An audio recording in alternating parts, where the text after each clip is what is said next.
workers are coming to Ohio. That hurts in the workforce category. Number 4, Virginia. Order filled. Dominion. Our top state from last year is still a business powerhouse, tops for education and second for infrastructure. But all that business might is still no match for the mighty budget cuts coming from across the Potomac, not to mention the tariffs, dropping Virginia to 14th for economy. State number 3, Florida, the Sunshine State, with America's top economy for the 3rd year in a row and the second best workforce, as people flock there. Florida has made some headway in its insurance crisis, but it's still expensive, America's 3rd highest cost of living.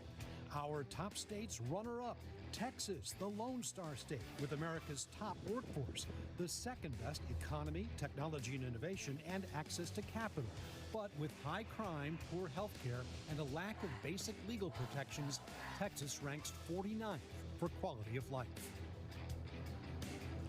And of course, our thoughts with the people of Texas. We spent a lot of time there over the years in America's top states for business. So the plan next hour, we will reveal where I am, America's top state for business. We will speak with this state's governor, and then you'll be able to see where your state ranks. Read all about our study at topstates.cnbc.com. Guys? You know, Scott, I was really interested in your coverage this year, how much you're focusing on the issue of insurance costs and insurance coverage. I thought, you know, you just pointed out in Florida, the legislature has come together and tried to solve some of the big systematic problems for insurance in Florida, but it hasn't solved the problem yet. And not all of it is climate related. Talk to me a little bit about how you're factoring that in when you look at the cost of doing business in these states. Yeah, so you're right, and I know that you know this territory very well, Contessa. Insurance costs are up. Florida has their increases have leveled off. A lot of what they've done involved tort reform and curbing lawsuits against insurance companies, and that seems to be bringing some insurance companies back. But Florida still has the highest homeowners insurance rates in the nation. So we factored that homeowners insurance into cost of living. We also factor commercial insurance into the cost of doing business because there's a crisis there as well. It is a big deal. I live in California, and I experienced some of this firsthand as well. It really does impact the whole proposition of home ownership. It affects business costs, and it affects where companies are deciding to locate as they try and attract the best possible workforce. You were seeing that in Texas, Order in Louisiana, in New York, New Jersey, Illinois as well. Scott, thank you so much. We're very excited for next hour when we finally get to the big reveal. 2025's top state for business. Coming up next, tariffs, the Fed, and earnings. We'll get into the markets and the economy with Rockefeller Capital Management CEO Greg Fleming. Squawk Bob coming right back.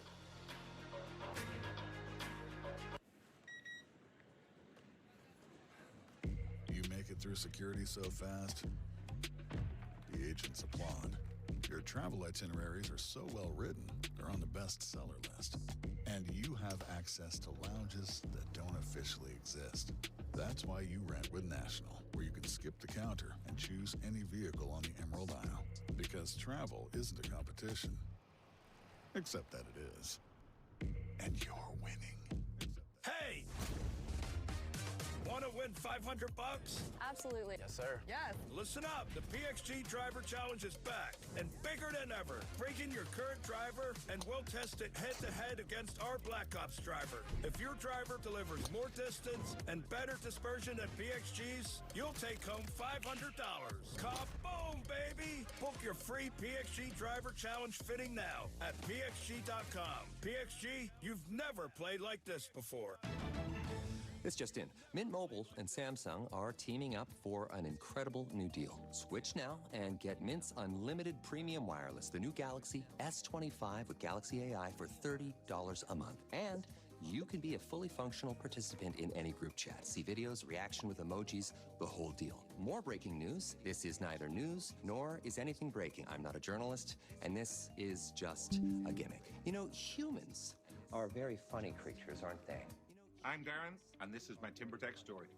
We had wood here before. The maintenance and trying to look after it's just impossible down here. You can't do it. On TimberTech, it's maintenance free. The advanced PVC, from the naked eye, it looks as if it's real wood. There simply isn't anything better. We have historically got big hurricanes here, and we have no worries about the decking out here at all because it's so strong. Playing golf for a living, I'm traveling all the time. Knowing that we have TimberTech, that's one less thing we've got to worry about. TimberTech, it's everything wood should be. What if you could invest in a future where skin cancer treatment is non-invasive and relatively painless? Medicus Pharma's groundbreaking solution delivers chemotherapy directly to the tumor site, offering a mostly painless alternative to invasive surgeries. With the skin cancer treatment market expected to exceed $20 billion by 2030, Medicus is poised to meet the demand for cost-effective, non-surgical options. Now advancing Phase 2 studies. Medicus Pharma, leading the charge in skin cancer innovation. Well, let's talk about markets, all of them. Tariffs, the Fed, and much more with Greg Fleming, President and CEO Order submitted. of Rockefeller Capital Management. Order filled. I mean, Rockefeller. That'd be a lot of money there at this point. Right, Greg? It's also an incredible name. No, I we're know. thrilled Broad shoulders, though. You got a lot of responsibility. Yes. Former president of Morgan Stanley Wealth Management. You were huge at Merrill and played a big role in maybe salvaging what was left of Merrill in 2008. Now it's flourishing again. So yes. You've had a great deal for Bank of America. Looking back, great deal for Bank of America. You have a storied career and probably know how to analyze this stuff as well as anyone. Are you? Thank you. You feeling good? Yes, I'm feeling generally good. I think what the American economy has shown in the last 3 or 4 months, the word I'm using is resilience. There's still a tremendous amount of resilience across the economy. There has been a lot of uncertainty, and there remains some uncertainty. Some of that has settled, and markets have reacted to that. But I think the economy is still hanging in there. There's tailwinds. There's a headwind, but if you were doing a Ben Franklin close, do you know how to do that? Pros and cons. You add them up and decide how to make a decision. Ben Franklin was pretty smart. Very smart. Very smart. Many great quotations he had. Yes. He did. So now, even with the bill that was just passed, companies know tax rates are not going up. They know they can do 100% expensing of equipment. That's a big thing. I can give you a lot more if you want. Yeah. There's Order filled. AI. You and I have talked about Order AI. submitted. You heard about Grok last night. Well, I don't. Grok. I can't get the real story on Grok. But the 44% on that test that they built, right. Which was more than they were even anticipating. So, how the tariffs right now? August 1st, we'll see. I don't know, but do the tariff uncertainty, does that on the Ben Franklin close, does that get worth 10 other things, or why has it been so front and center? Well, you gave a good list, Joe, of things that have been settled. So better or worse? Tailwinds. Tailwinds. The bill. Antitrust. The budget is settled. It's behind us. There are positives and negatives in it, but it's settled and it's behind us, and there's certainty there. On the tariff side, there's certainly more certainty than there was in April. We've pulled back a whole bunch of uncertainty into the equation now. But businesses are also, I think, a little calmer about what that's going to bring. You've had several months of tariff revenue of $25 billion, $30 billion. Order filled. Order filled. Effects start to work its way through. I don't think it's really yet impacted consumer behavior in a big way, and we still have to worry about the inflationary effect. Do we? Well, it's and it may be that along the value chain, different entities eat different pieces, and the consumer only gets so much at the end. Lodging collapse, all the inflation in that part of you got energy prices. I can get under $3 on gas, and those are all huge positives. I do think the Fed will continue for inflation, and I think because of that. But even with those positives, the Fed is going to wait, and I think they should, because the thing that they need to avoid most, they don't want to start to deal with an economy that's hanging in there, cutting rates. And then have inflation come later. They need to avoid that word stagflation, which you and I have to go a long way back to worry about stagflation. So for them, the most important thing is to make sure when they start to move on an economy that's got tailwinds, and you just laid out a whole bunch of them, but some weakness, when they start to move on that, they want to make sure that they're not going to 3-6 months later start to see inflation with more momentum than anybody anticipates now, even though your points are fair. Well, so far, the data says it's not there. Now, the market could sell off at any time. I'm not saying that that's not possible. But at this point, both the bond market and the stock market are saying that these headwinds do not outweigh the tailwinds. I think that's true. And I also think that those markets are looking at some of the things that are unique to this time in history. I mean, AI is going to have a major impact on every business in every industry over the next 5 or 10 years. Does it boost productivity? You know, they've got, I think, when they look at the deficit reduction that they're anticipating moving forward, Besant said this when he came into office, a lot of it was going to be over higher growth driven by AI and the productivity that AI could bring. That might happen. We'll see. You know, that's still in front of us, too. And you guys specialize in the high net worth investor. And in the beginning of the year, we saw high net worth investors and family offices take money a little bit out of, or certainly not putting more money into private equity. They're moving out of sort of alternatives and into publicly traded stocks. There were certainly buyers in early April. What are you seeing right now in terms of where the wealthy are allocating? Well, you're right, Robert. And retail did, more broadly retail, and then high net worth and family offices has stepped in along the way here in the weakness in the public markets. And that's part of what's caused the market to rally. I think that high net worth, ultra high net worth family offices, they continue to be, you know, with us, we work on a long-term plan and they stay with it. And they've done that. And one of the things that, you know, that I've been saying for a while, there was going to be some adjustment here. The American market was up over 50% in the last 2 years. The last time that happened was 1998 and 1999. U.S. Market capitalization was 70% of world market capitalization at the end of last year. So no matter what happened this year, tariffs, there's a new administration that comes in, there was going to be some pivot from that. There are other places in the world that, you know, investments should be made. So there was going to be some adjustment. It doesn't mean that American exceptionalism is over. It just went pretty far at 70%. So it's not like they're bailing out of the U.S. market. They were just adding a little bit to sort of rebalance, maybe adding a little bit of Europe, maybe adding a little bit of Asia. 100%. I think that's Order filled. That family offices, high net worth, or even retail investors more broadly are bailing out of the U.S. market. The evidence just isn't there. Bond market? Wouldn't you see something there? Isn't that a good canary in the coal mine? Has always been through your career and mine, the bond market. And I think that, look, having said that, Joe, the one thing that you and I have spent a lot of time talking about over the last couple of years here is the deficits are still too high as a percentage of GDP, particularly in an almost full employment economy. And it would have been nice to see more done on the spending side. I know. You know, that how hard is that to do, though? Very hard. Look at the demagoguing of the whole Medicare. Medicaid cuts. I mean, you can't. Grandma's going off the cliff again in her wheelchair. Neither party has been able to or willing to come to. But if we're at 17% revenue of GDP and we're at 25 or 24% spending, those are the numbers, exactly.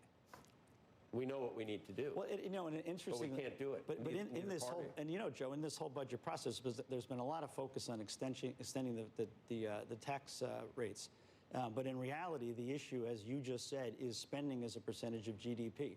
And remember, the numbers that I've used in the post-1945 world, revenues as a percentage of GDP for that entire time through now were 17%, and spending was 19%. Right. In the last 5 years, revenues as a percentage of GDP are 17%, again. So it's not like we're not collecting the same level of taxes as a percentage of GDP, and spending has been 25, 6, 7%. So nobody's put the spending genie back in the bottle, and that is the issue with the budget. For the Fed to be right, you just have to assume that the inflation part of the stagflation is more worrisome than the stag part, because I'd like to be out ahead of the stag part, and they're not. And I worry that they're not. And if tariffs are going to cost, sorry interrupting you, but if tariffs are going to cost something, if it's uncertainty and corporations can't plan and consumers, you know, are worried, none of those things cause inflation. All those things cause a slowdown. Look, that's what you just laid out is a very logical argument, and this is a very tricky balancing that they're doing. If I were them, though, I would wait and make sure that you don't end up with both problems. Right, but they've still got the Volcker, you know, every Volcker, and they still got look how they got burned. with inflation a couple of years ago. They did. Remember, that was transitory inflation? Now the muscle memory is inflation. But Joe, they were way off on that. The notion of transitory inflation, remember? Off again the same way. They could be, and the data may come back and say that they should have been faster and more aggressive on the weakness side, because inflation doesn't materialize. It would help our debt service too, Greg. It would. There's no question. But we also haven't seen tariffs of this level really ever. No, we still haven't seen them. We haven't seen them on the pricing side. You're right. We haven't seen it yet. But because we haven't seen it, and it's a new experiment, I'd let the experiment play itself out a little bit more if I was in their shoes, which I think they're doing. And look, I've been as hard on them as you have at different points in time. The transitory inflation, they totally missed. Right. And then they were running to catch up. So here, I do think waiting and making sure that you're not going to have both problems, that word stagflation, is the pragmatic course. The one other thing, Greg, that I think it's left, there is a lot of revenue coming in from the tariffs, and people say, well, it's a tax. Okay, I admit that. It's a tax. But these are the same people that wanted to raise the corporate tax anyway. Yeah. So if you're getting a tax through tariffs, which some of it they're eating, some of it they're not. Yeah, the tax is on different parties along the way, too. Maybe it could be on producers, companies, and consumers. Right. I guess the argument is it's a regressive tax, is what the argument is. But, I mean, people want to tax corporations. They're raising billions, hundreds of billions of dollars. Because one can afford it and one can't. That's the argument. But the corporations are eating most of it. But they don't pass along all of it because they're scared. Trump's saying, do not pass it along to consumers. But, Joe, they have baked it in. I think they've got $3 trillion in tariff revenue over the next 10 years. So they're assuming it settles at about $300 billion a year. That's not in the CBO numbers, though, because it can't be But I think included. it's in the Trump plan numbers, I think. Oh, yeah. So $300 billion a year is where they think it's going to settle. That's how much they think they're going to take in, which suggests that the average tariff will end up, somewhere between 20, maybe mid-teens. Yeah. If you're going to collect $300 billion, it's got to be there. It's a great university, too, Rockefeller. It is. And, there have been, I think, 28 Nobel Prizes in science and medicine. My really was my idol all through grad school, David Baltimore, Rockefeller. And he was president of Rockefeller University, I think. Yes, he was. Yes. Won the Nobel Prize when he was 37. That family has done so much. A real Nobel Prize, not an Obama. It's a great family, the Rockefeller family. What they've done in the arts, in medicine, in science, in national parks, in this country and around the world. They started a hospital in Beijing over a century ago. That's still there today. That's part of Peking University today, and it's one of the finest hospitals in China today, started by the Rockefeller family. And they handed you the reins. Yes. That's gratifying. I treat that very carefully. Greg, we've known each other a long time. Good to have you in. Thanks so much, Joe. Great to be here. Be right back.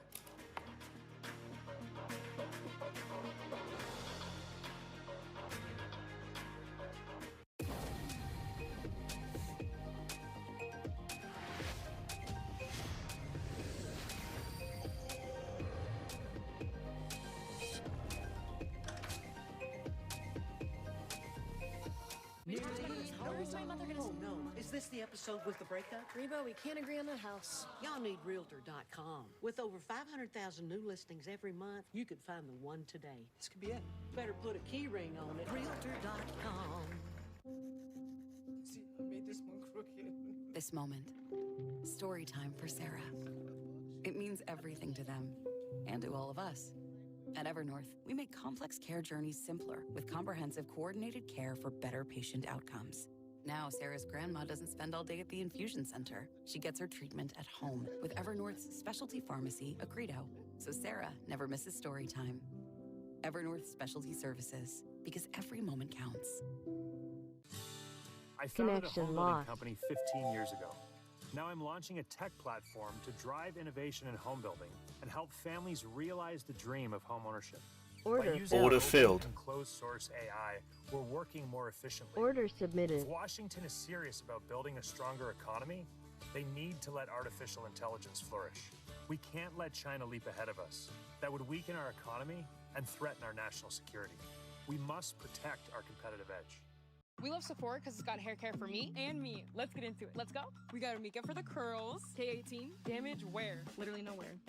Should we try this overnight treatment? I love Kerastase. Don't sleep on the hair care at Sephora. At Sephora? Excuse me? Order filled. It's elite. Oh, all right. Order submitted. Good news for great hair. Shop hair care at Sephora. Good friends go on road trips. Great friends feed you McDonald's fries. From Rose Bowl festivities to Major League ballparks, ESPN Experiences takes you behind the scenes and inside the action. Next stop, the Travelers Championship. Your all-access pass starts here.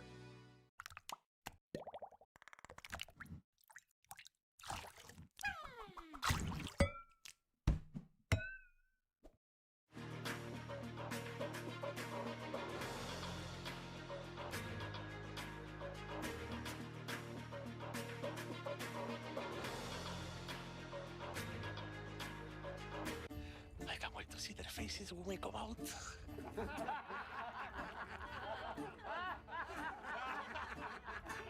What seems to be the problem, soldier?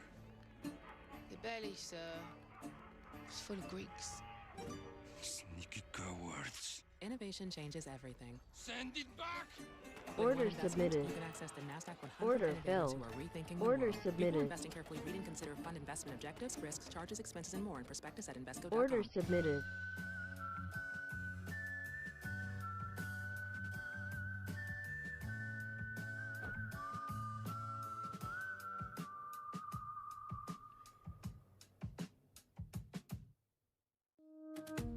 At Interactive Brokers, independent RIAs work with the best research and trading tools designed to help them outperform the markets. Meet them at Interactive Brokers Investors Marketplace for Advisors. Advisors at Interactive Brokers keep all they earn on our low-cost platform, with no ticket fees or custody charges, low margin rates, and high interest earned on idle cash. To get better results, get a better platform. The best informed investors choose Interactive Brokers. This thing is so good for your gut health. I used to have a collagen, I used to have probiotic, a green juice. I replaced it all with this Arma colostrum. My hair has gotten so much thicker ever since taking it. The FBI calls it house stealing, the latest scam where a cyber thief transfers the title of your home out of your name and steals your hard-earned equity. It's roughly 60 to 90 days for that person to even figure out that they're the victim of this crime. You start getting foreclosure notices, and you realize you've got 4 mortgages on your house that you didn't even know existed.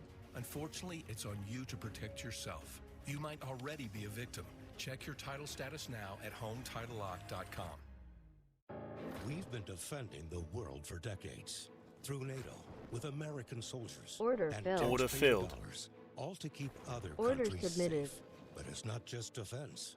Americans pay more for medicine Order because canceled. Order filled. countries refuse to pay their fair share for the drugs we invent. This has to stop. President Trump will negotiate stronger trade deals, just like he did with NATO, and he will stop the foreign Order freeloading. filled. Welcome to CNBC Order Plus, submitted. market destination. Order CNBC filled. Plus, Order on-the-go access submitted. to global market data, news, and analysis as it happens. Start streaming at cnbc.com/plus.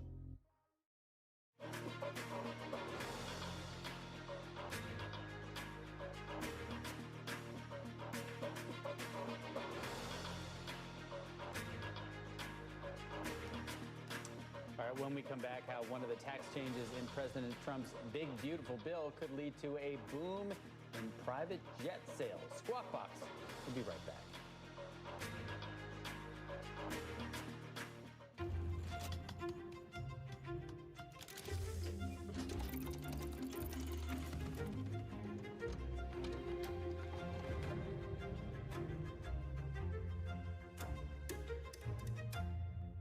Ever worry that you're drinking too much? Take back control with Or Health. Or Health provides access to medication proven to help, a daily pill to drink less, or to quit drinking altogether. Text CNBC to 710-710 to learn more. Order filled. Order submitted.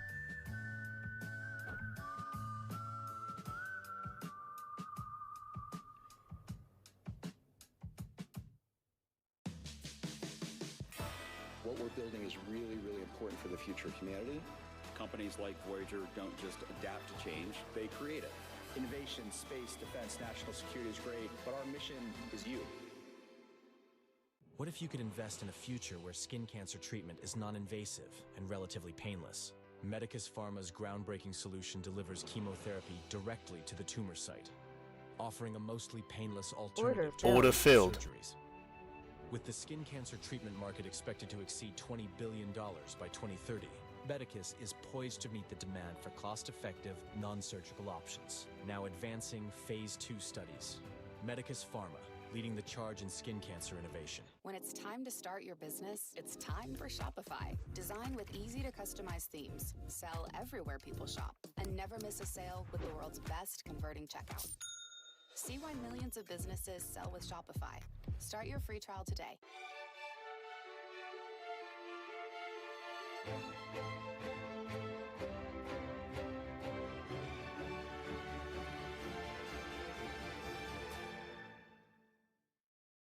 We love Sephora because it's got hair care for me and me. Let's get into it. Let's go. We got our makeup for the curls. K18, damage where? Literally nowhere.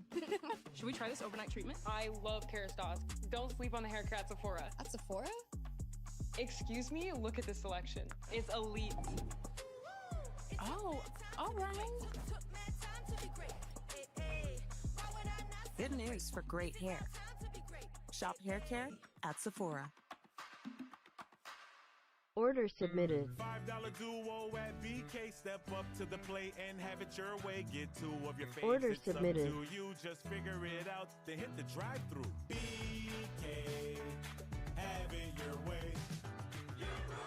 I've been trying to quit nicotine for like about 10 years. What helped me actually get there was X Program. It's free, it's backed by actual experts, and it doesn't ask you to be perfect. It's just support, like real support. The new tax law gives a big boost for private jets, allowing buyers to write off the entire purchase price immediately. Robert? Joe was mentioning this earlier. It is known as bonus depreciation. It allows companies to write off 100% of the purchase price of all capital equipment, and that does include private jets that are used for business. Now, the new budget law brings back bonus depreciation that was originally passed in 2017, but it started to phase out. So here's what it means.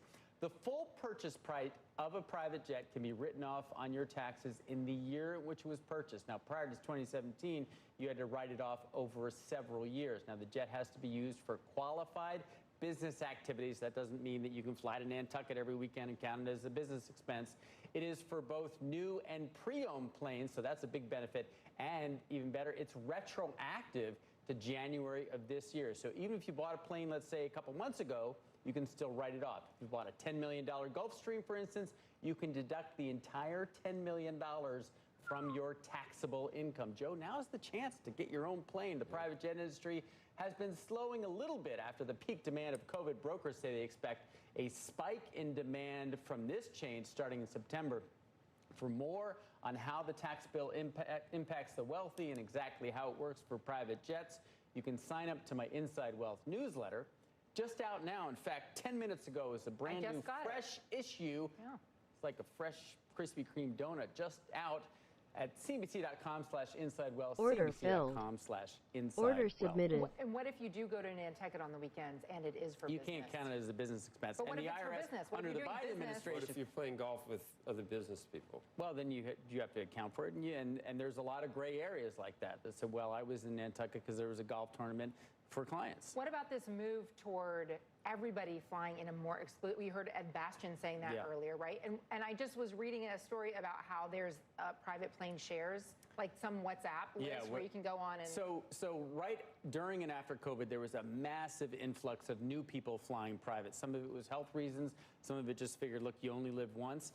Some of that has come out of the industry, and so we saw people who bought planes in 20 and 21 now selling them again because it costs more than they expected to operate and own and maintain and have pilots and all this stuff. But when we saw this in 2017 first pass, it led to a huge spike in sales, and they expect that's what will happen again. Uber for private planes, I like it. Yeah. I don't need a Gulfstream.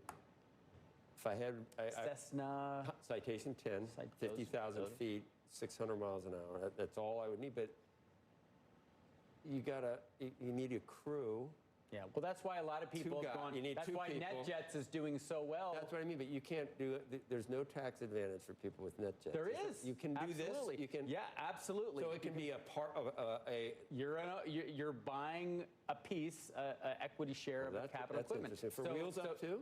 Well, Wheels Up is a little bit different. That's a membership model. It's membership, not fractional. So you're not an owner, whereas NetJets, you're truly part owner of it. You're buying part of a plane, so that's because capital expense. So that they're going to benefit. Turboprops are much cheaper. Yeah, I say private jet. It can be aircraft. But turboprops. It can be a King Air. You can get a King Air. No, I know you could, but then it's when you're not using it. And you got to get pilots and the maintenance and the parts, and that's why it's often better to charter through your new WhatsApp group that was on the Wall Street Journal today. When you charter, you're still probably spending 10 times what it costs to fly commercial.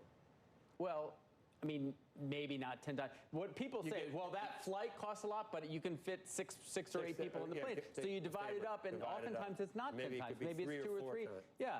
But again, for the convenience and the time savings. Money doesn't grow on trees, I don't think yet, does it? Still doesn't do that. Yet. I still don't think it does that. See, they're telling me, let's go, and it's 7:58, and it says, I'm going to read that it's 8 a.m. You should do it your own way. I try. It's 8 a.m. on the East Coast. You're watching Squawk Box on, it's really not, but I'm Joe Kernan, along with Contessa Brewer and Robert Frank. It will be, believe me, time is going to pass. Among today's top stories, we are watching mining stocks. Somebody is. I actually wasn't. After President Trump announced a 50% tariff on copper imports to the U.S., the levies will take effect on August 1st. Meanwhile, Tesla is going to expand its robotaxi service to the San Francisco Bay Area in a month or two, according to Elon Musk. The company is also planning to expand its test service in Austin, Texas, to a larger area this weekend. And Delta reporting quarterly results that beat on both the top and bottom lines. Here's CEO Ed Bastian earlier on Squawk Box. On the domestic front, we're looking to be flat to down, and the growth will be on international, and the growth will also be in premium. Shares of Delta rising this morning. Wow, up 7 points now, up almost 14%. Well, as you know, President Trump signed his big, beautiful bill into law nearly a week ago. Senator Rand Paul was one of 3 Republican senators that voted against it. Joining us now is Senator Paul, and it's great to have you back on, Senator. We could talk about all these things. We'll talk about, last time we had a little back and forth about whether the president should help Israel and Iran. I want to ask you about that in a little while. But you made the point that a lot of that bill you were totally in support of, in terms of extending the tax cuts and everything else. Were you in support of the what we were just talking about, the 100% depreciation as well? It may be one of the most important parts of the bill. I mean, you can target something you don't like or looks extravagant like a plane, but what about a bulldozer? What about a dump truck? There's a lot of capital expenditures that immediately expensing them is great for the economy. It allows people to more quickly get another dump truck or another bulldozer. So, no, this is probably one of the most pro-growth, positive aspects of the tax bill. I supported it in 2017. It was going to go away. I'm glad it's remaining, and I'm glad it's permanent. Because there's so many things you like. And I've been watching you for a long time. Everybody has been watching Senator Rand Paul for a long time. If there's something in there that you're just philosophically against, you're not going to bend. You're not going to, they can whip you all they want. Order and filled. You can get calls, and you're just not going to move. What was it in this bill that was just a no-go, no matter what? Well, they talked to me through the night, and you saw me come out of a closeted room with blood dripping out of one ear. They almost had me. They almost had me. But no, the biggest deal for me was that it added about $500 to $600 billion in new spending, that the projections, even the rosiest of projections, will that it be in the first 5 years, it will add about $500 billion to the debt. And really next year, the most important and the most predictable, it adds about $270 billion to the debt. In addition, they raised the debt ceiling $5 trillion. This has never been done. This is historically the largest increase in the debt ceiling. And people argue, well, it's got to go up, it's got to go up. But when you raise it $5 trillion, you sort of set the limit so high that it goes onto the back burner. And people say, oh, well, whatever, we'll talk about it in 2 years. And I really think the opposite. But when they negotiated with me, people say, oh, he'll never bend, he'll never compromise. I told them that morning, and there was a negotiation. It was either give the senator from Alaska more carve-outs and more freebies, expensing lunches for whale captains, all the kind of stuff they stuck in the bill, or they would have had to do a shorter debt ceiling. And I told them I'd do 3 months of debt ceiling, about $500 billion, which is a big compromise from my point of view. But then they'd have to vote again. And they say, oh, we don't want to vote all the time. And I said, well, that's exactly what you need. You need a shorter leash because you haven't shown that you're responsible with money. You actually need to have a short leash where we discuss this every 3 months and the American people can say, well, how well are they doing now? Have they improved their behavior? Are they getting better with money or are they getting worse? Senator Paul, I'm just curious, when people come out and when lawmakers come out and are pushing for more responsible approach to the people's money, to the finances of the nation, and then they turn around and they put special projects in for their districts, is it real? Is that something that it's because it matters so much? Is it just politics? I'm always confused by how, on one hand, you can say, I want to balance the budget, I want to tackle the deficit, and then go and put in your own specialty projects for your district. So one of the disappointing things was, special tax expensing for Alaskan whale captains, but also what was put into there was a reform on food stamps. And if you have a fraud rate greater than 6%, your state would have to pay more of your share of food stamps. And it applies to everyone now except for Alaska. The fraud rate in Alaska, 60%. But Alaska is now exempt from any kind of rules to try to reform the system to make their fraud rate less. So that's what kind of happened. And it was a negotiation back and forth between them wanting to come to what I was asking for, which wasn't anything special for one state or one person. What I was asking for is more attention to be paid to the debt and to the debt ceiling. And what other people wanted were special carve-outs. They had to get you or Murkowski. They had to get you or Murkowski. What could they have given you? What could they have given you for your state that could have coaxed you into voting for this bill? Well, that's what I told them. I wasn't looking for welfare or carve-outs for my state or particular people. I'm concerned about the general welfare of the country. And so all I asked was that we shorten the debt ceiling to 3 months. And that would have been a big reduction. They wanted to increase it $5 trillion. I said we can increase it $500 billion. But then in September, when we discuss the next big, beautiful omnibus, that spending bill, we would also discuss whether to raise the debt ceiling. And I think it's equivalent to your teenager. If your teenager runs up the credit card $2,000 and they're at their limit, do you give them a $10,000 limit, or do you say, no, you got to keep paying down your limit, and we're going to give you a certain amount of money, but we're not going to give you a $10,000 limit? Congress is worse than reckless teenagers. Would you have sunk the bill if they didn't get Murkowski and you knew your no would have sunk the bill? Would you still you would have done it still? My no would never have sunk the bill, and the reason it wouldn't is they were negotiating with me. If my vote were going to be the deciding vote, they would have negotiated. Okay. They were negotiating. Well, they were negotiating that morning. The vice president was very, very close to going with me versus the subsidies for Alaska. They eventually chose the subsidies for Alaska, which shows you something, that subsidies for Alaska and more money out there was actually easier for them than having to vote on the debt ceiling again in 3 months. For Republicans, this was as good as it was going to get for, having the House, the Senate, and the executive branch. And we're still going to be, 17% revenue, 24% spending, and because the margins were so narrow, though. But if you don't want to, if you want to govern, sometimes you just gotta, I don't know, hold your nose or something. That's what we're seeing, isn't it? Well, the president has great political capital and political persuasive ability. If he wanted to, he could have used that to actually have a better bill. They started out with a bill that had $500 billion in new spending. That immediately made a bill top-heavy and very difficult to not add to the debt. So it's not just a reduction in taxes. For me, it's much more that they started out with a spending bill, $150 billion for the military, $150 billion for the border, $70 billion in ag subsidies, and in the end, $50 billion for hospital subsidies. And there's more scattered in there, but the overall spending is somewhere between $500 and $600 billion. That's real. The estimates on cost savings in the outlying years is an estimate and a guess. A lot of times doesn't happen. The spending will happen. And so that's why we know, under the rosiest projections, that the deficit will get worse over the next couple of years. Well, maybe there'll be another reconciliation bill or so. Will that happen? Is it possible to go back and look line by line like Ron Johnson wants to do and try and, yeah? If you have to be an incredible optimist to believe that Congress will grow a spine between last month and next month. And so I'm all for it. Look, I'm voting for the rescission package. I will work with them if they want a second reconciliation package that we can do by simple majority. But are the people who were looking for carve-outs in Alaska going to suddenly all of a sudden become fiscally conservative? Are the people who want all of the different, they were afraid to end any of the Obamacare subsidies? Look, on Medicaid, one simple thing could have saved almost $1 trillion, and that's simply to say that Medicaid should go back to the traditional mix. The states pay half, the federal government pays half.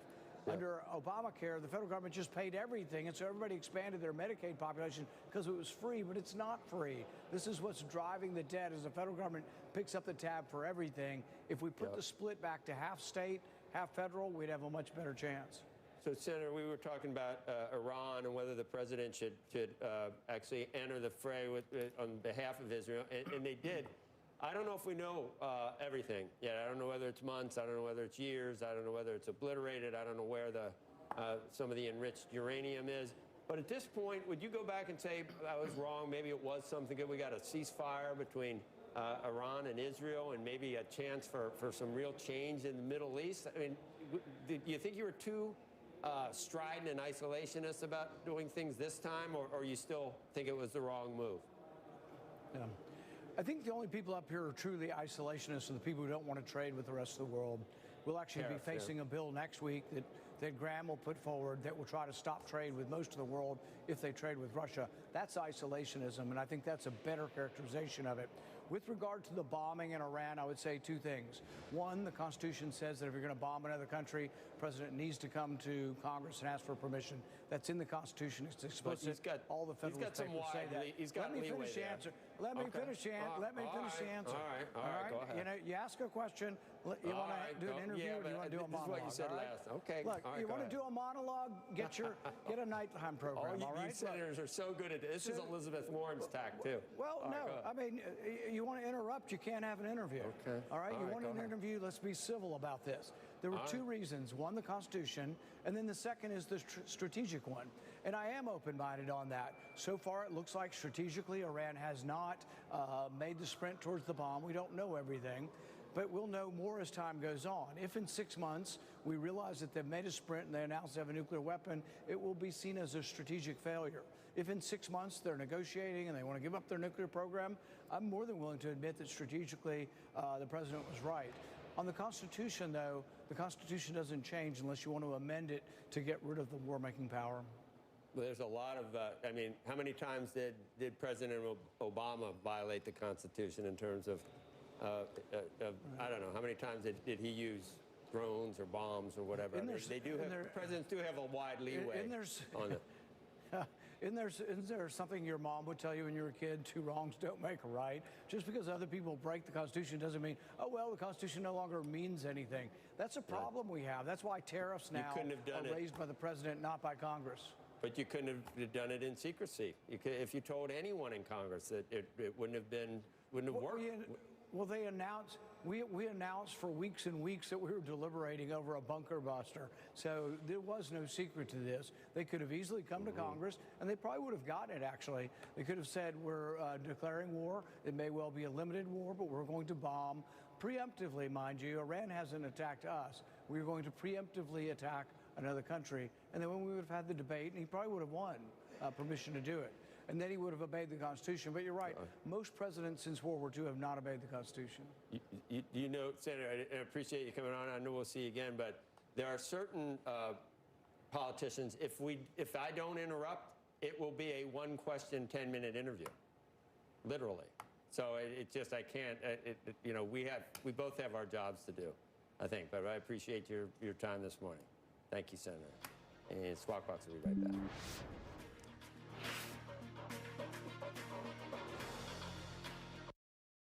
Inside Wealth is sponsored by Corient, wealth management centered around you.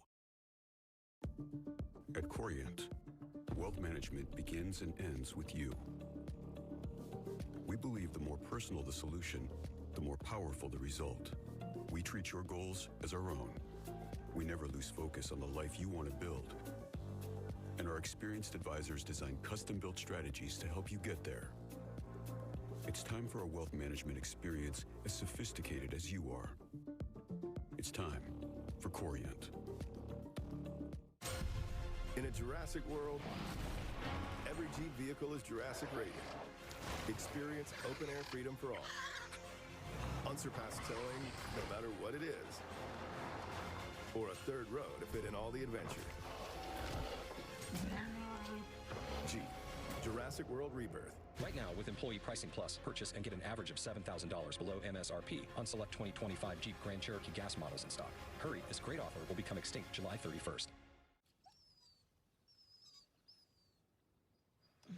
It's time. Yes, the time has come for a fresh approach to dog food. Every day, more dog people are deciding it's time to quit the kibble and feed their dogs fresh food from the farmer's dog. Made by vets and delivered right to your door, precisely portioned for your dog's needs. It's an idea whose time has come. At AG1, our customers deserve the best, and the best just got much better. AG1 Next Gen has launched with upgraded B vitamins and probiotic blends backed by gold standard clinical trials. It's time for the next generation of AG1. When I started Walton Goggins Goggle Glasses, I needed a website.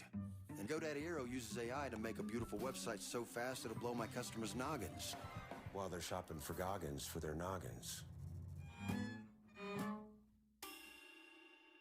When you're actively trading, the fees really start to add up. Public is the only platform that offers rebates on your option trades, which help offset those costs. It's a simple way to help me keep more of what I earn. In our previous home, we had wood, and I never liked it. I wanted a sustainable option, and that made TimberTech the obvious choice for me. I love the indoor-outdoor living. I mean, to be honest, the decks made it even better. I'm so happy with it. Coming up, we reveal CNBC's top state for business. Scott Cohn joins us with a big announcement and the governor of said state. We will be right back.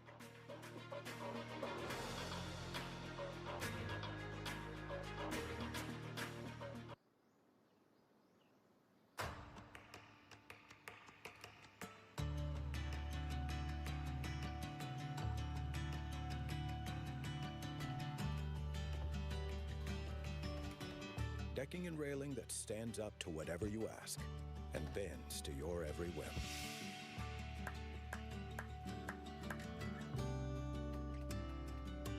Trex, performance engineered for your life outdoors.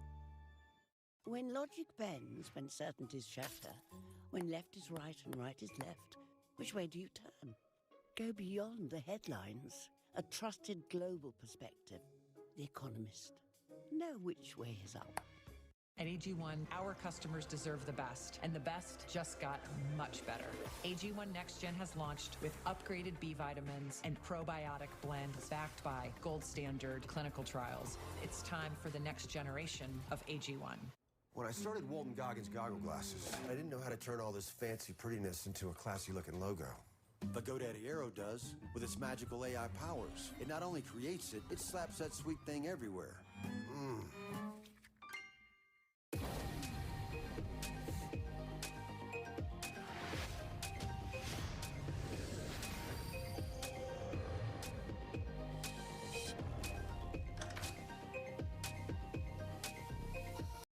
5 duo at BK. Step up to the plate and have it your way. Get 2 of your faves, it's up to you. Just figure it out, then hit the drive-thru. BK, have it your way.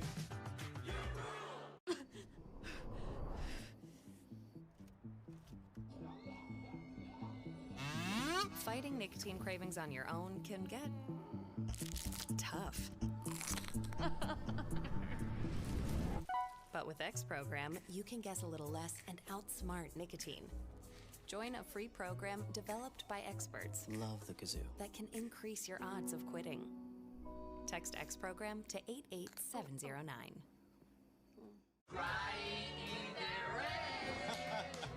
Brutal. Okay, let's talk Korean. And by that, I mean bibigo beef bibimbap. I eat, you read. I like this job.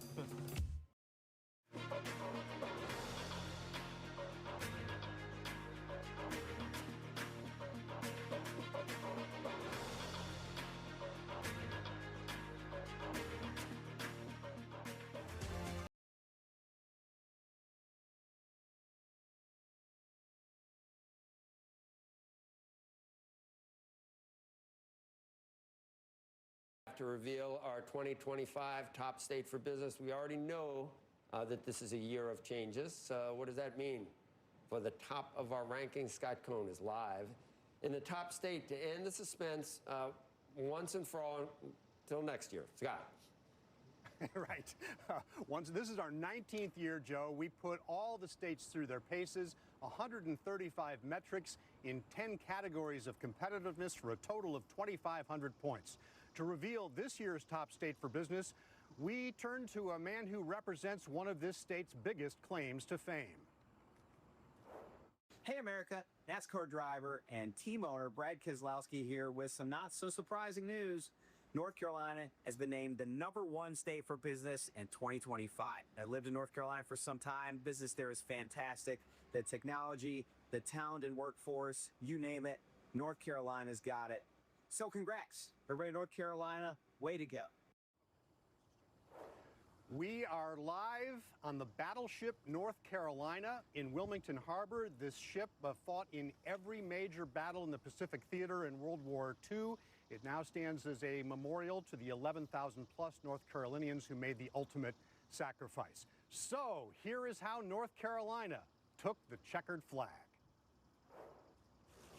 It's a race across the country, finding the state that puts it all together for business. Even in a year of changes, all roads still lead here. North Carolina, the Tar Heel state, with 1,614 out of 2,500 points. A well-rounded performance, with top 5 finishes in economy, solid growth, and entrepreneurs' dream. Workforce, great people are flocking here, and business friendliness. We've recruited businesses that have created thousands, tens of thousands of jobs in this state. Hello, North Carolina. Like Jet Zero, just last month, promising more than 14,000 jobs building fuel-efficient airliners in Greensboro. A big win in a state still recovering from tragic loss. Officials in North Carolina say they were blinded by Helene's sheer intensity. Hurricane Helene, a $60 billion disaster, killing more than 100 people in North Carolina, worsening a statewide housing shortage. This is your whole life, right here. State lawmakers have approved close to $2 billion in aid and counting, even as the Trump administration begins cutting back on federal disaster assistance. But through it all, the state keeps growing, winning business and winning our rankings 3 of the last 4 years. Nothing could be finer. North Carolina, America's top state for business, 2025. Let's show you where we were yesterday. Lumber River State Park in the southern part of the state, 13,000 acres in 3 counties along a 113-mile stretch of the Lumber River. It was a beautiful location, and we thank the folks there for their hospitality. Now, about those hints. The sting. North Carolina's official state insect is the honeybee, as designated by the General Assembly in 1973. Moneymaker. The first branch of the U.S. Mint outside of Philadelphia was in Charlotte, established in 1837. Root, root, root. North Carolina is the leading U.S. producer of sweet potatoes, a root vegetable. A root vegetable. Hey, Babe Ruth hit his first professional home run in Fayetteville on March 7th, 1914, and it is also where he got the nickname Babe. And H-O-T-T-O-G-O, of course, it's Krispy Kreme donuts, best when they're hot, founded in Winston-Salem in 1937. There you go. Josh Stein is the 76th governor of the state of North Carolina. First year in office, order submitted. I think I got to break it to you. It doesn't get any easier from here. No, Congratulations. but we're really excited here in North Carolina. We are open for business. Since January 1, we have announced more than $20 billion of investment, producing over 23,000 jobs here in North Carolina. We're the 3rd fastest growing state in the country. We have a solid, growing economy, but it's all about our people. Order filled. Order filled. The most talented, good, hardworking, friendly people you could possibly know, so that if you are a biotech or pharmaceutical company or an aerospace company, you can come here. We have the engineers and scientists to help design your product, but we also have the talented advanced manufacturing workforce you need to produce them. And it clearly the recipe is working. Order filled. You heard us Order reference filled. Hurricane Helene a moment ago. Just this week, Tropical Storm Chantal in the central part of the state. How are people doing? Heartbreaking. We lost 5 lives in the storms that hit this week, 108 lives from Hurricane Helene, $60 billion in damage, as your reporter Order announced. submitted. So we're working hard to recover. I was in Clyde, North Carolina yesterday, which is west of Asheville. Entire downtown, under 6 or 8 feet of water. I could not tell that from any storefront I walked in. Everyone was fresher than it has ever been. I asked the store owners, I said, is it better than it was before? And they're like, yes, we have a new floor, new siding, new air conditioning. It is beautiful. It is open for business. We have an ad campaign, which is Rediscover the Unforgettable. People need to come to Western North Carolina. If you've been here, you know what I'm talking about. Rediscover that unforgettable. And if you haven't, you'll be thrilled that you did. But on that topic of it doesn't get any easier from here, as you know, the Trump administration wants to retool FEMA, maybe get rid of it, maybe put some of this responsibility back on the states. Does that work? Can the state handle that? It depends on the scale of the storm. And North Carolina is a bigger state than most, so we have a pretty sophisticated emergency response team. But here's the thing, we don't get a huge storm every year. The country does. It doesn't make sense for each state to have a fully staffed emergency response team because they may not have a storm for 5 years or 10 years, but we know the country will. So let's have that expertise in the federal government. And also the resources, we as a state cannot bear the cost of recovery, $60 billion. Only the federal government can do that. We need more help. I have an $11.5 billion request before Congress and the administration that I eagerly hope that they fund soon. I take it that you concur with Senator Tillis's estimates about what the big, beautiful bill will do to this state. He talked about 663,000 people potentially losing their health insurance, as much as $32 billion in lost revenue to the state under the Medicaid changes. First of all, do you agree with that? And what will you do about that in a state that 10 days into the fiscal year, you still don't have a budget? We don't have a budget. It's a real concern. This bill is going to result in real harm to North Carolina, harm to our people, harm to our healthcare system. It's about $40 billion over the next 10 years taken out of healthcare. You cannot do that and not have human suffering. So there are hundreds of thousands of people who are going to lose their healthcare coverage. We have a lot of rural hospitals. Those are where uninsured people will predominantly live. They will be the ones at risk of closing. So we're very concerned. Obviously, we need to work with our North Carolina legislature to make sure that we don't abandon the bipartisan win we had together. 2 years ago, we actually expanded Medicaid, providing coverage to those 660,000 people. So we have work to do. We came together arm in arm, Democrats and Republicans, to expand Medicaid. Now we have to come together to defend Medicaid. So that bill is law. It's something you're going to have to deal with, whether you like it or not, and try and stay competitive in some of the ways that made you the top state this year. Can you do it? We will. We'll figure out a way. Obviously, it's not simple, but Republicans and Democrats, we have our differences here in North Carolina, but we also know that having a strong, vibrant, growing economy, diversified, that is what works for our people. That's what gives us rising incomes. It gives us lower unemployment. It improves people's quality of life.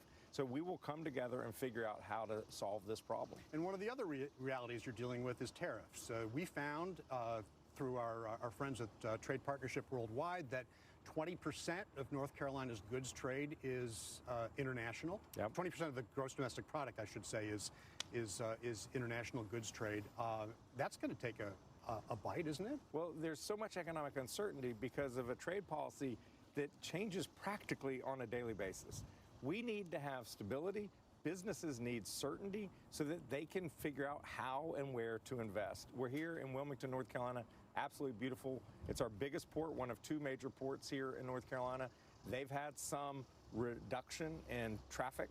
What we need is certainty. This is, I've spent a lot of time here. It's a beautiful state.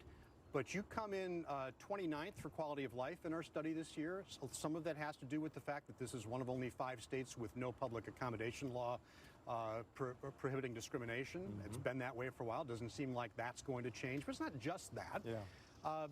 What can you do to make lives better, to improve costs for North Carolinians, another area where the state is a little bit weak? Where do you go with that? Yeah, well, we think we have an amazing quality of life. And folks who come here, they stay here. If you move to North Carolina because a job takes you here, you won't leave. That's how my family came here 60 years ago. My dad came for a job, and we loved it. So we think that we have natural beauty here in Wilmington, in the mountains, everywhere in between, good people, great culture. There are always things we can do better. I want this to be the most welcoming state, not only to businesses, but to people, to workers. Every person has something to offer. And the world is too competitive for us to leave anyone's talents on the sidelines. So come to North Carolina. We will find a place where you can contribute. When we talk about costs, taxes fit into all of that. You have your state legislature, the General Assembly, which is controlled by Republicans. There's a debate about whether to cut taxes in the face of all the fiscal pressures that we talked about. But you also don't want taxes to be too high and drive people out because cost, as we said, is already an issue. Yeah. How do you come down on that sort of balance? How do you keep this attractive cost-wise? No one likes to pay taxes. So we want taxes to be as low as possible, but we need enough to pay for excellent public schools, enough to pay for our community college and university systems, to make sure that our roads are excellent. We have incredibly good infrastructure. So I come down let's get them as low as we can. We have the lowest corporate income tax of any state that has a corporate income tax in the country. We have low personal income taxes. So what I don't want us to do is imprudently continue to go to zero when we have all this fiscal uncertainty coming from Washington. We're going to be having to bear Medicaid expenses. We're going to have to bear SNAP expenses to make sure that our young people have food. We still have recovery in Western North Carolina. So I'm just asking us, I do not want to raise taxes, but let's just go slow, make sure that we have the fiscal situation we need to succeed well into the future. We'll be watching for it. Governor Josh Stein, the 76th governor of the state of North Carolina, America's top state for business in 2025. Now you can go online and see where your state ranks at topstates.cnbc.com. Guys? And if I had been a betting woman on this, Order I would have submitted. lost. Scott, great to see you. Thank you for all the hard work you've put into this. We're just seconds away now from the jobless claims data coming in. Let's get a quick check of the futures right now. A mixed picture. The S&P 500 is down 3 points. The Dow is off by 48, but the NASDAQ in positive territory by 2 points. Treasuries right now, you're seeing the 10-year largely unchanged at 4.34 and unchanged. You've got the 2-year now down 3.858% is the yield on that. Rick Santelli standing by at the CME in Chicago with the numbers when they come in. Rick. Absolutely, Contessa. Yes, we're awaiting jobless claims, and do keep in mind, 250,000 is kind of an important area psychologically for initial claims. That was the exact area we hit the first week in June, but we haven't been above it since October of last year. On continuing claims, we remain over 1.9 million, and they should be hitting the wires any moment. We do have 22 billion 30-year bonds that will be auctioned at 1 Eastern. 227,000 is our number for the week of July 5th on initial jobless claims. That's a bit lower than expected. And when you take the revision into account, 232,000, the new number versus 233, we are down 5,000. 227,000 will be the smallest number since mid-May when we were 226,000. It really has been kind of very, very steady on continuing claims. Another month above 1.9 million, barely. 1,965,000. Virtually the last 3 months have been on top of each other. These are the highest numbers going back to 2021. We continue to see these numbers very well behaved. Historically on claims, recently on initial. And with that auction coming up, I'd like to highlight the 10-year auction yesterday was very solid. The 3-year was slightly above average. So supply at the moment doesn't seem to be an issue. We have been mostly sideways in what remains close to the upper end of a range, right around that 440 to 4.5 area. We did hit Order filled. 420 intraday briefly last week, and that definitely seemed to be the turning point. Joe, Contessa, back to you. Still to come, the next front in the race for AI dominance, web browsers. That story next. And as we head to break, a look at the shares of AMD. HSBC upgrading that stock this morning to a buy and turning bullish on their AI chip pipeline. Their new target price, $200. Squawk Box. We'll be right back. I never considered myself an alcoholic, but drinking affected my job, health, and relationships. I tried self-help, therapy, and 12-step programs. Nothing worked until a powerful medication helped me take back control. A daily pill proven to curb cravings and reduce drinking. Now, I no longer feel the urge to drink. I founded Or Health to help others drink less or quit. Or Health makes treatment convenient, private, and judgment-free. Text TV to 710-710 to learn more. You'll find them in cities, towns, and suburbs all across America. Millions of Americans who have Medicare and Medicaid but may be missing benefits they could really use. Extra benefits they may be eligible to receive at no extra cost. And if you have Medicare and Medicaid, you may be able to get extra benefits too through a Humana Medicare Advantage dual eligible special needs plan. Call now to see if there's a plan in your area and to see if you qualify. With the Humana Medicare Advantage dual eligible special needs plan, you could have doctor, hospital, and prescription drug coverage in one convenient plan. Plus, most plans include the Humana Healthy Options Allowance. Get $1,200 a year. That's $100 each month to help pay for eligible groceries, utilities, rent, and more. Your allowance is conveniently loaded onto a prepaid card each month. And whatever you don't spend gets carried over to the next month. Plus, you could get other important benefits.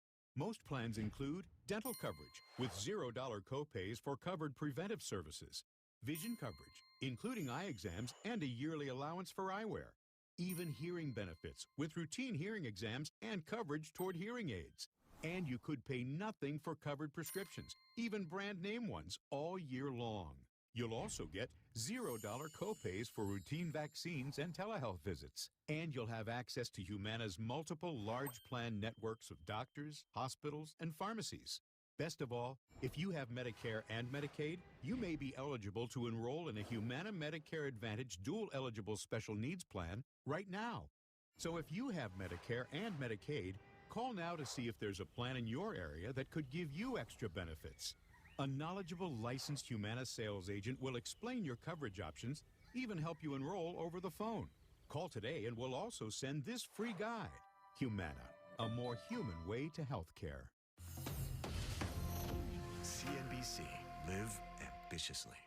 Coming up, an interview you do not want to miss. You just said something to me which makes me a little bit nervous. Every time a tech expert comes on this show, you better ask him, what are you doing on AI security? What is the thing you worry about the most right now? In an environment where there is a lot of uncertainty, make sure we're playing the long game. Is this the right way to do it? He's not a conventional president.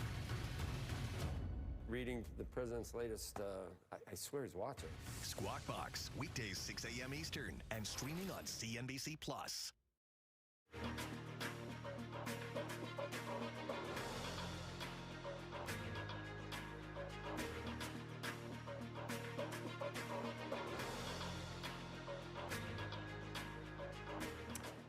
All right, well, the next front in the race for AI products, web browsers. Perplexity launching a browser called Comet, initially available to its Perplexity Max subscribers. They're going to pay $200 a month. Now, they can connect with enterprise applications like Slack and allows users to ask complex questions via voice or text. Meanwhile, a Reuters report says OpenAI is close to releasing its own AI-powered web browser. If the new browsers are adopted by AI companies and customers, it could challenge the market-dominating Google Chrome browser and open up access to users' data. Now, the Chrome browser funnels user information to Alphabet, which of course allows it to target ads more effectively and also routes search traffic to its own search engine by default. So this could really upend that ad business for Google. Yeah, it's been interesting to watch how dramatically clicks have become devalued in this new area of AI It just takes, when you ask a question, it used to take you to a website. Now it goes straight to AI. And I use Claude, OpenAI, as a kind of browser anyway, as it is. So it makes sense that they're going to do Google. I know, unless Google suddenly. Unless they come up. I mean, they got a lot of smart guys at Google working on this, I never too. use Google anymore. Because it's much easier to use. And when you do use it, it seems to bring you to their AI answer anyway. Right. If you can collate everything yourself and organize it, you know. Yeah. Up next, former National Economic Council Director under President Biden, Lael Brainerd. As we head to break, check out the shares of Moderna. The FDA has granted approval of the company's COVID vaccine, Spikevax, in children aged 6 months through 11 years who are at increased risk of the disease. Squawk Box will be right back. Trading at Schwab is now powered by Ameritrade, unlocking the power of Thinkorswim, the award-winning trading platforms. Bring your trades into focus on Thinkorswim desktop with robust charting and analysis tools, including over 400 technical studies. Tailor the platforms to your unique needs with nearly endless customization, and track market trends with up-to-the-minute news and insights. Trade brilliantly with Schwab. Every morning, even before the markets open, I'm planning my moves that I make throughout the day. When you're actively trading, the fees really start to add up, and that eats directly into your potential returns. I found that Public is really the only platform that offers rebates on your option trades, which help offset those costs. For me, when it comes to investing, timing is everything, and Public allows me to get a step ahead. You stand at the forefront of building materials. Today, Amrize becomes the partner of choice for the professional builder of North America with our advanced branded solutions from foundation to rooftop.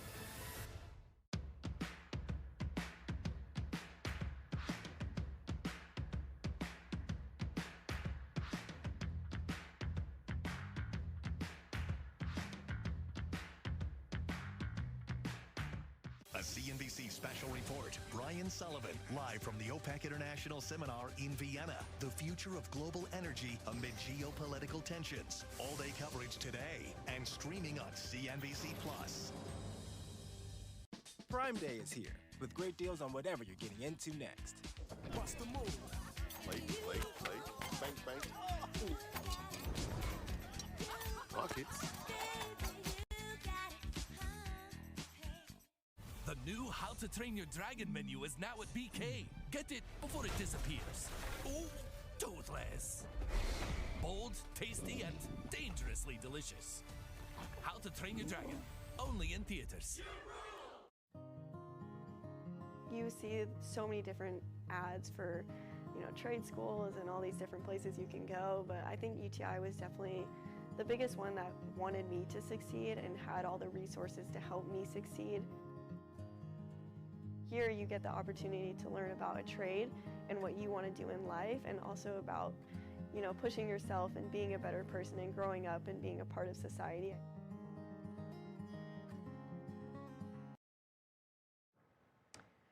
All right, we got the jobless claims numbers in, 227,000 versus consensus of 238,000. Joining us to talk about the economy and the inflation and much more, Lael Brainerd, who served as former National Economic Council chief in the Biden administration and a former Fed vice chair, now a distinguished fellow at Georgetown and a senior fellow at Harvard's Kennedy School. First off, what does the employment picture in the nation tell you about where we are in the economy and what's next for the Fed, Lael? Yeah, well, good morning. So the jobless claims today, I think, were reassuring. They bump around a lot in the summer months, so it wouldn't take too much signal from any week of numbers. But if you look at the payrolls numbers that we just got, the labor market still seems to be balanced. It is certainly softer than it was this time last year, but it is in good balance. And that means that with that and the inflation numbers, which have also been pretty benign, it does give the Federal Reserve a little bit of room to contemplate continuing to cut rates later in the year. We've seen that the odds for a September rate cut have been lowered, but you still have a couple, Fed Governors Waller and Michelle Bowman, indicating that they think there could be cuts as soon as this month. Where do you stand on whether rate cuts should come down the pike? Yeah, so the way that I think the minutes showed yesterday, a majority of people on the committee that sets monetary policy think that they still need to wait a little bit, that there's a real potential for inflation to go up because of the tariff increases that are not finalized in the pipeline, but they're getting more comfortable with the idea that there are going to be cuts later in the year, probably starting perhaps in September. You're right that two members of the board have said they're open to a July cut. It's not coincidental, perhaps, that they are both people who have been appointed by President Trump and perhaps share the views of the White House to a greater degree. But if you look at the overall minutes, it does suggest they're contemplating lowering rates later in the fall. You have an op-ed just recently in the Washington Post about this tiff between President Trump and Jerome Powell and why you think the president wants to remove Jay Powell from his leadership role at the Fed. Talk us through your points about this a bit. Yeah, so I was really surprised to hear the president say that the Federal Reserve Chair should be cutting rates because it will save this administration money on the interest payments they need to make on this $4 trillion increase in the national debt from the mega law that was just passed. And so he's very direct about it. As you know, he sent a handwritten note to the chair of the Fed making this point and said in a public event that for every percentage point that Jerome Powell lowers rates, that would amount to $300 billion worth of saved interest payments. Now, as you said, you know, I was on the Federal Reserve Board for 9 years, including as vice chair. We did not take into account Treasury debt management. That's not the role of the Federal Reserve. Congress tells it to focus on fighting inflation and also maintaining a good labor market. And so there's a real concern that if the Federal Reserve Chair that is appointed by this president believes their job is to focus on long-term Treasury rates, that they will lose credibility in terms of their fight against inflation. That actually will cost us more in terms of long-term Treasury interest payments over the next several years. When you look at the scenario that's unfolding, are you concerned at all about the volatility in White House policy concerning trade and tariffs? That it somehow, I mean, Swiss Re is just out with a report this week arguing that it is going to issue in an era of a paradigm shift where the U.S. is concerned as a safe haven for investors. Are you concerned about that? Do you think that there's been long-term brand damage to the idea that the United States is the place for investors to park their money for returns? Well, as you know, we are very fortunate to have the dollar as a global currency, and it means that we get to borrow at lower rates. So it costs us less to borrow than other countries. We get to borrow in the dollar because people from abroad want to hold Treasury securities because they think those Treasuries are going to hold their value. And that's in part based on the commitment of the United States to the international system. And that is where all of the volatility, unpredictability on both tariffs and what is driving tariff policy can really hurt us reputationally. And secondly, attacks on the independence of the Federal Reserve may raise doubts about the value of holding those Treasury securities because it means it undercuts the Fed's ability to focus squarely on inflation. It leads to higher inflation and a weaker dollar over time. And so, yes, we see that in the markets. Lael Brainerd, it's great of you to join us this morning to talk about jobs and the economy and the Fed. Thank you very much. Have a great day. Thank you. All right, coming up next, SoFi CEO Anthony Noto on the future of fintech, how AI is changing finance, and a lot more. SoFi's stock, by the way, up nearly 42% in just 6 months. It's just off its 52-week high. Squawk Box, we'll be right back.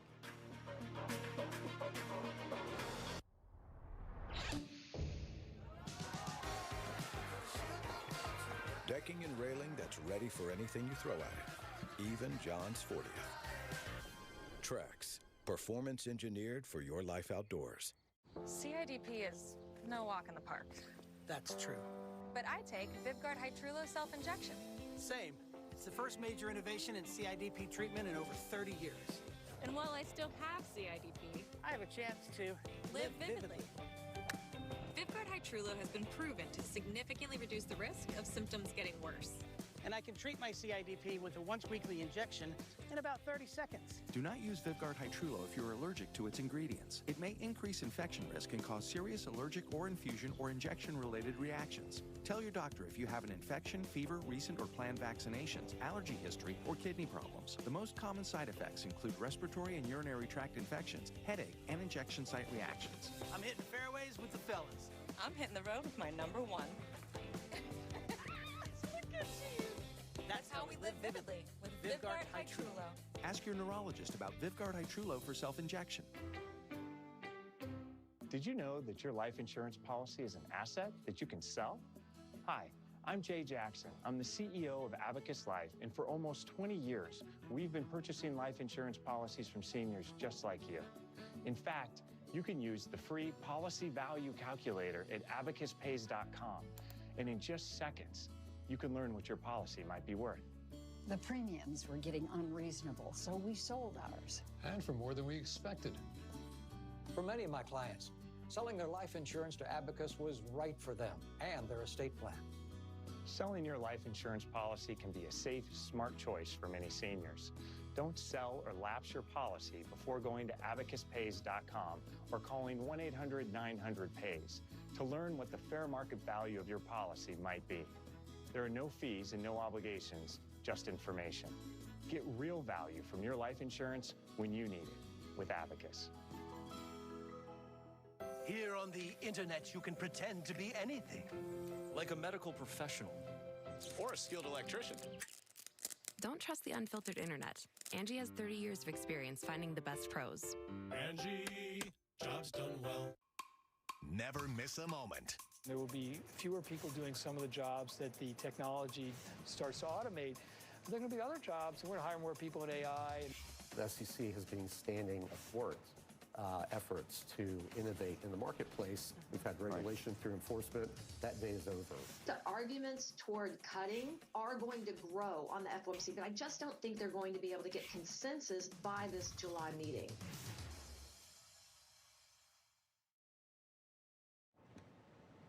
CEOs and business moguls gathering in Sun Valley for a business summer camp of sorts. Julia Borston is there and joins us with a special guest. Julia. Good morning to you, and that's right. I'm joined now by CEO of SoFi, Anthony Noto. Anthony, thanks so much for joining us here today in Sun Valley. Your stock has been absolutely on a tear and got a pop from the news that you're expanding to private markets investing. Stock was up 7% on this. How big of an opportunity is this for SoFi?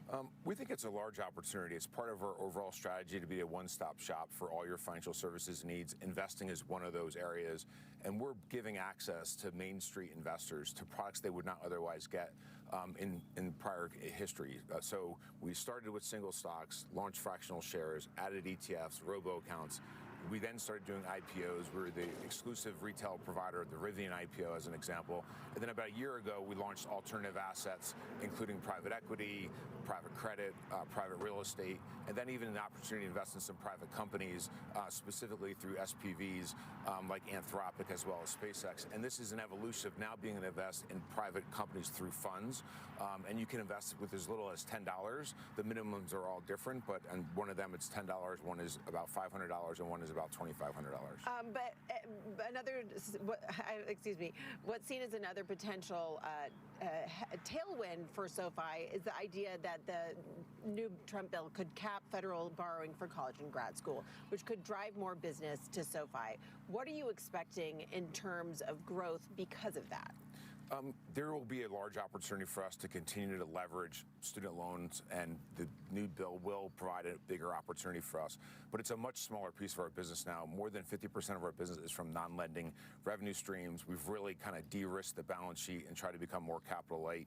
We've had 13 consecutive quarters of greater than the rule of 40, which is your revenue growth plus your EBITDA margin. And someone pointed that out to me. And our guidance for the second quarter will actually be the 14th consecutive quarter if we achieve it. And we have great momentum in the business. So while we're excited about the student loan opportunity, it's small relative to everything else that we're doing. That's driving the growth of our business and the rule of 40 success. You do have a lot of customers, though, in this younger demographic. And this younger demographic is being impacted by a couple of factors. We've seen unemployment for recent college grads higher than the overall unemployment rate.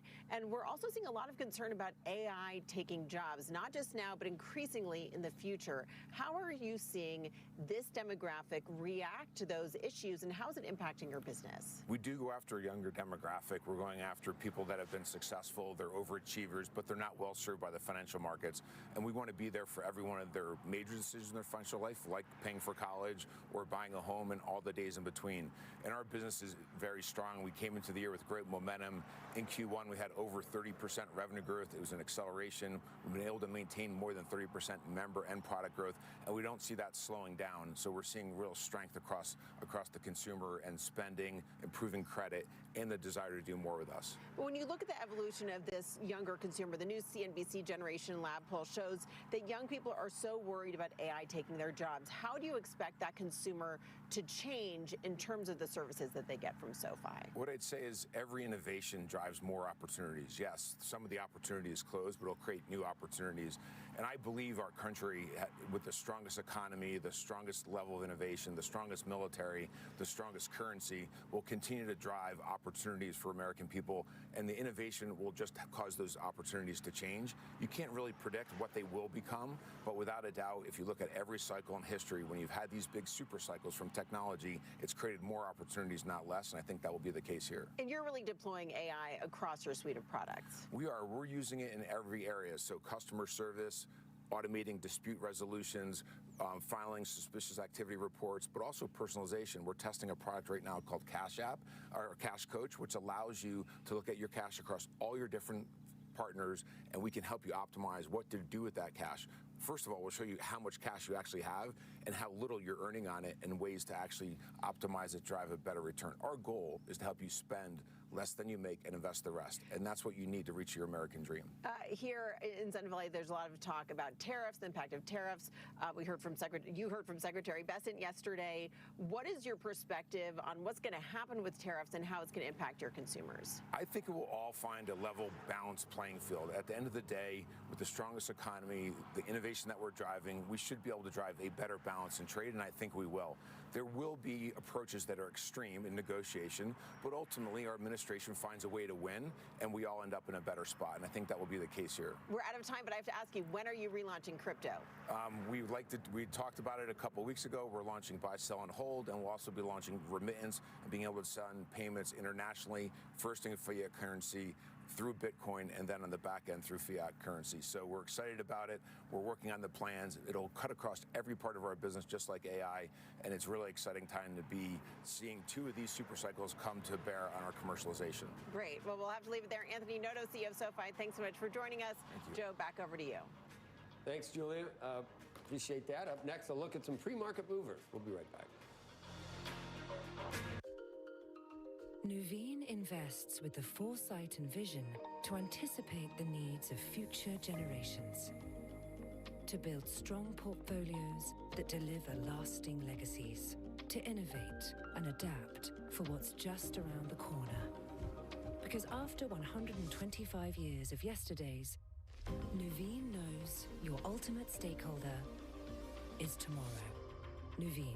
Invest like the future is watching. You did it. You took an idea on a napkin, built a successful business, and made it look easy. But at U.S. Bank, we remember what went into getting here. The hard work, self-doubt, tough decisions. From all those extra hours to finally enjoying the rewards. Our wealth management team is always here to work with you and every generation to come. Because there's nothing as powerful as the power of us.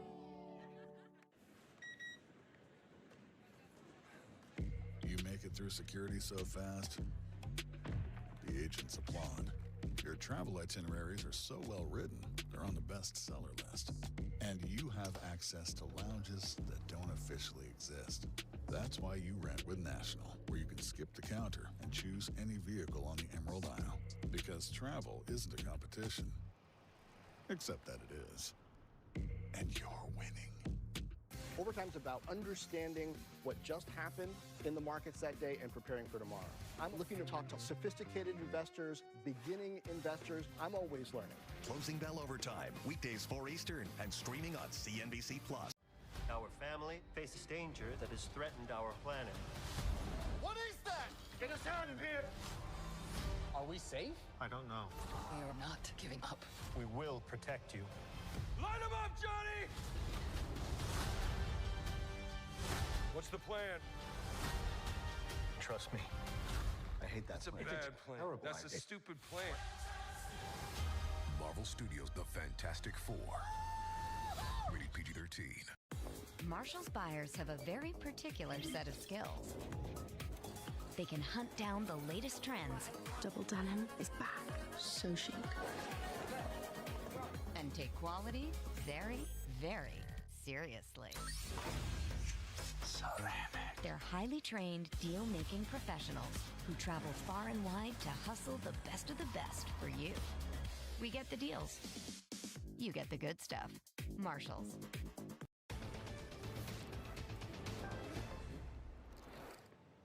All right, some breaking news. The deal we told you about earlier, well, it is now official. Ferrero is buying WK Kellogg for $23 a share in cash, or $3.1 billion. The move gives the privately owned Italian candy company Kellogg's portfolio of cereal brands. So you've got all their chocolate brands with cereal. Count Chocula, though, is not included in that. No. Cereal's almost like candy for me. Oh, it is totally. It's so good with milk. It's Seinfeld.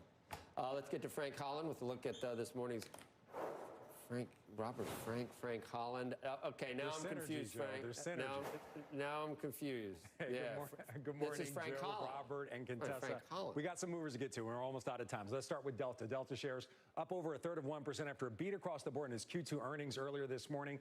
The airline reinstated its full-year profit outlook, and current quarter guidance came in above street expectations. CEO Ed Bastian telling our Phil LeBeau in the last hour that he's seeing more clarity in corporate travel. High-price seats, those were a driver. Premium revenue grew 5% year over year.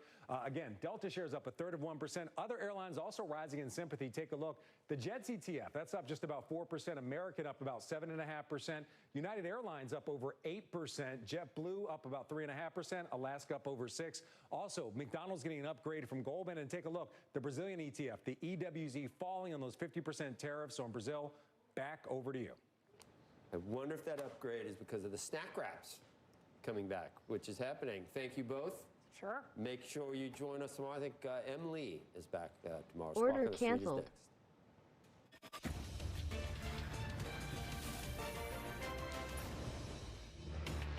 Good Thursday morning. Welcome to Squawk on the Street. I'm Carl Quintanilla with Jim Cramer. Faber is back at post 9 of the New York Stock Exchange. Futures Order a little submitted. soft as the White House continues to layer on the tariff threats, whether that's copper or now Brazil.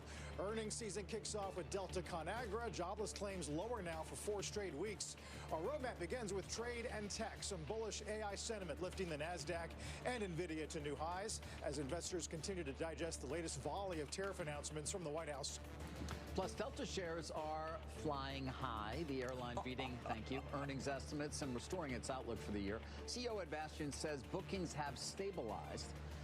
And with NFL training camps about to get underway, oh my gosh, you're going to start talking about the NFL again soon? You bet. Yeah. The league reportedly looking into renegotiating existing media rights deals, also embroiled in a collusion controversy. Why do I mention those things? Well, we're going to have a chance to discuss them with NFL Commissioner Roger Goodell, and that will be this hour of Squawk on the Street. Let's begin with markets, focusing on trade and tech. One day after NVIDIA's historic march to $4 trillion market cap, which you saw right here on Squawk on the Street. Let's begin with trade. The president announcing this 50% tariff on copper, effective August 1, Jim. Brazil adds another layer of how he views tariffs in general. Right now, there's places we really don't have a surplus or a deficit. They've been even, and it's been a very good trading partner, but there's political reasons.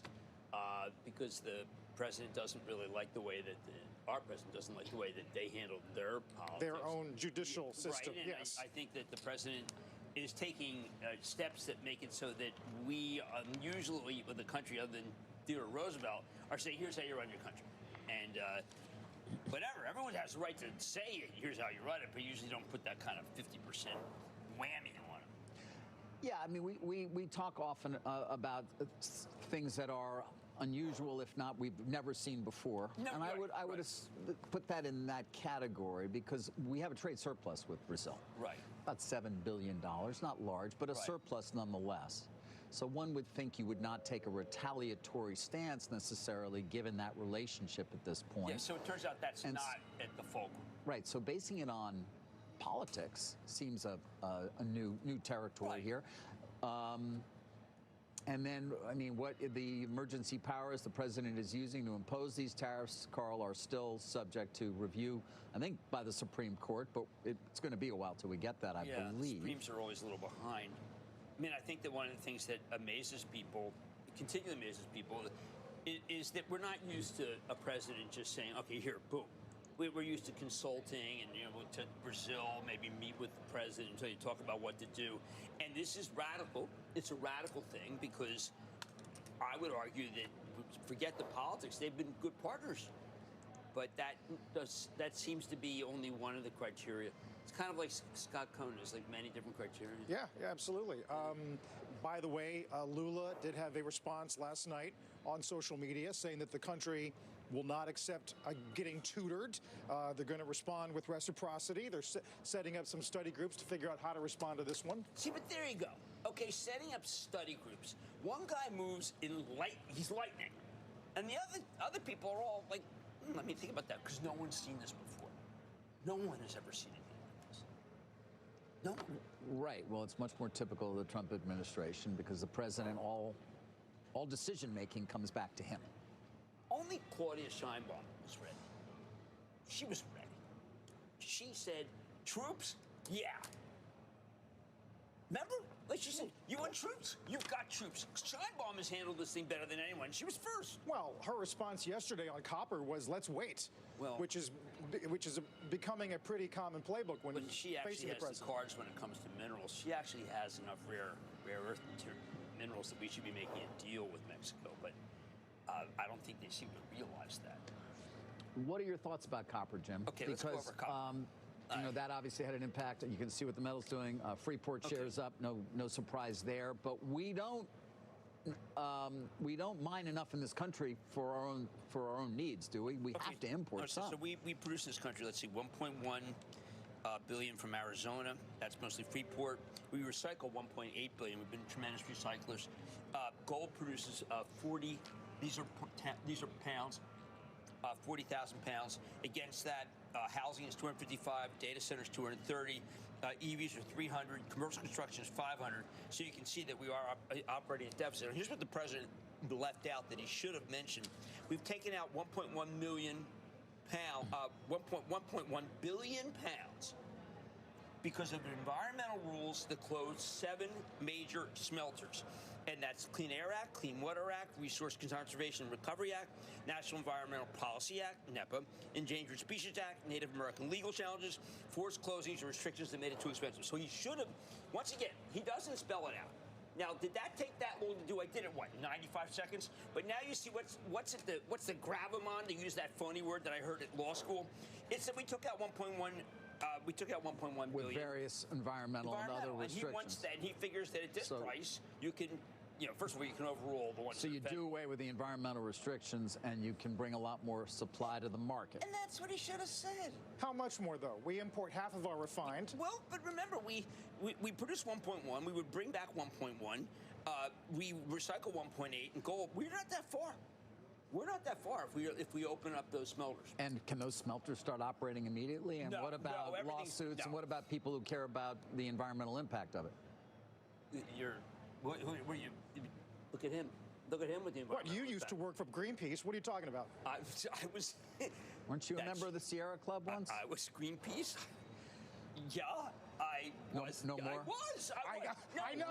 No, I was. I was Environmental Defense Fund. You're giving that up. I mean, listen.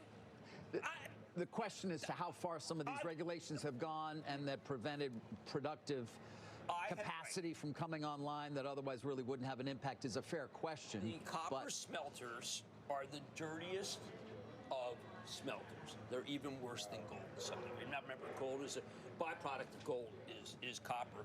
And yes, I did believe in these things. And yes, but I wrote my college thesis saying that perhaps NEPA went too far. I can show you that.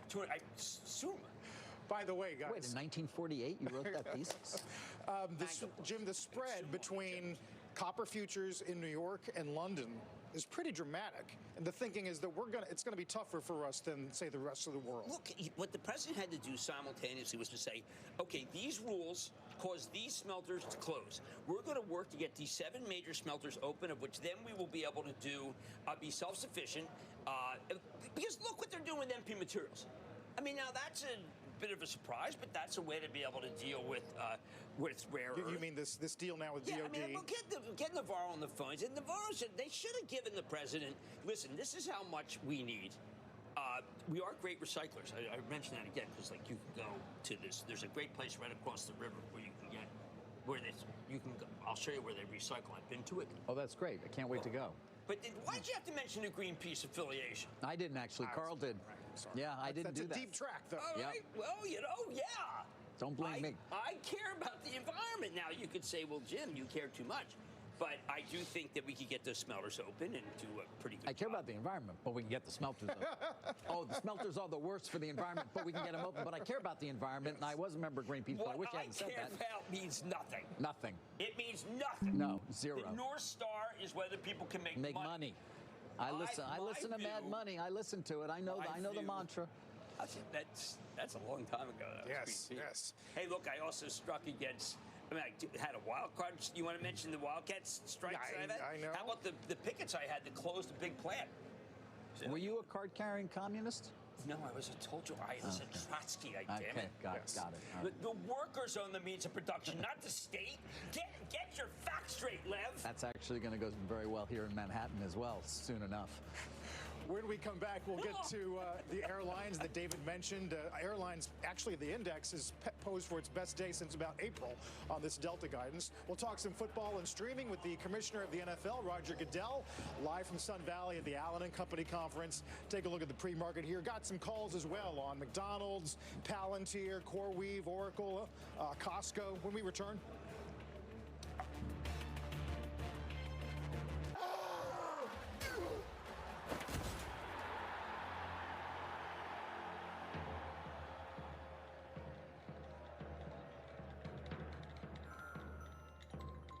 Sir, it seems that the Gladiator is getting a lot of positive social sentiment. Innovation changes everything. With one investment, you can access the NASDAQ 100 innovators who are rethinking the world. Before investing, carefully read and consider fund investment objectives, risks, charges, expenses, and more in prospectus at Invesco.com. Once you have kids, you want to make sure that they're taken care of. I kept putting it off, but finally I searched best online life insurance, and Ethos came up. I was able to get a rate instantly. It's a relief, to be honest. Check your price today at Ethos.com. Oh, so you corporate types think you're rock stars? That's as ridiculous as us, being corporate types. Let's begin. Rockstar move using Workday to handle all our AI agents. Well, watch me handle my agent, Gary. Bubbly water, no bubbles. So what'd you do this weekend? The huge. Shout out to Carmen for using Workday to manage our people and AI agents. What are we doing? Just clap. Today is a new age. Circle is building the foundation of our new economic system. We can raise global economic prosperity. Introducing CNBC Plus, the new streaming platform from the #1 source in business news. Watch live or on demand. Access any market, anytime, anywhere. Start streaming. Go to cnbc.com/plus now. America's top states for business is back. This year, states are tackling tariffs, budget cuts, finding local strength in a time of national economic uncertainty. Special reports all day and streaming on CNBC Plus.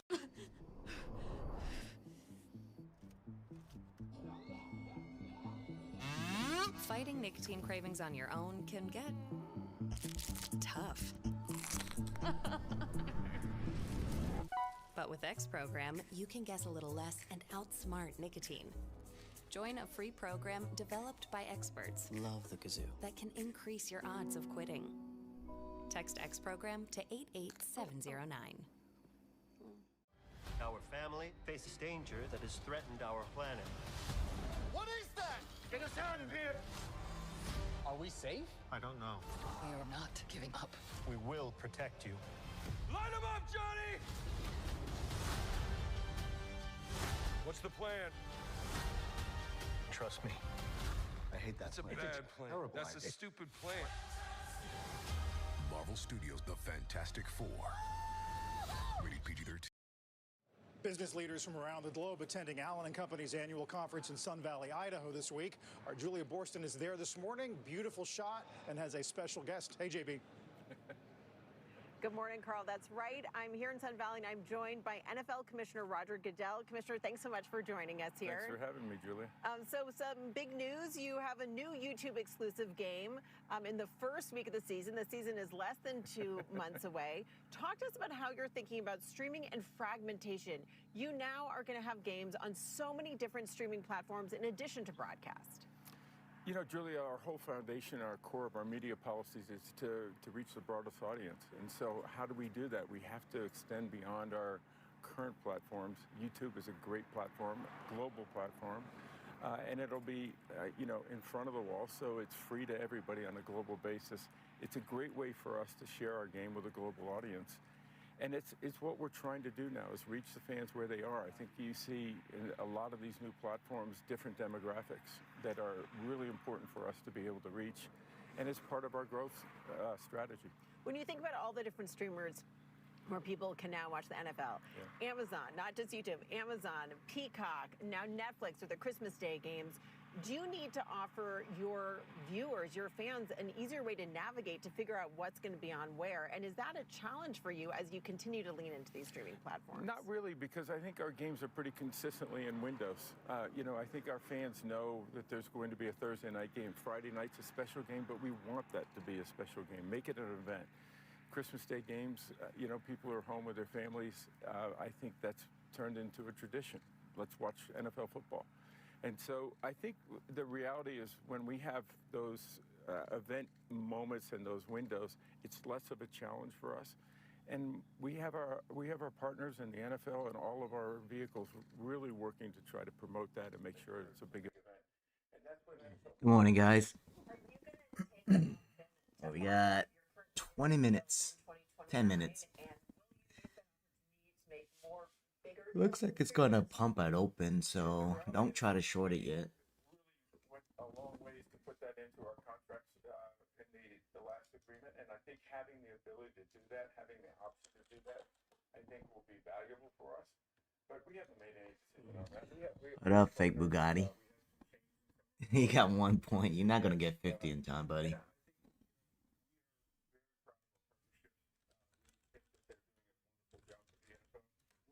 We'll look and we'll have that ability to see how the media landscape changes. I know Jim Cramer has a question, but just a quick follow-up, because you mentioned the change in the relationship with CBS. With the change in ownership and the sale of Paramount to Skydance, that gives you the option to renegotiate. How are you going to handle that with CBS? I think we'll wait and we'll see, when the transaction's done, and we'll get together with them and we'll see see how they're approaching the NFL and how they're approaching their business. But it's listen, it's something that will be incredibly valuable to us to make the right decision. Tim. Sure. Mitch, it's always great to see you. You know, I'm a big fan of yours and of the NFL. How many points do you have now, me?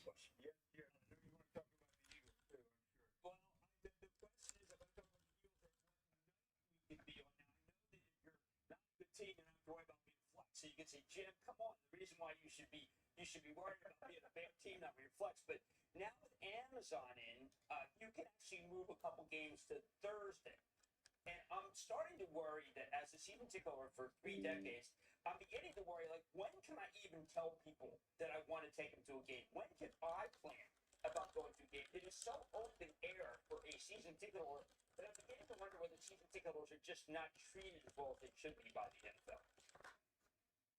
You know, Jim, that's one of the things we really focus on. We've averaged 2 games a year that we flex. It's very infrequent that we do it. That is the number one concern. It's working impact on our fans. Last year was the first time we flexed the Thursday game. It worked very well. We had very little fan reaction. We monitor that very closely. But it also helps us work to make sure the best game is on for our broader fan base around the country and around the world now. But that is a singular focus for us, Jim, and we don't take it lightly when we move a game. But it doesn't happen very frequently. Well, so, sorry, Jim, you jumping in here? Because I have to look Julie, it's David. Sorry for the awkward pause. It's Roger David's favor. Julie asked you that question. I just wanted to follow up as well on the close of the Paramount transaction, the right to have as a result of the change in control in CBS. Given your answer, I mean, is it possible that you would not have the NFL on CBS or that you would go in some other direction? We've had a long relationship with CBS. It's a decade. We also have a relationship outside of that with Skydance.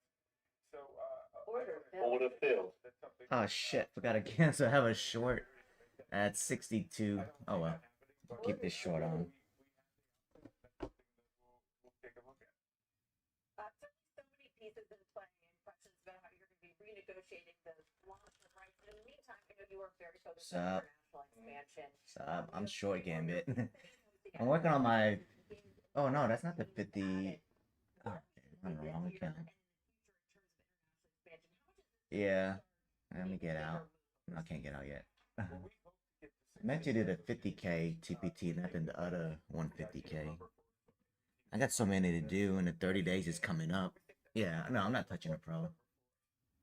But I have way too many evals. No, I'm only up $40, $30 actually. I want to make more, but I gotta finish these evals, and I need to stop buying. Yeah. I got 4 my funded futures with the 40% off reset, so I got those too. I wish it's like no time limit, you know what I mean? Like Lucid, you just buy and let it sit.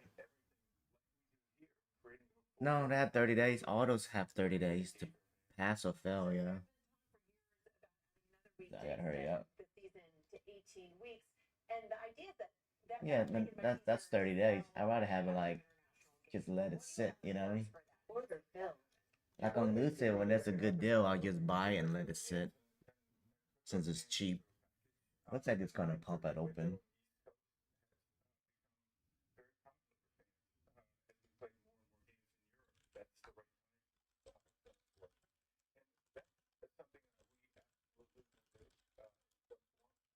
Mm-hmm.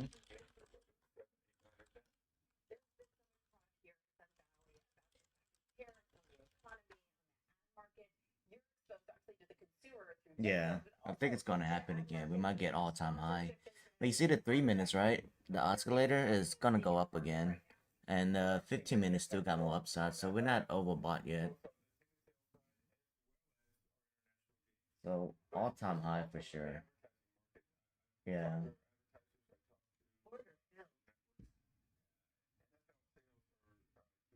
Yeah. Hey, I'm giving it a Tradeify straight to fund a giveaway on stream if you have enough points. 50 points. I don't think you have enough.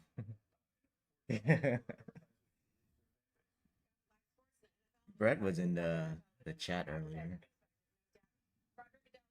Brett Simba? That's the CEO of Tradeify.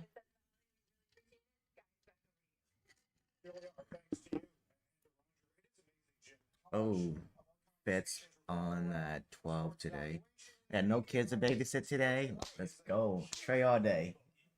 All day today and tomorrow. I need 400 more to get a payout on Apex, and I got 4 more days. Let me short this on Apex. Get Order money fill. in.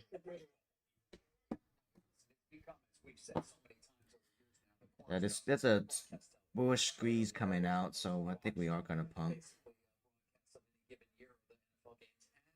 Yeah. Yeah, bot's been long.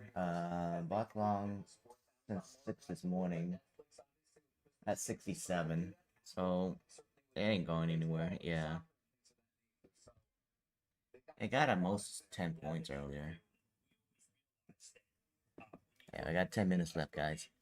Let's make some money. I got my coffee already. Make sure you guys have 50 points, okay? We got 2 hours left until the giveaway. This 4-day thing that they're doing right now, Amazon, that's nothing compared to that Black Friday. In terms of one piece, totally. We're going to talk some Prime Week as well as some other consumer signals after the short break. We'll get Kramer's Van Dash countdown to the opening bell with futures a little mixed Yeah. this Thursday. Don't go anywhere. Finding opportunity in fixed income today helps secure tomorrow. Our time-tested fixed income suite, backed by over 145 years of risk experience, helps investors meet their goals. Future investments, shaping tomorrow today. At Public, the high-yield cash account's a no-brainer. I know my money's working hard for me, and I know I can access it anytime I need it. It's very simple. Better rates mean faster growth, and that's exactly what I need. Small business owners, you gotta stop doing what you're doing. Why? Because Order bookkeeping fill. You see what I posted in the admin chat? That's some shady shit, man. Trying to steal from the big booty gang.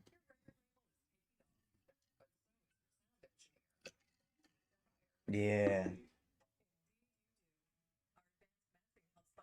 Hit Discord. Yeah.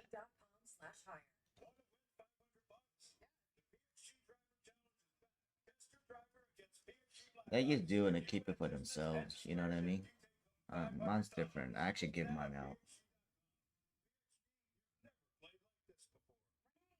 She would be the perfect legal guardian. Like most of these people that give stuff out on Twitter, it's all fake. They give it to the alt account. Well, most, not all. 4 minutes, gang.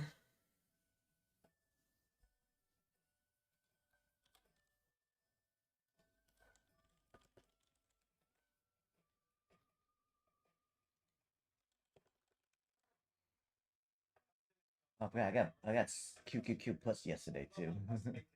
I need a dump. Tesla's up 2%.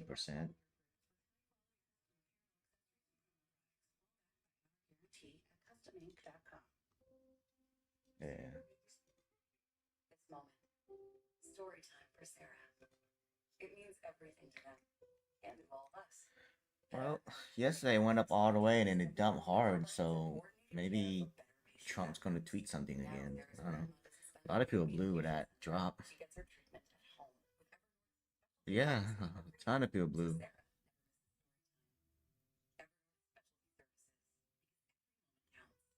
Yeah, it's all about sizing. Your sizing's good, you're safe. Yeah.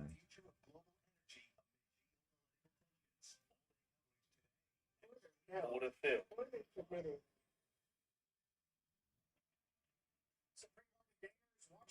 Yeah. Order fill. Nice.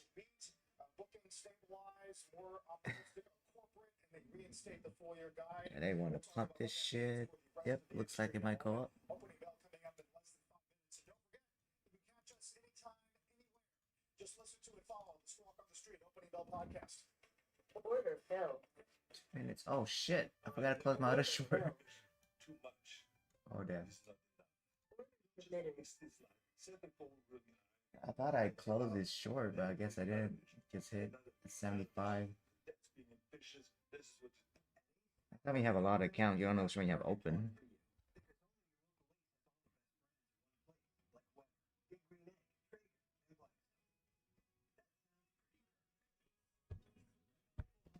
Yeah. I'll take the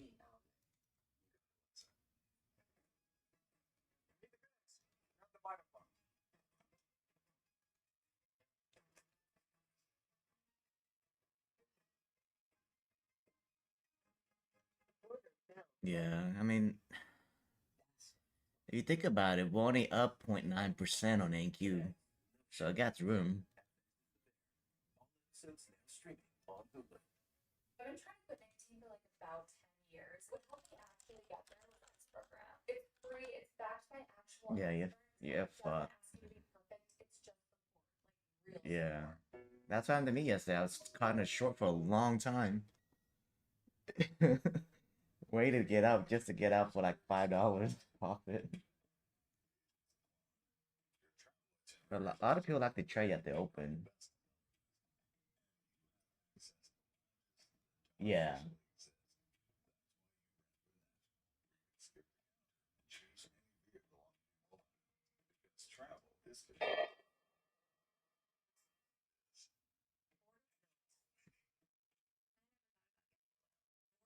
I didn't know how to short it. Ooh, it got saved. Woo. Go to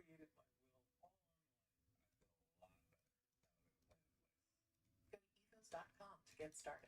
Yeah. Leaving you lost. You need to hire. Indeed. Order filled. Indeed you do. Sponsored jobs on Indeed are 2.5 times faster to first hire. Yeah. Visit Indeed.com/hire. Where's my short at? I can't find which one I shorted. Order submitted. Full sight and vision. Order canceled. Yeah. I think all my short just hit, so I'm out. Yeah, I got out green.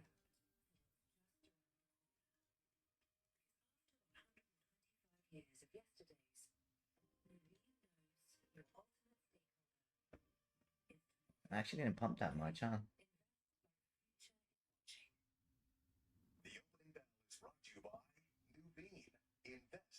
Let me see if the bot's gonna go short. No, bot's not gonna go short anytime. I think it's buy the dip for now. Yeah, I just don't know when to buy. Yeah.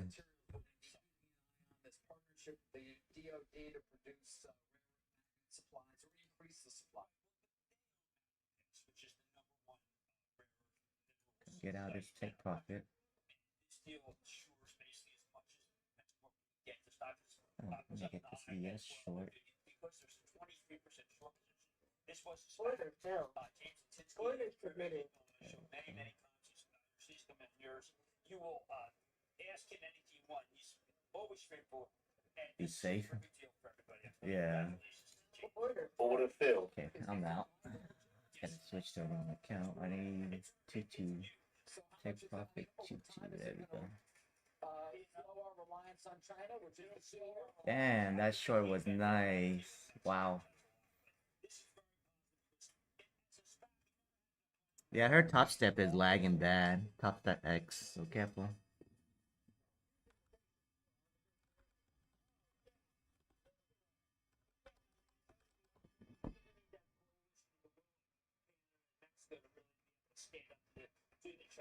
That's my point of view. I think they're eventually the president will share that.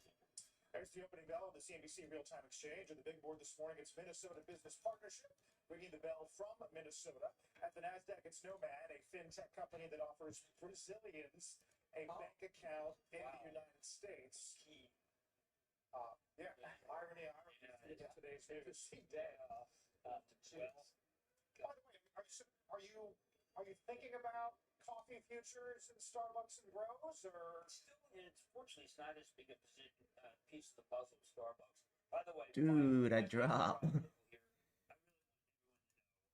just think that sport coffee Starbucks chemical so I really think that this is a multi-quarter turn. Not unlike Nike, that's a multi-quarter turn, but this stuff was jumping the other day when China, possible China state. Wow. All this bit that went long at open just got wrecked.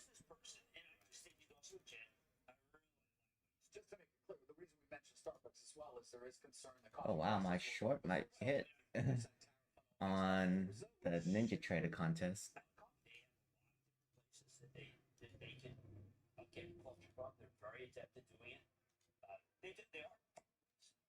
Sure, they are very adept at sourcing. Yeah, not worried. Just not gonna say that they are. Speaking of quick service, got an upgrade at McDonald's over at Goldman as they say, Jim, pressure on the lower income consumer. And this has been borne out in some B of A numbers today. Might help these companies with very large marketing budgets. Well, they did talk about how McDonald's has to scale. I've been waiting for that upgrade. A lot of people were saying that once the middle class joined and being a little more tight-fisted, McDonald's would be bad. I did a piece last night about what the hell is going on at Wendy's. I mean, they've had 3 CEOs in a very short period of time. Kirk Tanner left there after a year and a half. He was the guy who came up with the dynamic pricing. It was such a failure. I used the 3 minutes when I trade. Yeah. I got out. I took $2,000 profit on the Ninja Trader. I hope it pumps again. I'll short it. Order submitted. It's a done deal, of course. Kellogg, the Battle Creek, Michigan-based company that makes Frosted Flakes. Oh, you on the long? Shit. Let me see. 3 minutes looks like it might curve down. 15 minutes. Yeah, 15 minutes curving down too. It's trying, so.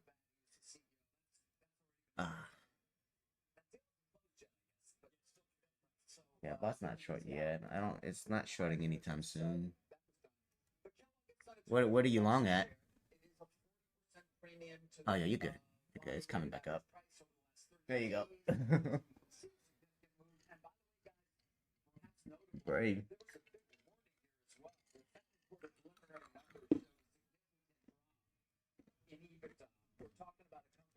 It's up to you.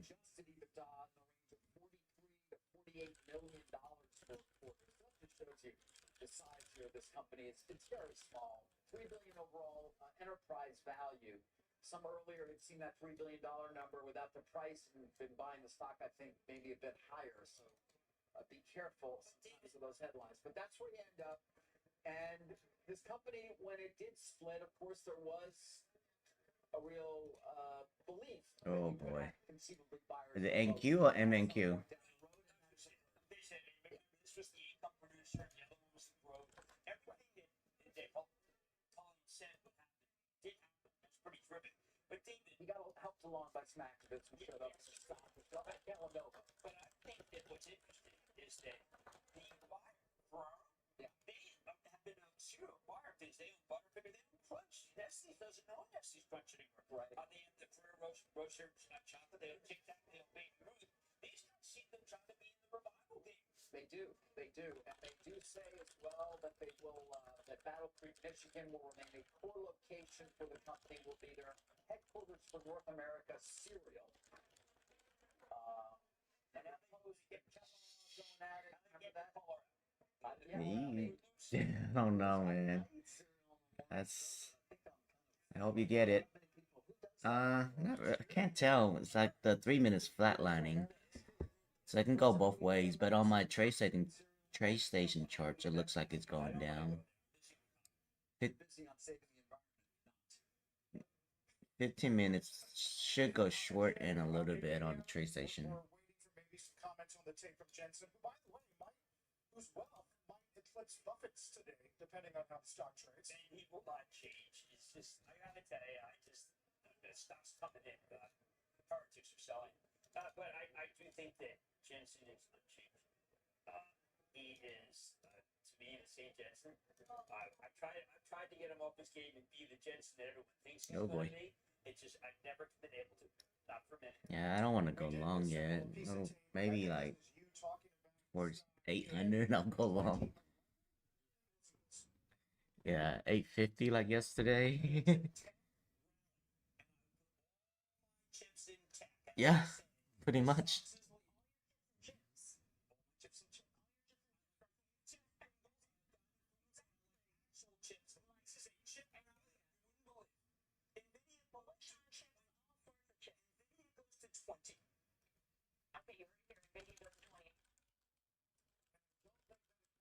Display. It's like 20 cents. I've been a believer for a very long time in the company, and I remember I was looking at There you go. Watch when you get out, it's gonna run up.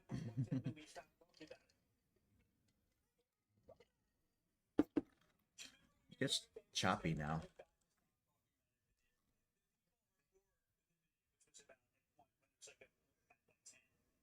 Was it a 10? Yeah. You just Jim shut up. When was that? Like 2017? When was it? It was when I came back with that. My dog had the picture.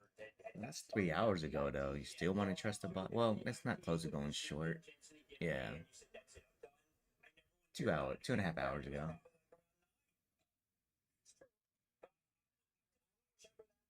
It was true because I've told you that many times. That's also have sat here many times and praised the greatest long-term call that you've ever made. You have repeatedly said that Jim, this was it. I've never seen anybody like it. That's thank you. Oh, dump out of nowhere.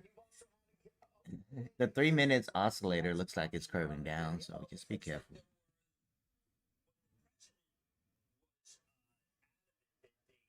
Take the charge. Yes.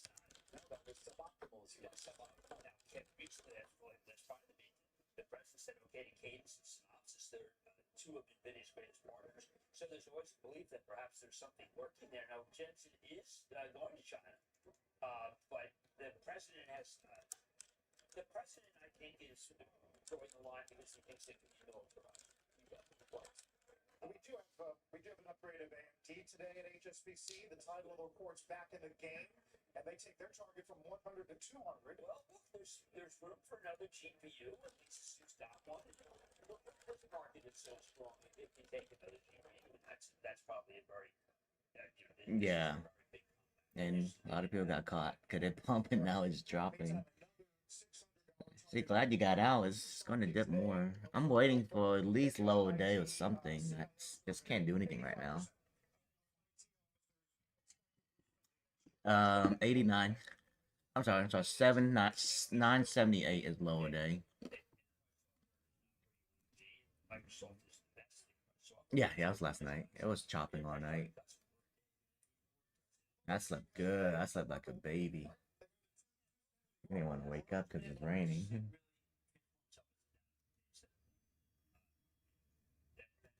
Oh yeah, you're right. It's only Top Step X is down because Day Trader Project X is working, and Tick Tick Project X is working.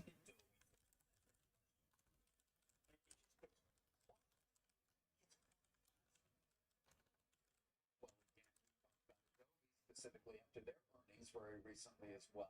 Not been as well received. The deal that did not go through. The deal that didn't happen as well, yes, that might have benefited them. And the deal not going to happen. The PTC ought to just I don't know. It's 3 words.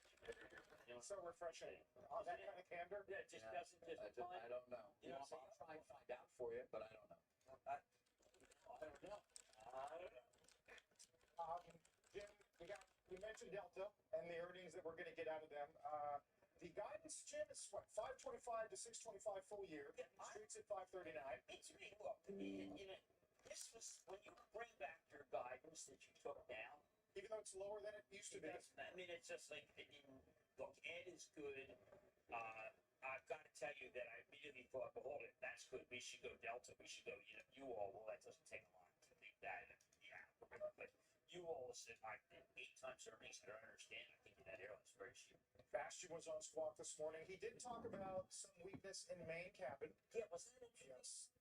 Man, can't even take a trade. This is boring.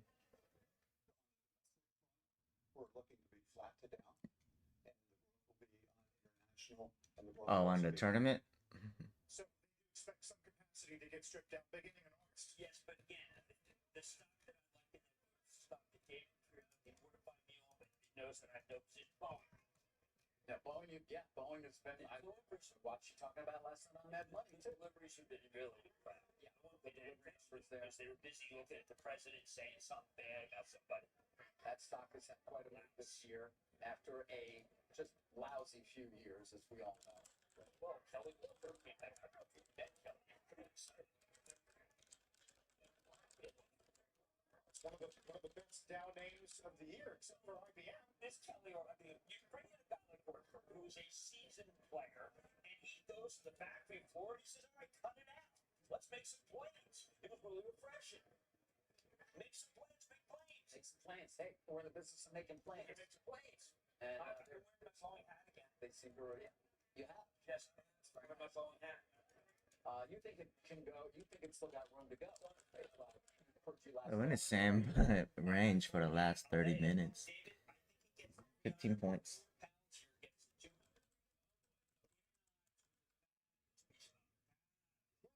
The golden path to become the Ooh, at what price?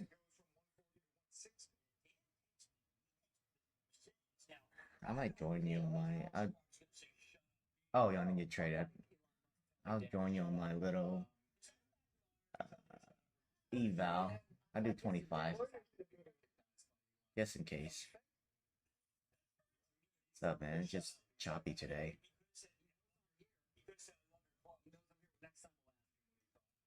Run it up. I feel like we're about to dump it down, but who knows? Yeah, my chart's looking down. Trade station about to go short on the 15 minutes.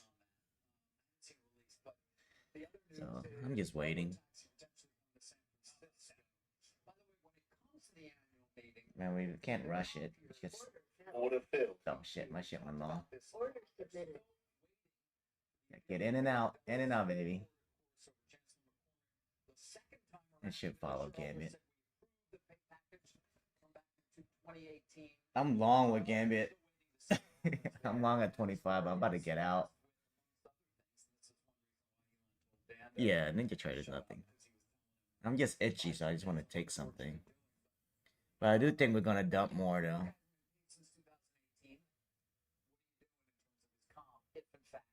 Just get me out of here and just it's a little long. I might just cut it.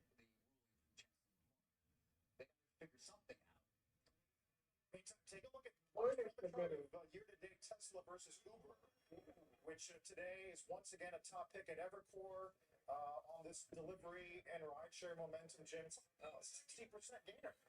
It's even on?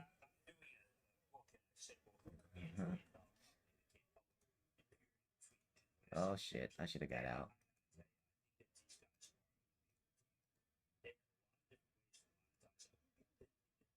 Either DoorDash or Uber would actually have gained. It seemed like they were so commodity. No, they won. And it was a scale game, and they won, David. That's what happened. I mean, there was that brief blip down in Uber when Elon was talking big about the app and what they could do and what robotaxi will mean. That concerned you for a little bit. I know, shut up.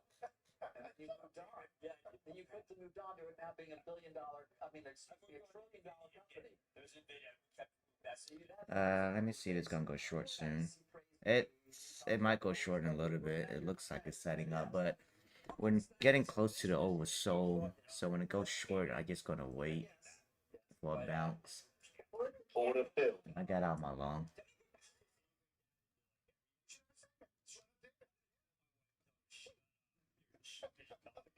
Good luck.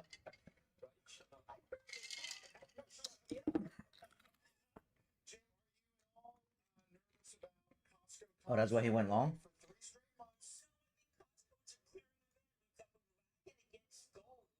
Oh, so he didn't buy the dip yet. I think we're gonna drop under 2300. I think just, but yeah, I bought one short, guys. Yeah, I'm just gonna wait.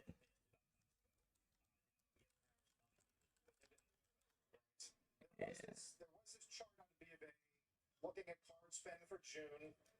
The lower cohort it's negative year on year. It's yes. Okay, so 15 minutes looks like it's gonna drop more. So if we get a little pump, I'm gonna short. I'm just gonna follow the bot.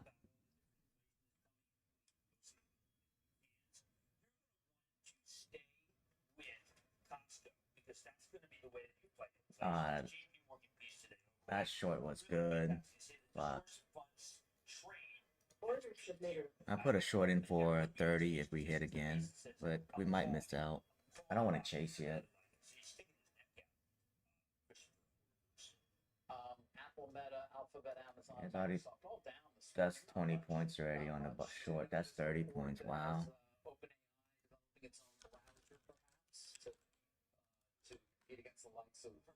I knew short was good too. Fuck. Yeah. Hey, save your ass. That's a good short. Should have went.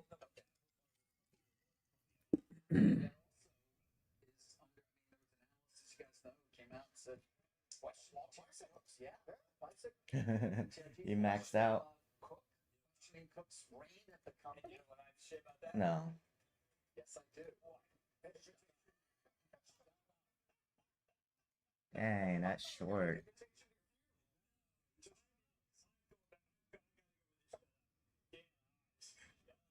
So he's copy trading. One fuck up, he's all gone. All 20 PAs. Yeah. We'll get some bench speak. Muslim, Waller, and Daly all on the tape before 3 p.m. Eastern. Stay with us.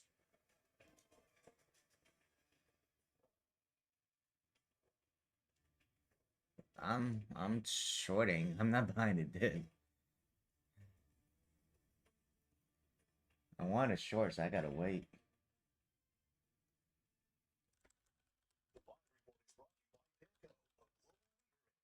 Fixed income.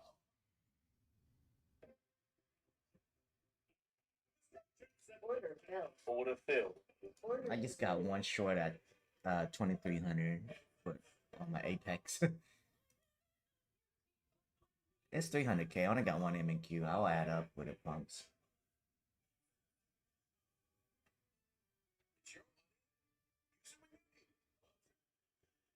I don't see people complaining. Yeah.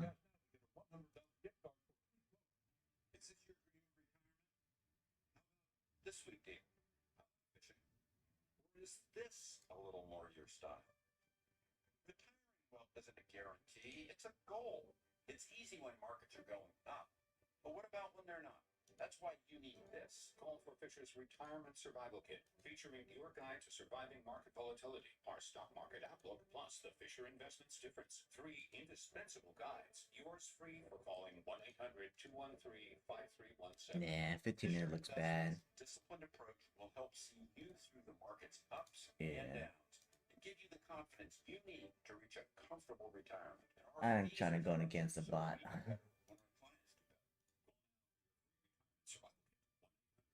I got 40 points at most. I'm gonna join in though. I'm gonna go to 315 or 320 if we get up there.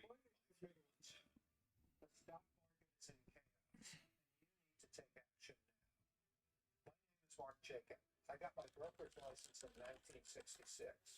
I've invested through 9 recessions, several massive market panics, and many bull markets. Come on, baby. Drop it. Today I have a warning.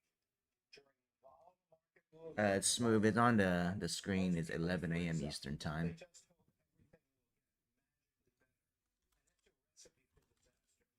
you need a big picture plan. You need to take specific action starting today. My new briefing lays out There we go. what we Thank expect you, to bot. happen in the markets. And I'm out. What the Order fuck? filled. Order filled.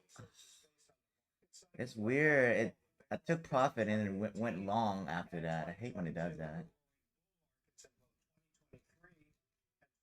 I don't know. Like ghost orders. Yeah. Now it's 50 points on the bot.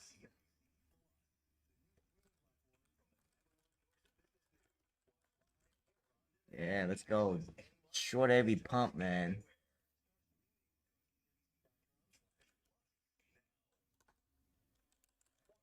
Well, it's because of the thing that's all-time high and then we're overbought.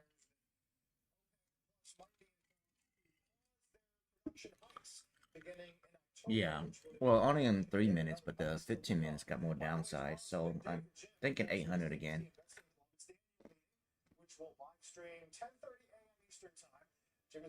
50 minutes still has downside.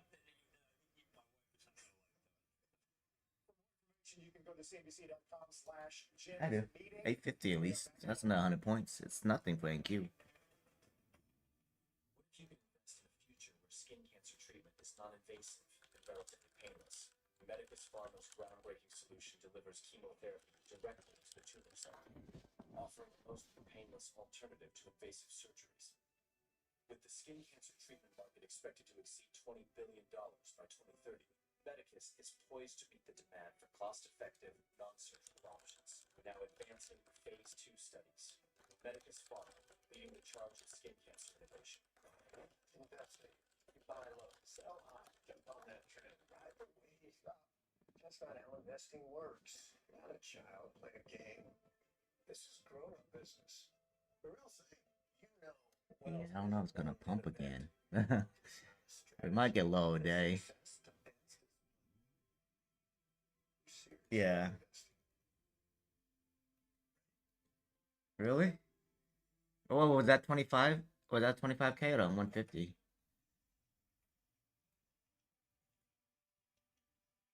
That's only, no, it won't be blown. You'll be down a lot. Yeah. Yeah, that's, well, no, because he has 4,000 buffer. He just won't be happy. It'll be a grumpy day for him. Dude, he's been getting, what, 2 weeks of daily payouts, right? Killing it, dude. It adds up. The way you're doing it, it's adding up.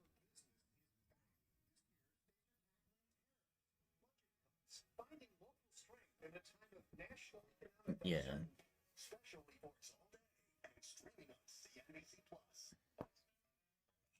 There to show up different. Yeah. Once you're over the buffer, it's easy to get payouts. Imagination, never parents. Bounce with bold ideas. Here is a creative outlet. What will you say? What was that? I think that's Chris. I heard some weird sound.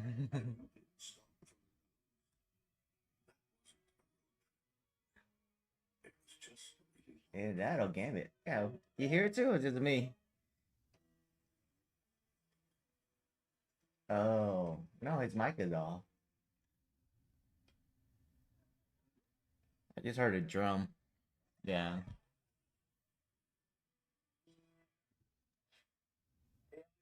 Yeah, it's Chris. I know it's him. It's able to think.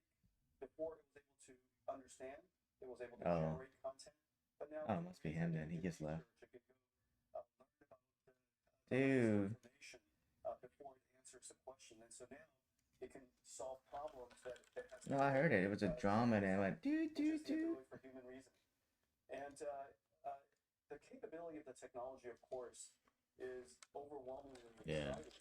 It can do bad things. But the things that it can do is overwhelmingly. Damn, bot caught a good short, dude. Yeah, this is the beginning of the. It could be a pure associated law firm. We got a new low day.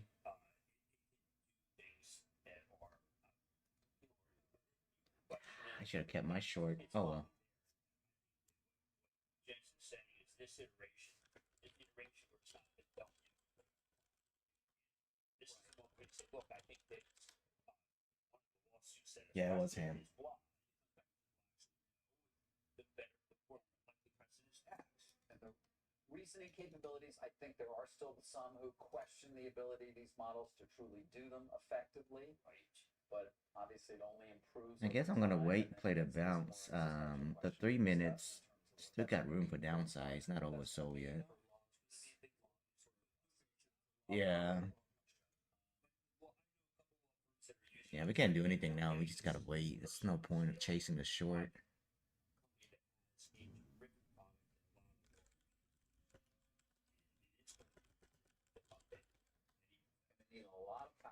It's hard, right? Well, June was tough for me. July was actually hard, but I'm actually positive. I haven't blown anything. You did good in June. Yeah, it's hard, but just our sizing is good, so we don't blow. Look at that dump, dude. It's almost 100 points on the bot now. I love that. Yeah, I love the oscillator, dude. Most of the time, it's spot on.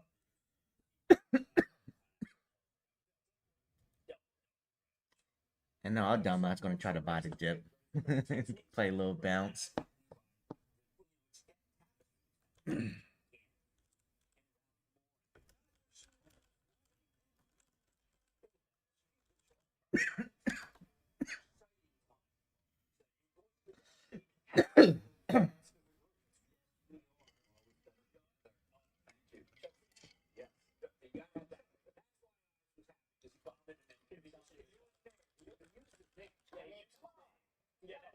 Do you think he's wearing a special coat today? Jim, we'll see you tonight, man. 6 p.m. Eastern Time. S&P's down 6. Don't go away. I don't see people blowing up, though. That's the thing. This is a quality, comprehensive exam. Come again? You asked me to top line it for you. Okay. Bottom line? What? Bottom line is, this is the day value. What? Get 2 pairs of progressives and an eye exam starting at just $159.95 at America's Best. In the age of AI, smarter threat needed smarter protection. CrowdStrike Charlotte AI is delivering the future of cybersecurity in what's now and what's next. Built on the intelligence of every breach we stop and refined by human expertise, Charlotte AI gets smarter so your business stays safe. It's oversold bounce on Tesla. Nothing else. And protect what matters most. That's why the businesses you trust CrowdStrike. My puts is green. I'm gonna wait for a more dump to settle it. Oh shit, Alex blew his shit. TPT and his bonuts. Look on the P&L channel. He bought the dip. Yeah. I hope Fish is not in on his buy the dip because he's down 70 points. Holy shit.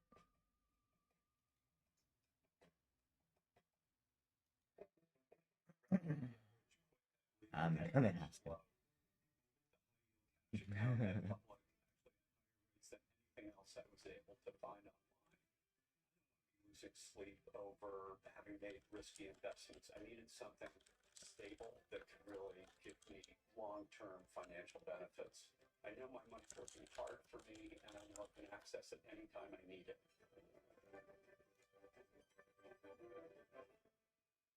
As a business owner, I've got a lot on my plate. That's why I use ZipRecruiter to hire. ZipRecruiter has this feature called Zip Intro. I chose the time and it did all of the work of finding and scheduling the candidates for me.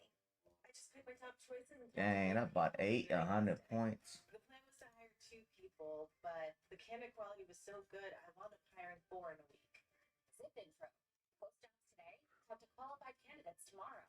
Try it free only at ZipRecruiter.com/ I want a long at 900. Think that's stupid?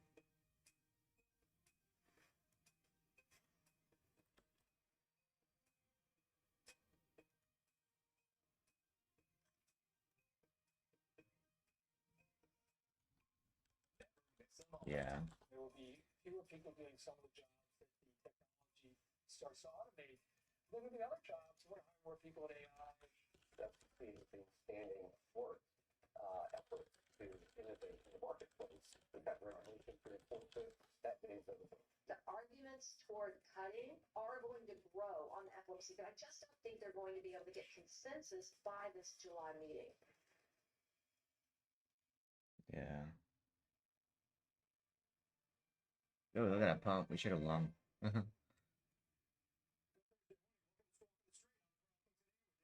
Yeah, it's gonna go back down. We just wanna play the bounce. If it gets lower there again, I might go long. Let me set that in. 16, 916. I have it in.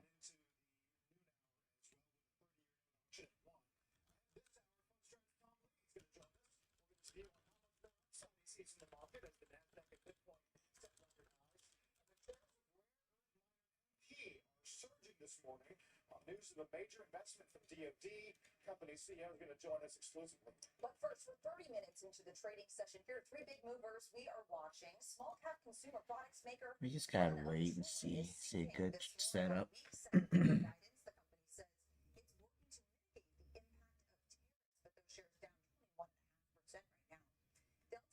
Is jumping after the airline topped quarterly earnings and revenue estimates and reinstated its 2025 profit outlook. We'll have much more on that move, up 13% ahead. And Kellogg is spiking on news. Italian food company Ferrero has agreed to buy the cereal giant for around $3 billion. Lots of deal activity, but in the meantime, Joey paid Kellogg a 30.5%. Meantime, Oh shit, it's coming down for us. You ready? I know, but I'm gonna do the eval. I can't wait. I'm long at 25. I don't care. It's just eval. It's just a trade A. If I blow it, someone can win the giveaway. No contest. It's like 6.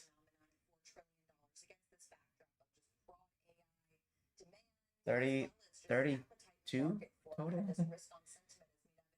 Yeah, on Discord. It's only on Discord. So in 2 days, oh shit, mother-in-law went in. Uh-oh.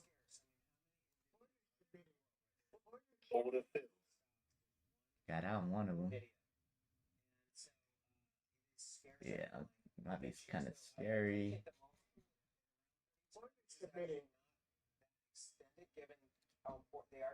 Yeah. So why did we dump? Multiple expansion potential for NVIDIA as well as just the broader NASDAQ from here. Do you think there are significant catalysts to the upside? Yeah, I think to the extent that there's companies that are producing durable, sustained earnings growth, whether it's the Palantirs or the NVIDIAs or the Teslas, the world. Yeah, there's more room for drops. I need to get out. It's getting scary. Essentially black swans in the last 5 years. In terms of earnings, I haven't tried my funded yet.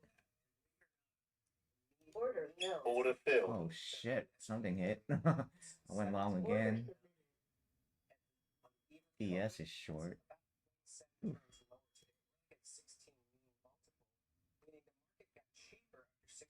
Yeah, this might be a bad long on my trade day. There are some complaints this morning about, again, market concentration. Right? The top 10 is it 40% of market cap? Order canceled. 8%. That's right. Not 900. Order submitted. Companies are a huge share of earnings. Order filled. Order filled. Got out. S&P is benefiting from the fact that it is sitting at the center of AI, which is a huge global driver of That's too loud. Let me mute that. earnings. And then the other piece is, of course, financial innovation. Come on, get me out of here. Got one more to get out. And the cryptos have shown that that's another piece where there's a lot of earnings growth. And again, that's The bot took 140 points on that. Tom, I wanted to spend a minute, if I can, talking about a company called Bitmine Emergent Technologies. You recently became chairman of that company. Yes, that's right. I want to ask you a few things and just see if I got this right. Now, the stock I mentioned, it hit 161 very recently. I don't want it. Hell, 900. So. The company did a $250 million, I think, sold as many as 50 million shares at, I guess, $450 or so a share, correct? Yes. Those shares have not yet been registered. Is that correct? Oh, that's right. Okay. They will eventually be registered. You're almost there, Spicy. 13 more points. You got it. When you look at facts, it got 6 million shares at it's a 300 million or so market cap, but that's not the case. This has got 61 million shares outstanding, at least, and a market value, therefore, even at 55, that is many billions of dollars, correct? That math works. Okay. I'm following your math. You're going out, you're spending the $250 million to buy Ether, is my understanding, or maybe a little Bitcoin, mostly Ether. Yes. Sup? It is for Ethereum. Okay. And You just so woke this up? is at a huge multiple to the amount of Ether Yeah, a little bit. they could buy with the money that was raised in the pipe. Yeah, we took a short, but we got out too early and bot took 100 something points on it. There's discussion about Ethereum treasury strategies, and to us, there is like a logic to what these companies are trying to do, because one, they're actually going to be using whatever. Yeah, I got out my long, so I'm all flat now. Use capital markets to grow their Ethereum holdings. Okay, so meaning what you can add value to the overall Don't we all? things that can be done in the Ethereum ecosystem.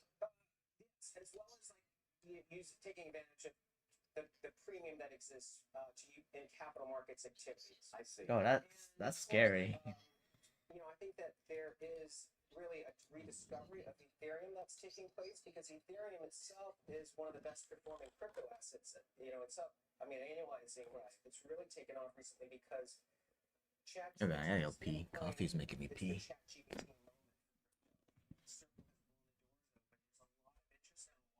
Getting involved with Ethereum and building stable coins. That's 30% of Ethereum's network usage today. Right. But it is a technology in addition to, it's not just like Bitcoin, which is sort of seen as that's right. The gold. It is a technology. I mean, it could lose market share as well, couldn't it, to the likes of Solana? That's true, but when you see like the JP Morgan stablecoin, it's being built on Ethereum. Robinhood is building their tokenizing business on Ethereum. So as what they call a layer one, Ethereum is like the preferred choice for Wall Street. It already is more than 60% of all the tokenized real world assets, and I think that share is growing. If stablecoins over 2 trillion, as Treasury Secretary Bessent predicts, that's an exponential use. Your 900 long was good, Gambit.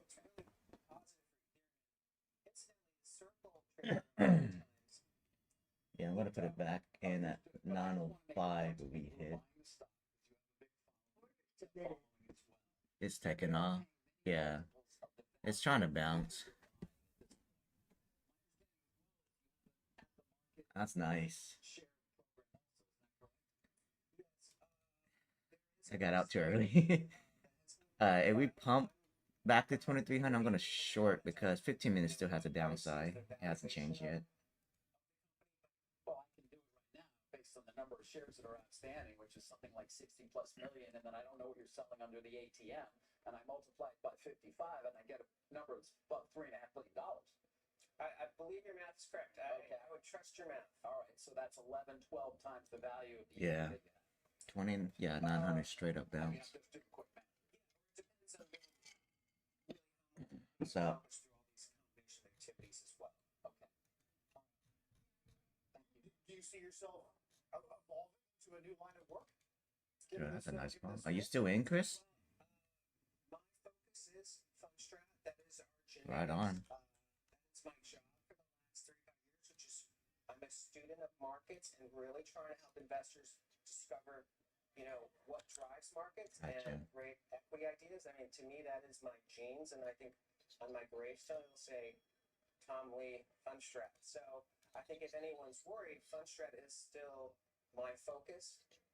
We are, a research business. We have now an asset management business with 1.6 billion of AUM, and so that is, my prime focus. But to me, there is I have a lot of interest in really what is happening with the convergence between Wall Street and crypto, and I think that's what attracted me to be involved with something like an Ethereum treasury strategy. Right. Well, you are now the chairman of a public company that could have a market value as soon as their shares get registered of well more than $3 billion. Just yes, and I believe your math, David. Okay. Well, my math's simple. Yeah, it's not complicated stuff. Yeah. A lot of excellent math. All right, thank you, Gary Bennington. Appreciate it.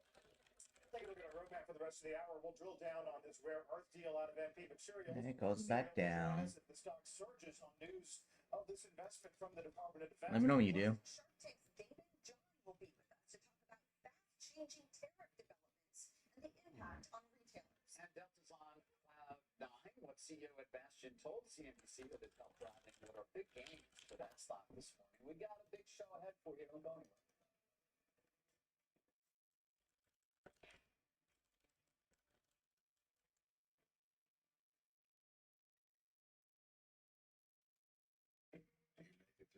so fast. The agents want your travel itineraries are so well written. They're on the bestseller list. And you have access to lounges that don't officially exist. That's why you rent with National, where you can skip the counters and choose food belonging in Rhode Island. Because travel is the competition. Except that it is. And you're winning. Every morning before the market's open, I'm planning my. Oh, I forgot to keep turning on my mic. There we go. Needs directly into your potential returns. I found that Public is really the only platform that offers rebates on your option trades, which help offset those costs. For me, when it comes to investing, timing is everything, and Public allows me to get a Really step long ahead. on my Apex at 9:05. Just love to farm and give you people Bet. around the world. So it's very fulfilling. When I look at what we're producing, I know the high quality. I know the animal. I just need 3 more hundreds so I can get this stupid payout. Something to us. We really care about how they're doing and how they're feeling. So we I really got invest all 3 to our 4 more days, I stocks think, into it. because July 4th didn't count for me.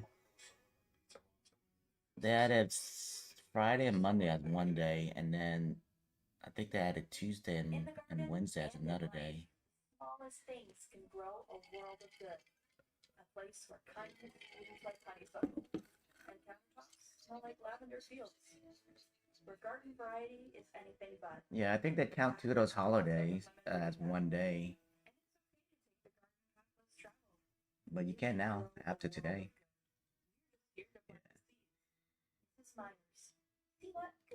Phidias need to give me my 30 freebies. They owe me 10 from the last giveaway. Oh, last contest. I think. Is Trump gonna be on today? Let me see. No, no Trump, but we have. Oh, Gambit at noon. It's a bond auction. So that can move the market last time. Today, the U.S. Global Jets ETF moving higher, but the group is still down for the year. Delta's leading that space this morning after posting a beat on quarterly results and reinstating their 2025. Yeah, I think so. Should I try to short one? Order canceled. Let me short one. Order canceled. I'll short 2 since it gives an eval. Order filled. There we go. We'll talk a little bit more about that in just a little bit. You mentioned that they beat on the top of the bottom line. That was the initial pop that you saw in shares before the market, but then it's continued in part because of the company's guidance, not only for the third quarter. As you take a look at the third quarter, expecting to earn between $1.25 and $1.75. The street's at $1.31. Order filled. $1.25. Remember, they pulled it after the first quarter. They are reinstating it. Their guidance $5.25 to $6.25. The street's at $5.39. Important point here. Remember in January, after they reported their Q4 results and they gave their guidance for the year, they expected to earn at least $7.35 a share. What's changed? Well, the economy class consumer has pulled back. Premium revenue, it still continues to grow. We've talked about this for some time. Delta has been among the leaders in the industry in terms of driving premium revenue growth, up 5% compared to a year ago. But the main cabin, that's where the softness is, down 5% compared to Q2 of 24. Here's Ed Bastian on Squawk Box talking about the state of the consumer and capacity cuts. The main cabin is down 5%, and that's where you have your most price-sensitive customers. You'll see post mid-August is you'll see industry capacity, particularly in the main cabin domestically, coming down significantly.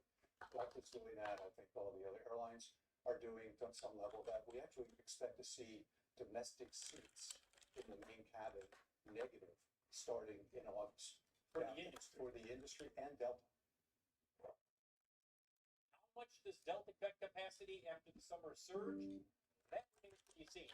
And the call has just begun. We expect some very pointed questions from analysts in terms of saying, okay, what are we talking about? 1%? 2%? We'll relay the information on you if Delta gets more granular during the conference call. By the way, transatlantic travel remains strong, up 2% Order submitted. relative to where it was a year ago. Order filled. Order filled. Order submitted. They're all moving higher following this Delta report. Thought I muted this. Why is it still so loud? United next week, and then the week after that, that's when we hear from Alaska, American, Southwest. Bottom line is this, guys. We've talked about this for some time. The economy class consumer, the person who's looking for the bargain basement fare, they've been pulling back for some time. We see that in the booking patterns. We're seeing that this summer. That's where the softness is when it comes to airline travel. Yeah, it's just that broader Shoot, reflection I'm short at 60. appetite to spend right now. We'll come to you with any headlines you get. I'll go down.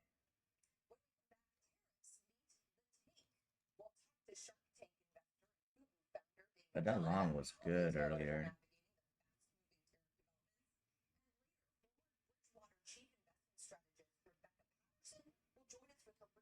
Yeah.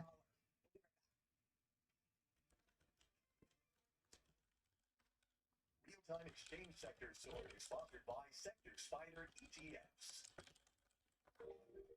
Here we go.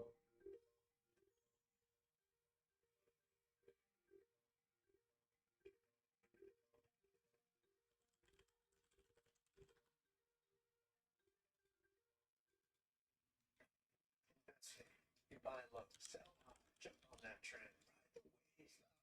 That's not how investing works. You're not a child playing a game. This is grown-up business. The real thing, you know, wealth isn't won in a bet. Luck is not a strategy, and success demands discipline. You're serious about investing, right? Hey, it's Ryan Reynolds here from Mint Mobile. Now, I was looking for a fun way to tell you that Mint's offer of unlimited premium wireless for $15 a month is back.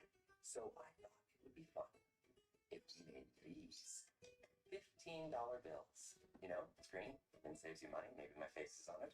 Maybe the back of my hand is fun. Short AV pump, baby. That's very illegal. Order filled. I'm out. That's what I'm doing. I just got out.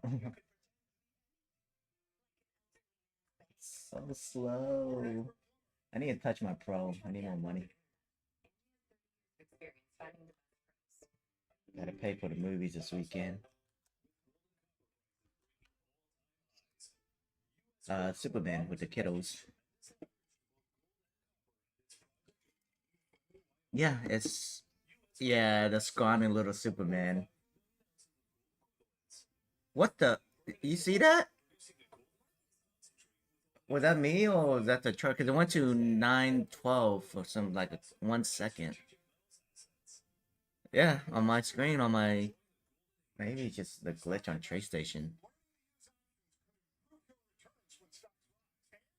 Wow, what's up? Tweet?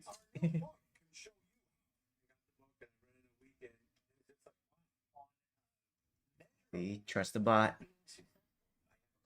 Bot's still short. We're not at oversold yet, so still got room. There's a 3 minutes right here. Almost at the bottom, not oversold.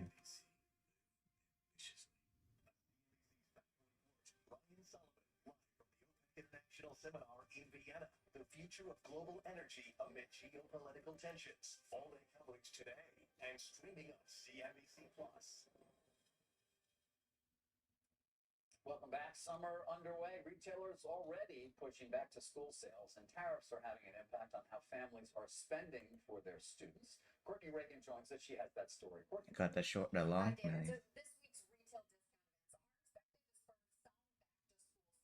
I don't know. Something's up.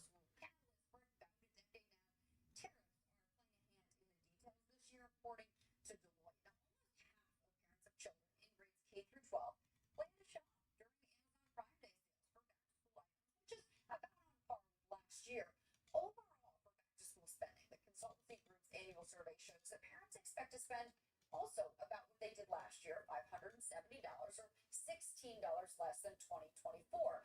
But how do higher prices year compared to last year then play into that projection. So Deloitte's Brian McCarthy notes the survey doesn't adjust for inflation. So if you adjust using the all item CPI rate of 2.4%, it would mean parents plan to spend $29 less than last year or 5%, even with those higher prices. So what's more interesting is that the average $570 in projected spend comes from the income cohorts spending in opposite directions, but maybe opposite of what you might think. It certainly surprised me because lower income families plan to spend more, but because of high prices, while high income families expect to actually pull back because of economic concerns. Now, just over half of all the parents say they are concerned about higher prices this year for back to school items, which is impacting how they will shop. So what will they do?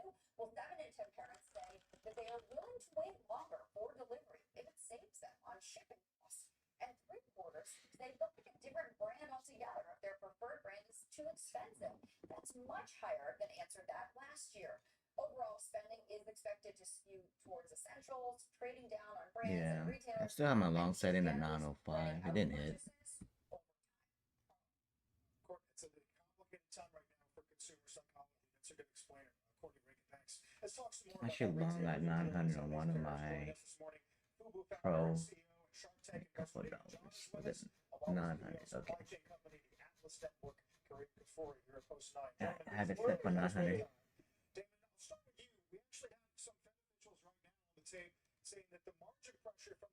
It was towards oversold, so it'll bounce later. 905 is the last stand, so that actually is pretty legit. It bounced hard on that one. Yeah. That's a long way. I mean, ChatGPT is actually really good. Yeah. So 22905 is where we bounced earlier too. Strategy then, given that we've already seen a fair amount of front loading to what we thought was going to be a deadline. That's exactly what's happening. People are front loading right now. However, they're looking for other ways to source goods in closer countries and territories, especially in America. But the challenge with that is a lot of the domestic manufacturers themselves. NT's messing up. Price, and you're going to be caught on the side of, if you are importing it. Or Your short is doing good. So no matter what, it's a hit. And who's going to pay for the hit? It's going to be the consumer, because at the end of the day, you can't stay in business if you're not making the proper margin or profit. So the ones who can't keep up, they're going to, as many entrepreneurs know, they're often paycheck to paycheck. They're going to fold, and then you're going to have to pass on that, that increase to the consumer at the end of the day. Grim, is there a safe place outside of the U.S. To establish manufacturing plants or to kind of really divert your supply chain? I remember just a few months ago talking to some executives off the Don't this Ponzi. No, I think my long's gonna hit. Oh shit. I'm scared. Oh shit. I know, but I'm itchy.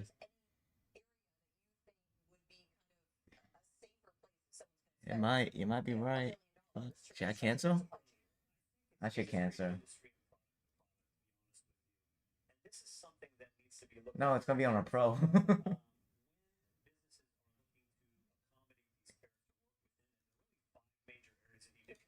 Oh dang. It didn't hit 905. There's pricing terms and conditions, there's cost engineering, and then there's alternative supply chains. To do an alternative supply chain is not an easy thing. You need to look at materials, output, resources, technology, and finally the costs. Gotta protect those evals. Your best bet is to try to work with successful supply chains, regardless of geography. Precious eval. We look at the process from end to end. Yeah. You still have a lot left? How many did you buy? Wow.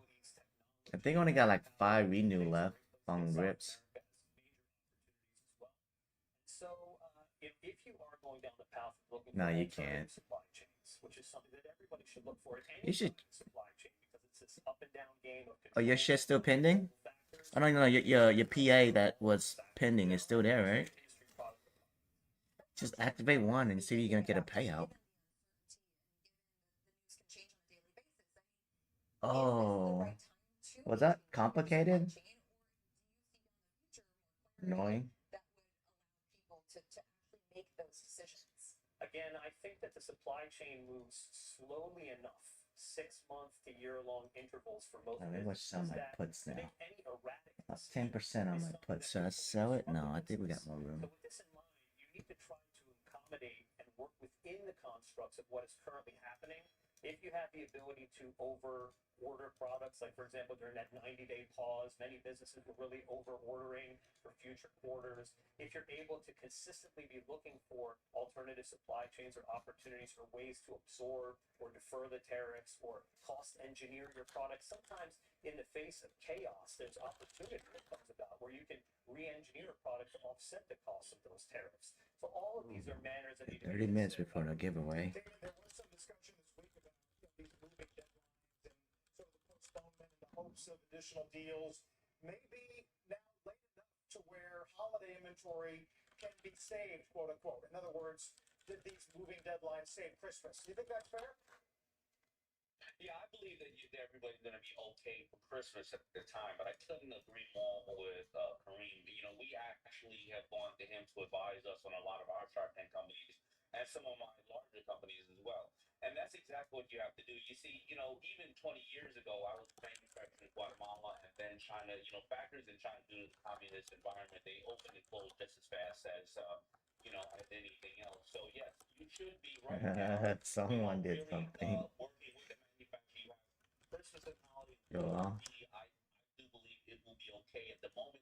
Most of the entrepreneurs and businesses make anywhere from 50 to 90 to 75% of their business there. But you do have to find alternative ways, whether you are shipping in pieces and then assembling here, going to Africa. I went to Africa with President Obama, and 10 years ago, that was the goal was to open up Africa, and the opportunities will come from Africa. Now they're getting into a good position. So absolutely, I do think the holiday is okay at the moment, but do not, don't rest easy. You have to start really putting these things in place.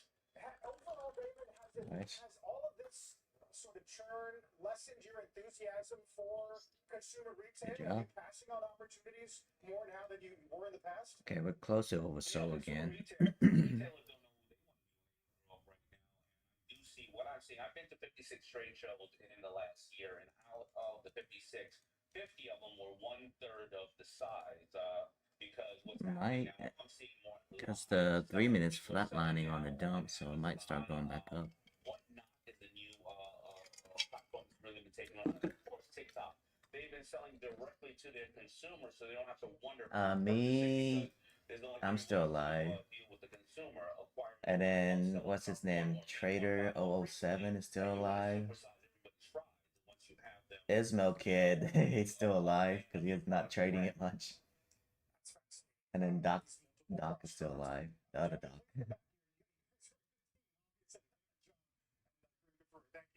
Yeah. I want to short it to get up to 960 again. Have exchanged what he called a new and different approach to Ukraine peace talks. Are you still long? You still holding your long? Now, he did not All offer right. details, but said what Was he that your expects pro? from the president. He said that disappointed and frustrated by a lack of flexibility. Nice. New details emerging about the disciplinary action taken at the Secret Service after the assassination attempt against President Trump in Butler, Pennsylvania last year. An official at the agency tells NBC News 6 people were suspended without pay or benefits, which included agents in supervisory roles as well as line-level agents. The suspensions ranged from 10 to 42 days without pay. And 31 workers escaped from a collapsed tunnel in Los Angeles last night without major injury. The industrial tunnel is part of a wastewater management project, and the collapse left a 15-foot high pile of loose soil inside the tunnel. All of the trapped workers were able to climb over the mound and were shuttled to the entrance about 5 miles away. It's okay, I got all day to trade.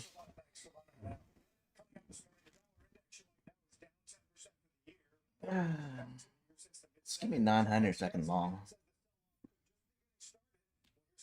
Well, CNBC is bearish now.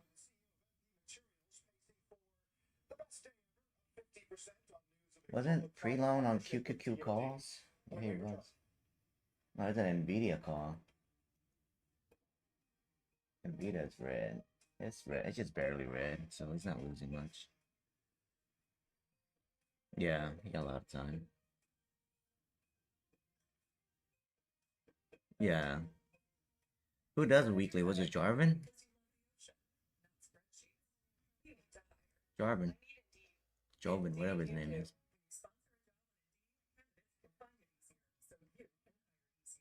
I don't know why I call him Jarvin. He's thinking League of Legends.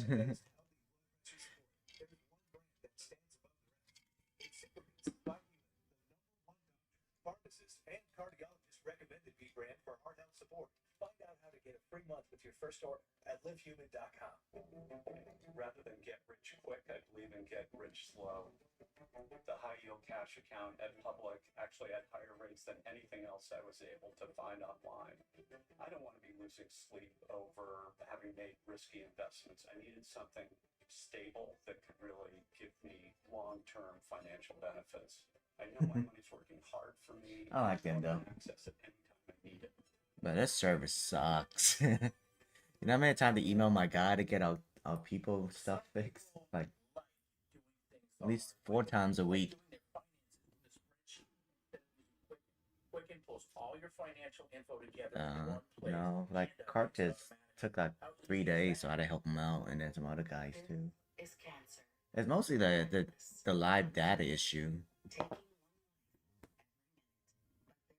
Well, Alex couldn't log in for at least 3 days. End cancer as we know it. That's why we need your support now more than ever. Every dollar you donate. It's not real live for them though. Like all these people that's saying it's live, it's Sims live. Like no, like Blue Sky, they got caught lying about it because they were charging traders $150 for the data when it's not in real life.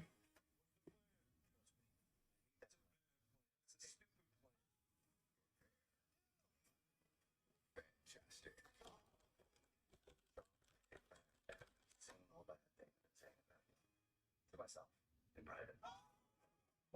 It's a fantastic four.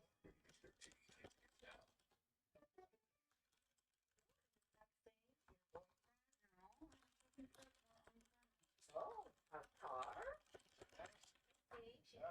You sure about that color? Relax. Comics cars are quality certified. Love the color. And they're backed by a 10-day money-back guarantee, so I know it's a good decision. Unlike Jenny's no piercing. Oh, what did Trump tweeted out?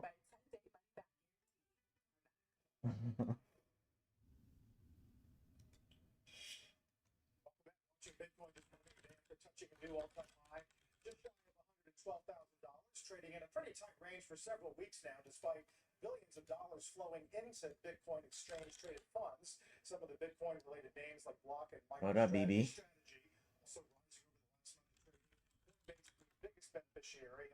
Actually, never heard of him speak yet. BB, BBB. You know he lives right next to us, right? Like halfway to you and halfway to me. What's up, man? To my colleague Sarah, who's not here. I guess a little green, nothing much. Let's start there. I remember you coming on years ago as a currency strategist. So what do we make of this over 10% decline year to date on the dollar? You see, Farmer, he got $100,000 payout on my funded futures. Yeah, the only 40K is going towards live. Yeah. What's different this time is that you're seeing both reallocation out of the U.S., both by Americans diversifying and foreigners pulling back slightly. And then third, and really importantly, is What? What happened to the last 20? What? I thought the cap was 100,000.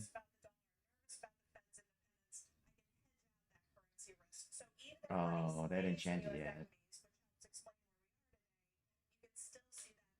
Right. What I need to do? Do I need a short? No, I can't short. It looks like it's going up now.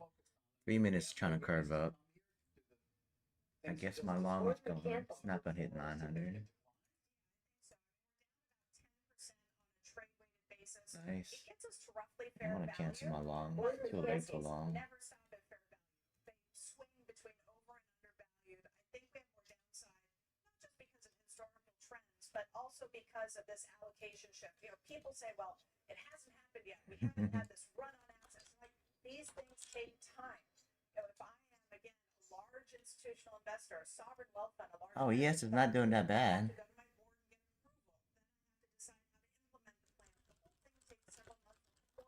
Let me go short ES on my Ninja Trader tournament. Orders submitted. Fed independence being a risk there. I would like to follow up on that. How big a risk is it, in your opinion, given the continued job owning and the possibility? Look, it's ES. It's just a tournament. I think we'll dip later. Under the president's thumb. Smallish risk in the grand scheme of things. And I say smallish because there isn't a way legally today for the president to have a majority of the Fed. Oh no, Nathan's out. Holy shit. He's out. Trade A. Did Bob just go long? That's on ES. Damn, he got chopped out. Gotta put his name in there. I'm gonna win. Let me check. No, not anytime soon. Yeah.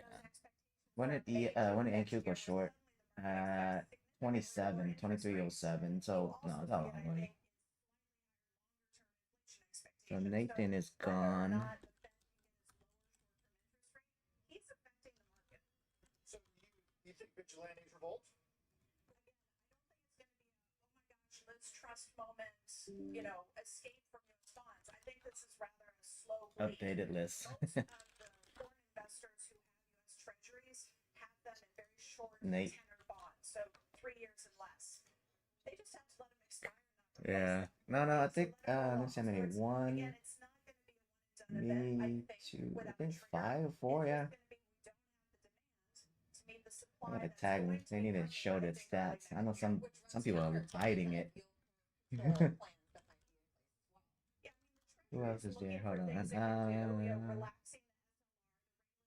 Yeah, smell kid.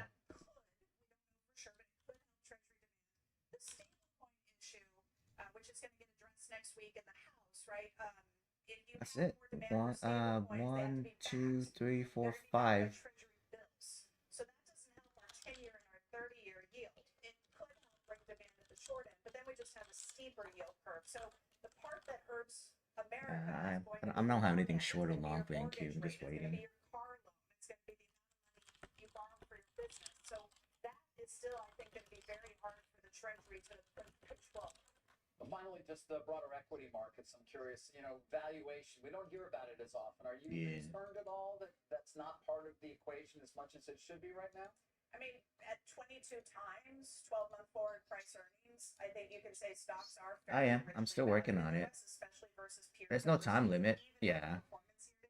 I need 600, no, 500 more to pass.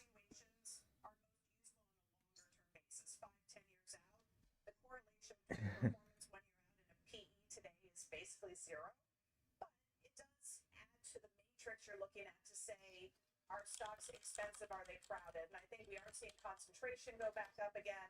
We are seeing bullishness, some technical indicators going back up again. And I know the word complacency has become completely overused, but I do think the pain hit 23,000. I'm gonna short. Ahead of us. You know, the transshipments from China through other countries has allowed that price not to pass through. Building inventories has helped. But those things are probably not going to continue to the same degree in the months to come. So I still think we're going to see higher inflation and slower growth, significantly slower growth later this year. All right, Rebecca, thank you. Great to be with you guys. Nice to have you here as well, Rebecca Patterson. Thank you. When we come back, the CEO of It can, just depends. It does what it wants. Remember last time it's up 300 points and it never went short? When the thing was like down 300 points.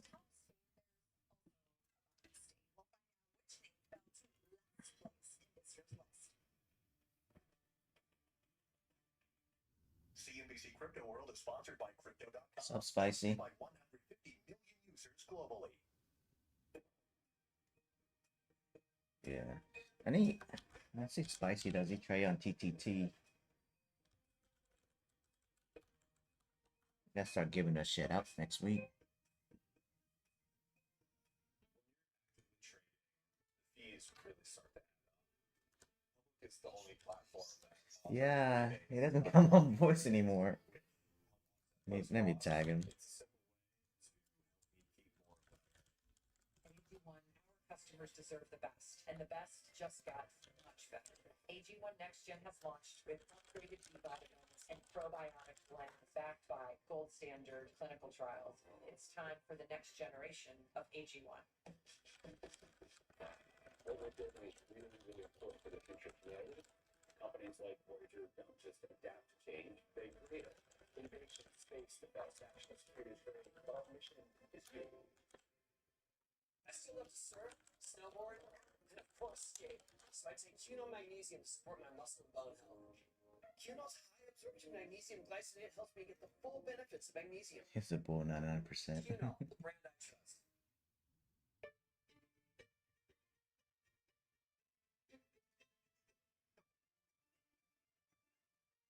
I don't. Yeah. It gets hard along at this area though, like towards high day, all time high.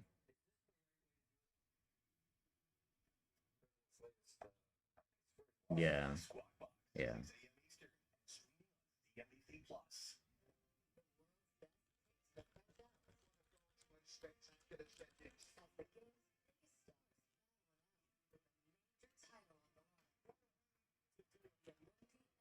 Championship live on Golf Channel.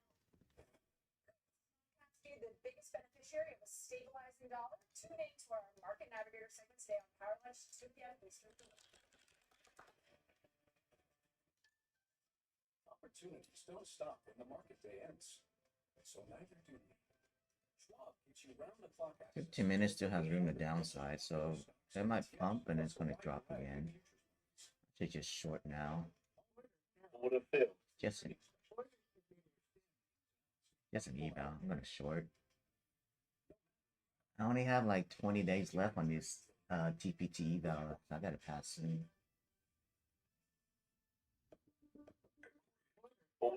There we go.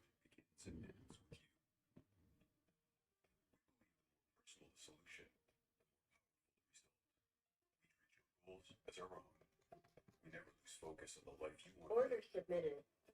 And our experienced advisors design custom-built strategies to help you get there. It's time for a wealth management experience as sophisticated as you are.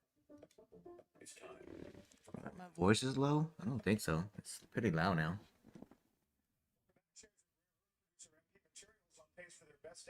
See, that was a good short.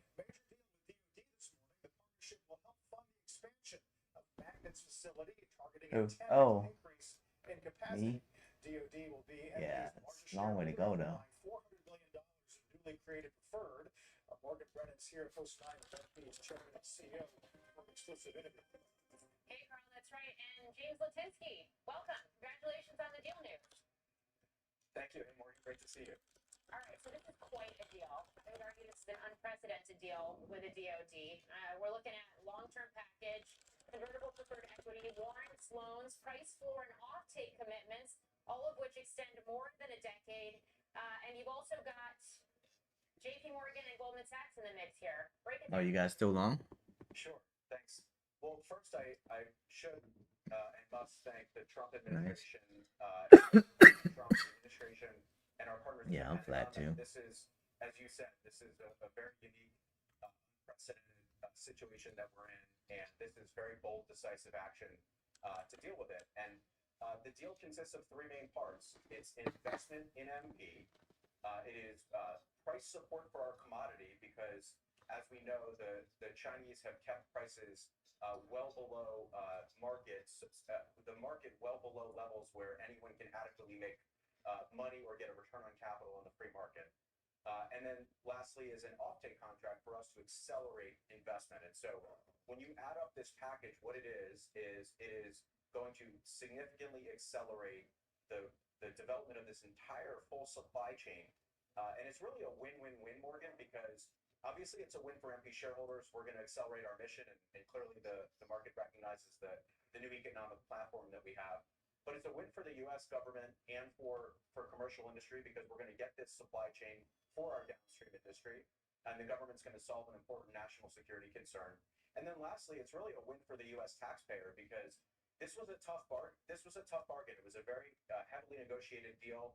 The U.S. taxpayer has a significant amount of upside in this. So DoD will participate both as an owner and upside of the economics from our commodity as well as magnets.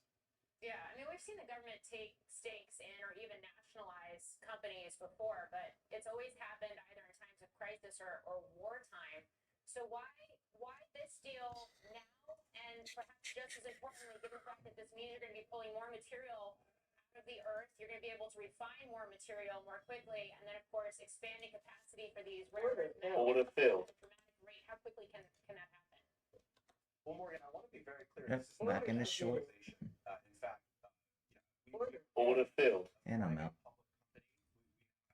a great new partner in our economically largest shareholder, DoD. But we still control our company. We control our destiny. We're shareholder driven, and they want Quick that. short. What this is it's unique. We're in a very unique time. We're in a time where we essentially, at our economy and our I need to touch my TPT Pro. Chinese mercantilism, which is a real I need $75 for the movies for all the kids. it's a model. We have to deliver an MP and show that this is an incredible route to go. But this is what this really is it's a new way forward to accelerate free markets to get the supply chain onshore that we want. Yeah, this will be 40 minutes when the giveaway starts, so you have another 40 minutes to get you 50 points, so you should have time.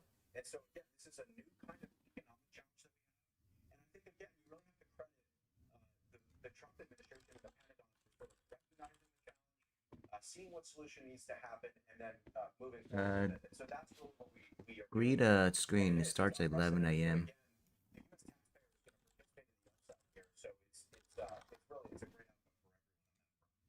I just want to go back to the price floor and the offtake agreements. Why were those so necessary? And with the offtake agreements, it's not just the defense industrial base; it's commercial customers too.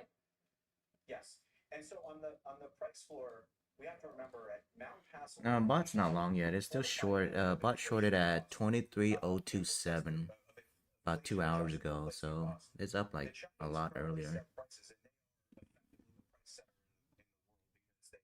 Vast majority of the industry, their industry itself loses money, and so that is a strategic economic policy.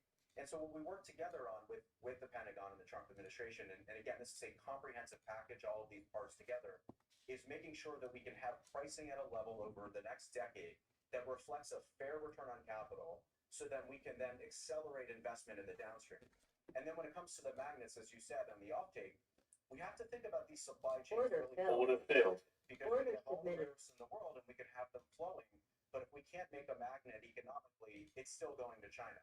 And so the recognition is that if we're going to accelerate investment downstream with magnets, then we need to also make sure that there's a customer there that can provide fair economics to then help us syndicate it out to the rest of the commercial industry. And the last thing I'd add is, remember that this is the feedstock. I mean, as you know, Morgan, if we've talked about this before, this is the feedstock to physical AI. We've had, on your air, we've had Jensen Huang, Elon Musk, and many others talking about robotics, drones being, certainly robotics being, the expectation is it's going to be the largest industry in the history of the world. Well, rare earth magnets are essential. And so if we don't bring this supply chain on now, and it's going to take us several years to bring on more, then we're really leaving trillions of dollars at risk. And so the Chinese government is willing to invest billions to make trillions. And Bye. the Trump administration and the Pentagon are saying, well, we'll invest billions to make Get your sure payout we tonight. maintain those trillions. It's very Order filled. Those trade talks with China, flaring geopolitical tensions. Yeah. They try to ban her, but she's still milking it. Thanks for joining us. With shares up almost 50%, guys. I suspect you're going to see more of this type of deal action. He just touched on it. We're already starting to see it in the mining space as well as in defense contracting, which is why we see so much money in both public and private markets flowing into things like defense tech right now. Yeah, certainly a fascinating deal, Morgan. Thank you for bringing it to us. It's so choppy now. It's boring. States for business, it's out. We'll look at which state is the biggest loser. Yeah. Well, that's what I'm doing with my eval, but I haven't touched any to fund it yet. I guess I just work on eval and then work on a fund it next week.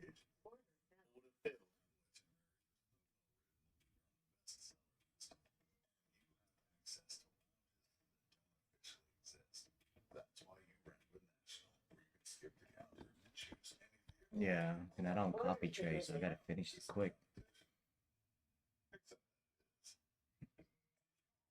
It is. I keep forgetting to cancel some orders. I really went short for some reason. A whole bunch of them. Yeah. That offer all of the benefits of original Medicare plus extra coverage and benefits. With a Humana Medicare Advantage plan, you could get doctor, hospital, and prescription drug coverage in one convenient plan with $0 copays on hundreds of prescriptions. Most plans include routine dental, vision. I see Apex trying to get out his influencer on to promote. Yeah, he won't see me doing that. It's on the Discord. I don't want to say it up there. Give you extra coverage and benefits. Humana sales agent will explain your coverage options, even help you enroll over the phone. Call today and we'll also send this free guide. Humana, a more human way. Order filled. Welcome to CNBC Plus, where to CNBC Plus, on-the-go access to global market data, news, and analysis as it happens. Start streaming at cnbc.com/plus. Our family faces danger that has threatened our planet. Let me see. 15 minutes still ugly, but 3 minutes still got some upside. Halfway done. But I'm still bearish for now. Alright, we'll start the giveaway in 5 minutes. You got 50 points, right, Chris? It's Tradeify straight to funding. Go check. You still got time. Because it takes 40 minutes for that thing to be done.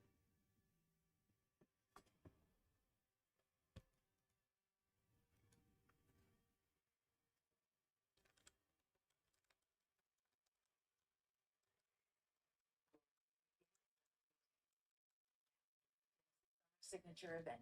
Get the GB80 for 2.99% APR for 60 months. Exclusively at your DFW Genesis retailer.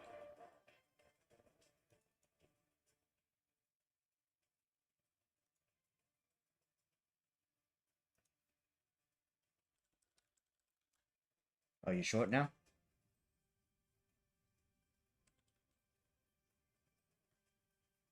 It might hit.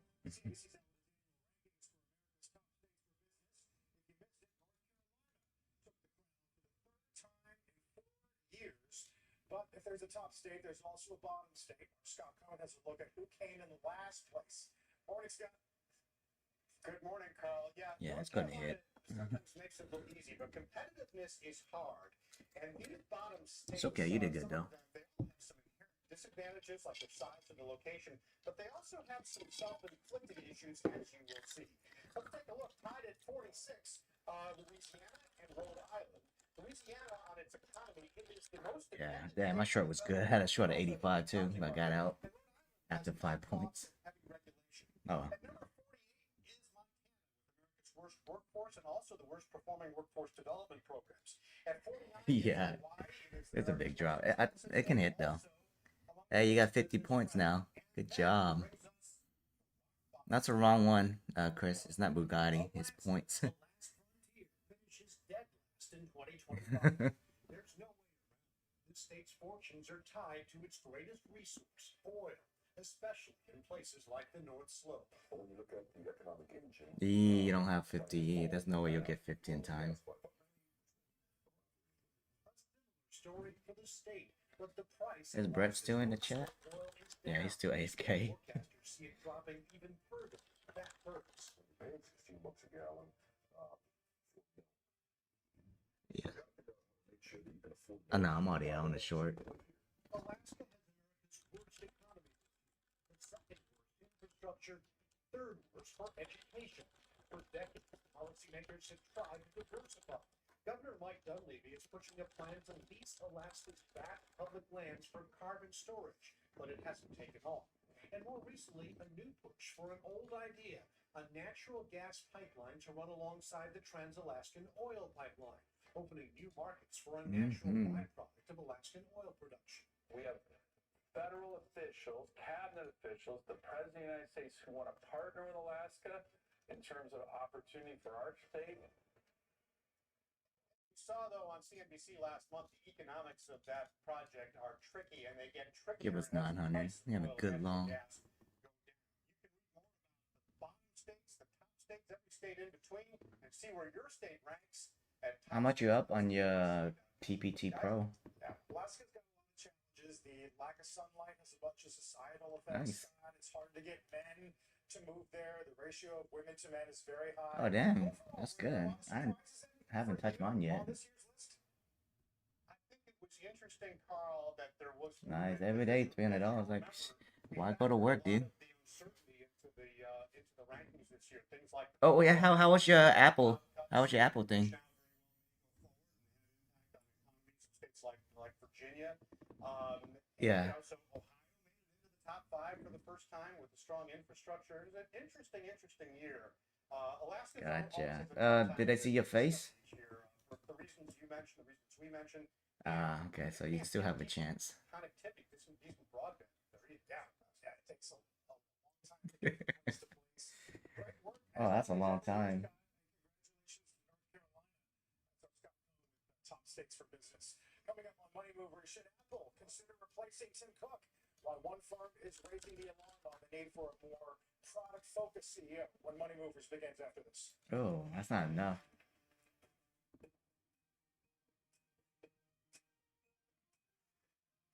That's true, but I don't know. When you do retail, you can't even trade and work. It's too hard.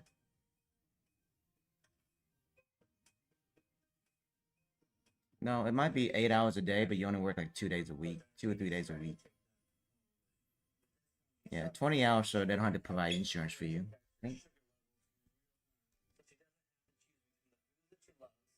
Oh, so you're working weekends. Apple went long. Let me start this giveaway. Yeah, Apple just went long on the bot. Create bespoke solutions that work. That's how we win Yeah. awards like IPO of the year. So if you want a corporate and investment bank Oh, as a partner who still hustles did I? like Yeah, I'm short on ES. you know our name. Mizuho Americas. A name worth knowing. Okay, let me start this giveaway.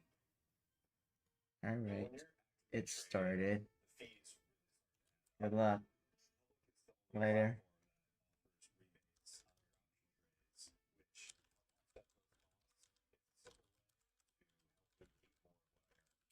It is amazing. They used to have collagen, they used to have probiotic green juice that replaced it all with this hormone colostrum. If you don't know what colostrum is, it is amazing, but it's a bioactive whole food. It has all the essential nutrients you need for your skin, your gut, energy, focus, mood, performance, your hair, like the immune system. It strengthens, supports all of that. I think the first thing I noticed was the energy and recovery that it had after workout. But you want to Nice. try it? We'll try armor.com. This is my coffee shop. We just moved into a bigger space, brought on another employee, and ordered new branded gear for the team. It was so easy. I just chose my products, added our logo, and placed my order. Bring your own team together with custom gear. Get started today at customink.com. What I look for in a contractor is someone who's reliable and skillful. That's where Angie comes in. With top-rated pros in over 500 categories, Angie can connect you with the right pro for any home project. Find top-rated pros in your area at Angie.com. You stand at the forefront of building materials. Today, Amwise becomes the partner of choice for the professional builder of North America with our advanced climate solutions from foundation to rooftop. America's top states for business is back. This year, states are tackling tariffs, budget cuts, finding local strength in a time of national economic uncertainty. Special reports all day and streaming on CNBC Plus. I'm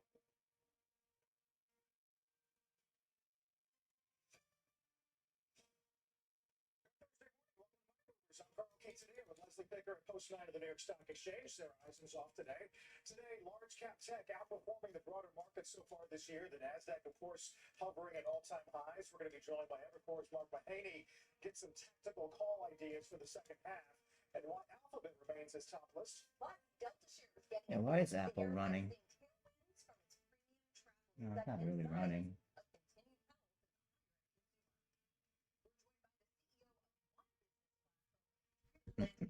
Tapping into that market.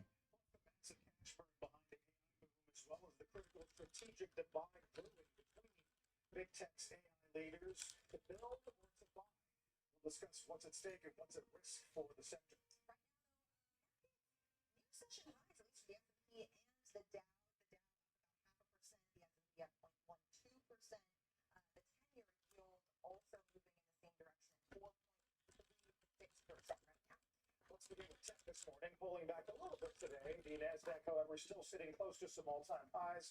Just how long can this momentum last? Joining us here at Post 9 this morning is Adam Hetz, Janice Henderson, Global Head of Multi-Asset. It's great to have you in. Welcome. Thanks, Carl. Where do you think, is tech beginning to drown out the uncertainty and the fears about stagflationary effects from things like trade and tariffs?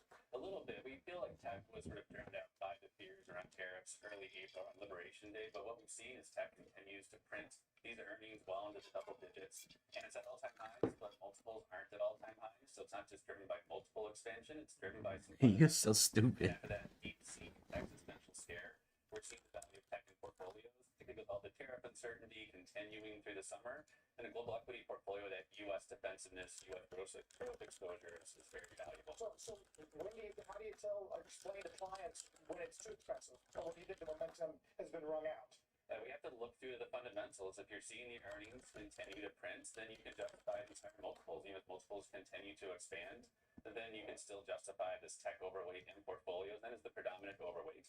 You can go further overweight if we do get that tariff-induced slowdown, that defensiveness out of that tech sector. But at the same time, there's a lot of room for multiples to come down when they're at these elevated levels. So quality, active management is very important there within tech, within that Magnificent Seven portion. So there's expectation that attention will shift from more of these macro headlines to earnings next week as we start to get bank earnings and then more follow. What are some of the key signals that you're looking for, even potentially contrarian signals from either the numbers? You guys still long? Great question. So we would have thought back in early April, by this earnings season, we would have seen tariffs finally having a bite, but we're still waiting for that uncertainty with I'm gonna tariffs. check 15 minutes. 3 minutes to that upside. 15 still the same. It's still gonna go down. It'll go 84, 85. I might short again. Have become more fluid. Nice. That's been good. It's allowed us to focus more on the economy and the good fundamentals that are still there. But we ES is strong as hell though. business decision makers from consumers and the effect of this Oh, sorry, bot's still short at 23,027. Lower cohorts negative year on year. Costco comps were light in June. Delta saying main cabin down 5. You think that's a reflection of, I guess, the regressivity of tariffs? We keep getting the hot and cold news. So what we think really focus on underneath all of that is with tariffs. Some of these rates on our major partners, Canada, Mexico, China, how that comes through. And meanwhile, focusing on GDP being resilient in the face of this U.S. economic engine continues to be able to pull along even with this tariff drag. So we're still waiting a lot of clarity. The jobs market, again, that's something in terms of distilling a little signal from the noise. Good job on getting out. Came back down. Concerning numbers, good headline print last week overall. Some concerning numbers underneath the surface, but still solid enough as far as the jobs market. Yeah. Do you see the greatest upside right now in equities and studying all sorts of assets? Is there other places that you see kind of better priced and poised for upside? Right now, we think being balanced in a multi-asset portfolio. I do. I have it on my TradeStation chart.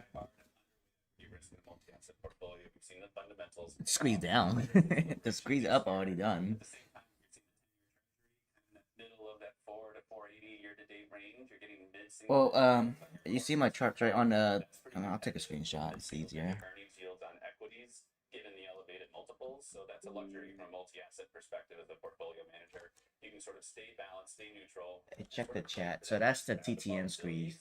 And see how The green one's up, yeah, and then the blue one is going down, so it's fading out. Uncertainty to get this next bout of volatility for better. Well, do you have a call on Yeah. which way the yields go? The yields, what we've seen a lot of drivers year to date. We've seen a lot of sentiment. We've seen sort of this repatriation, and what we think is that's going to resolve into yields being driven by U.S. growth, and U.S. growth being the dominant driver of the 10-year yields over the long term. There are longer-term fiscal concerns. That is longer term. So in this mid-4s range, that seems commensurate with U.S. growth. And so it's just awaiting data in the jobs market, waiting data from the Fed and Fed decisions, and then we'll have a little more clarity on where yields can go from here. It kind of explains the extremely tight range that we've been in on 10, at least for the last couple of months. Be fun to watch. Adam, thanks. Good to see you. Thank you, Carl. Thank you, Leslie. Let's turn to Washington. The president's barrage of tariff threats not slowing down with both copper and Brazil in the headlines. Megan Casella is in D.C. now following all of this. She joins us now. Hey, Megan. How many minutes we have? We have 33 minutes. Surprising, the president formally announcing that 50% tariff on all copper imports will take effect on August 1st. That has jolted the market this week and will have downstream effects as the U.S. imports about half of all the copper that it uses each year. Then on Brazil, another 50% tariff threat here on all imports coming in from Brazil, also set to take effect the 1st of August. And this one, guys, I'll say is quite different from all of the other country-specific tariffs that we've seen threatened so far this week. At 50%, it's the steepest tariff we've seen threatened so far. Trump also says he's also directing his U.S. trade representative to open a Section 301 investigation. That's something that goes into unfair trade practices, this time around digital trade, and could lead to further tariffs down the road. But most notably, Brazil was not until now facing a reciprocal tariff. The U.S. runs a rare trade surplus with Brazil, so there is no deficit to fix here. Instead, the president said in the letter he sent to the leader of Brazil that these tariffs are explicitly for political reasons. He says due in part to Brazil's treatment of the former Brazilian Yeah, no, not today. Bolsonaro. Trump called that a witch hunt. He also blamed what he called insidious attacks on free elections. Really haven't traded much today. Just sucks. Days I don't have the kid, I can't trade. China. Beijing has been investing heavily in Brazil as it looks to de-risk away from the U.S. since the first Trump term. It's become Brazil's largest trading partner, and you can see here about 28% of Brazil's exports each year go to China. Hey, if it goes down, we might can long at 900. To the U.S. So that relationship is not explicitly referenced in the letter, but it is something the Trump administration has taken issue with. Yeah, to B and C, two very important letters within BRICS. Oh, you went long? You Shit. get the sense that there'll be any members of Congress who say, look, we appreciate the use of tariffs on the trade deficit, on national security, on maybe on fentanyl, but not because we have complaints about another sovereign. Oh, yeah, two MNQ or what? Oh, you went heavy on that one.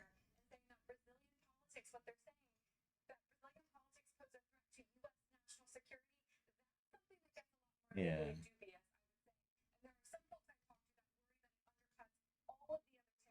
I think like after another hour, this is yesterday when it started dumping. So maybe I'll do it again. Yeah, that's what I'm telling you. It's like I don't want too long. You got out just in time, dude.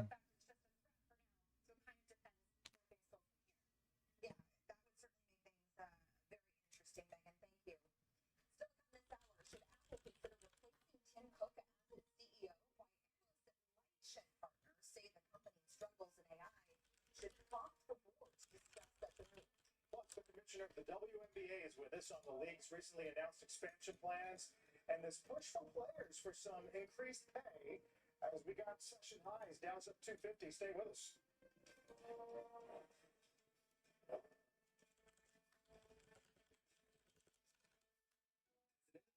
Advisor, I stand by these promises. As a fiduciary, I promise to be the financial steward that you and your family need. I promise to put your long-term financial well-being above any short-term transaction. Everyone has a big picture. My job is to help you invest in yours. Charles Schwab is proud to support the independent financial advisors who are passionately dedicated to helping people achieve their financial goals. Visit Oh, 950 is holding. New projects means needs new project managers. You need to hire. Indeed you do. When you sponsor a job on Indeed, it's easier for talented candidates to find it, which makes it easier for you to hire them. Visit Indeed.com/hire. Every morning, even before the market's open, I'm planning my moves that I make throughout the day. When you're actively trading, the fees really start to add up. That eats directly into your potential returns. I found that Public is really the only platform that offers rebates on your option trades, which help offset those costs.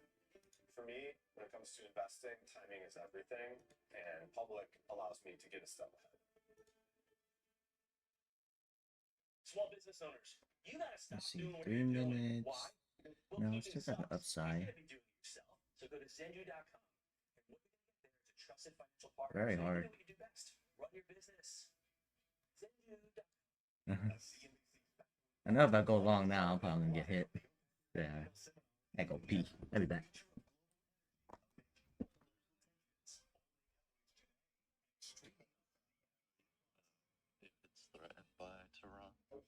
Welcome to CNBC Plus, market destination CNBC Plus. On-the-go access to global market data, news, and analysis as it happens. Start streaming at CNBC.com/plus. Our family faces danger that has threatened our planet. What is that? Get us out of here! Are we safe? I don't know. We will protect you.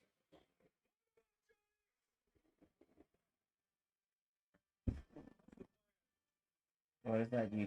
What is that? More chair?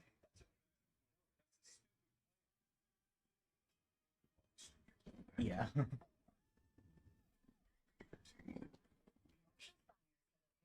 Particular set. Cut down the latest trends. Sushi. And take quality very, very seriously.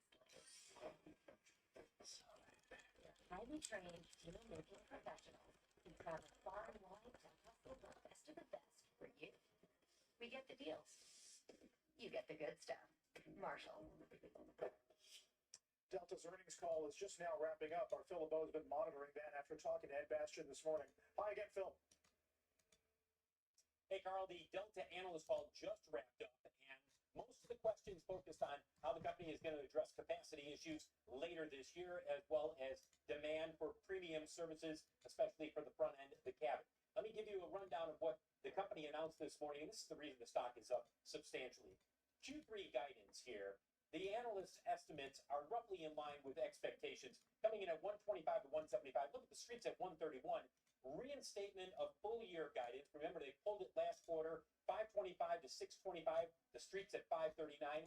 Yes, that is down from at least 735 in earnings that was issued in January. But a lot has changed, including the lower-end consumer not booking as many flights. That's why Delta will be cutting capacity this fall. Here's Ed Bastian talking with us this morning on Squawk Box. Given the level of turbulence that we have seen, there's geopolitical conflicts going on in multiple regions around the world. You have the impact that we've seen from the tariff battles and all the global trade wars that are being waged. There's been a big pullback over the start of the year, starting to wane a little bit, but in terms of overall corporate confidence and consumer confidence. As you take a look at shares of Delta, a couple of things to keep in mind. This really it summarizes the issue when it comes to the airlines right now. The main cabin, economy class, whatever you want to call it, that revenue for Delta down 5%. I expect we're going to see similar numbers from other airlines as they report their results for the second quarter. That's in comparison to the second quarter of last year. Delta's premium cabin and premium products up 5% compared to the same time last year. It's the same trend we've seen for some time.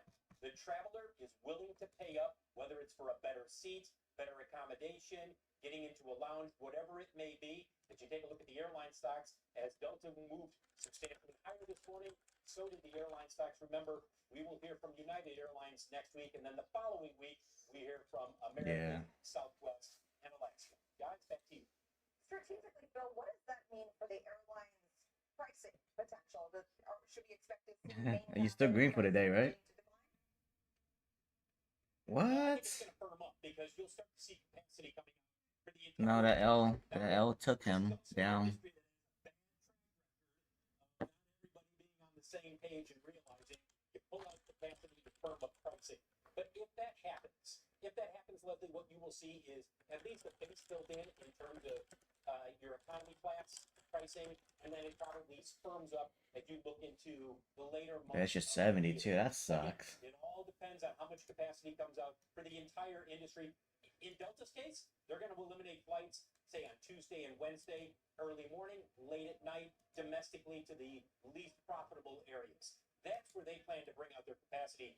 How much that is percentage-wise, they wouldn't say during the conference call, but that's what they're planning to do to address this issue of softness with Later, buddy. lower-end travelers. Doing so, they may exacerbate the prices on the premium side as well. Bill, thanks for staying on top of it all. Sticking with travel and the tailwinds for premium class consumer demand, we're joined now here at Post 9 by Christian Bernet, CEO of La Compagnie, a Paris-based airline offering all business class transatlantic flights. Thank you for being here, Christian. Morning to both of you. So are you seeing kind of similar tailwinds for luxury demand that Bill was outlining with regard to Delta? Yes, 2025 started very strong for us first quarter, which led us to believe that the year would be one of the best years of the airline since its creation in 2014. The second quarter turned out to be a bit different. That started with the announcement on the potential tariff consequences. And obviously, tariffs are generating constraints and uncertainty for business organizations, and for that part of the business, but also for leisure passengers who are considering some level of potential threat or whatsoever coming from this as a consequence. On top of the border trouble or difficulties in the European public trying to understand what would be the consequences of new border control regulation that would come in place. And that actually happened. So second quarter for us was not as good as expected, like any other airlines. So basically, not really a recession for all of us, but I mean, we will all see that the stock values, we're not the stock listed, but the airlines such as United or Delta have seen their stock value come down significantly from April 2nd. And this has remained for all the way through second quarter. Third quarter is currently in place now. We are seeing some kind of a tepid demand. So we are looking very cautiously about the trends in the industry. Sometimes the business seems to be picking up a bit, but organizations such as ours, we fly from Newark, full business all time now with our A321neo fleet to Paris, Nice, and Milan. And as you know, New York was the theater of some potential difficulties on top of 80 constructions that took place, of course, in April and May. So that was a double effect to our operations. It's a drop again. When you say you were the only ones, United did suffer a bit too. Exactly. Your corporate exposure is minimal, or is there any? There is. We have about 25% of the traffic, which is really corporate. Both from the US, because point of sale in the US represents about 70% of our business, the rest coming from Europe, the rest being leisure traffic. Right, and I guess is your view that the white space that you can eat out of is from the likes of an Emirates or others who fly out of Newark or JFK to nice places, I guess, like Nice? Yes, exactly. Yeah, we've been strong. We've been there for 10 years. We are a bit unique. Our fleet is composed of narrow-body, long-haul airplanes, fully fitted only with business class seats, low density, low comfort, easiness. The experience we offer to passengers is very unique, very reputable, and we do have a very strong reputation among that public. But yet, I mean, once difficulties come into the industry, I mean, we are. I need a dump or something, man. Yeah, it's very choppy. We have another one coming next year. 321neo LR, which means we're going to fly the open route from New York to another main capital in Europe. And we are working on the fourth airplane in 28, so-called A321XLR with extra long range, which will allow us to open new routes beyond what we do today. I mean, today we fly Milan and Paris to New York, which is already... and he was up a lot, but he went 4. And that took him back most of his profit. Yeah, but if you just aim me for $200-300 a day, that negative 10 points adds up.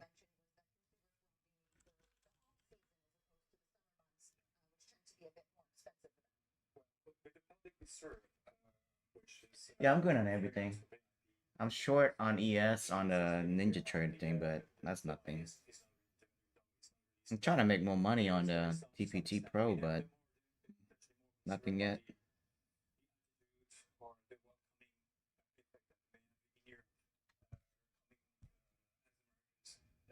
That's not the case actually, but that's the fear they have. We need to understand and threats. The impact that the weaker dollar has is that this is because we are European airlines, so everything is consolidated in 250? euros. So Nice. our total revenue per annum is. I'm just afraid when I get in, I might get caught, so I don't wanna mess it up. This year we plan something like 5% decrease into our global revenues from scheduled flights, because we do have a couple of charter flights also.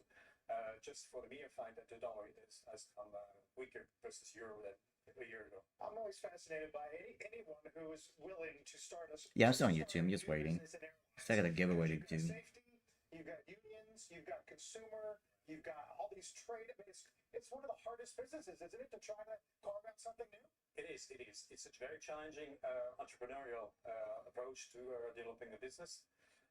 But we've been there. We went through COVID. COVID was one of the major disasters that the aviation industry has encountered over decades, and we were able to go through COVID even though the borders were closed. Yeah, see, I don't know office. I got my own office too. We emerged from that, and we've been profitable ever since. Across the room, yeah. Like this used to be a bedroom, but I made it to the office, like a big office room.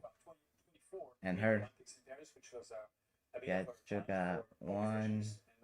The other bedroom she turned down to a game room. It also has a bedroom, so it still counts as a bed. 2, 3, but 4 extra bed.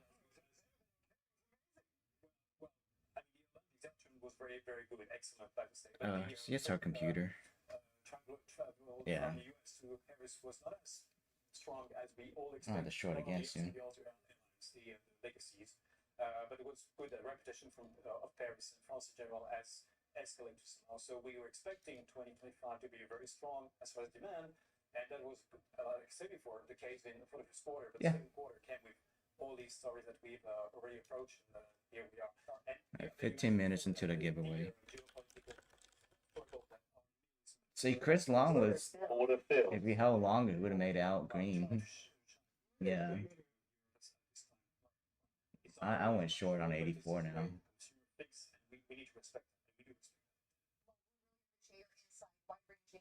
Order filled. And I'm out. So what's up?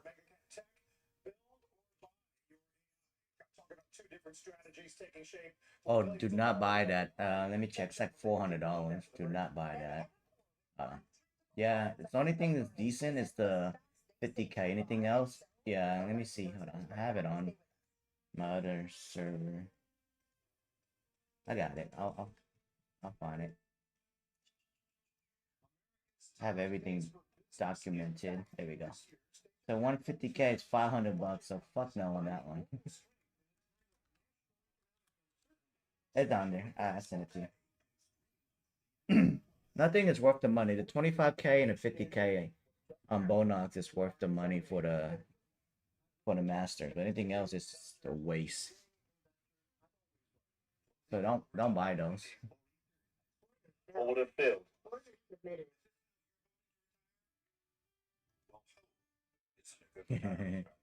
Oh damn! Look at NQ. Avoid common mistakes, like being too conservative or not setting retirement goals. Have someone on your side to keep you on track. Call for Fisher's Comfortable Retirement Kit with the help you need to make your retirement a success, including the Investor's Guide to a Comfortable Retirement, 13 retirement blunders to avoid, and maximize your Social Security. Call 1-800-759-4477. Fisher tailors a plan to keep you on track for a retirement you want. And as a fiduciary, we do better when our clients do better.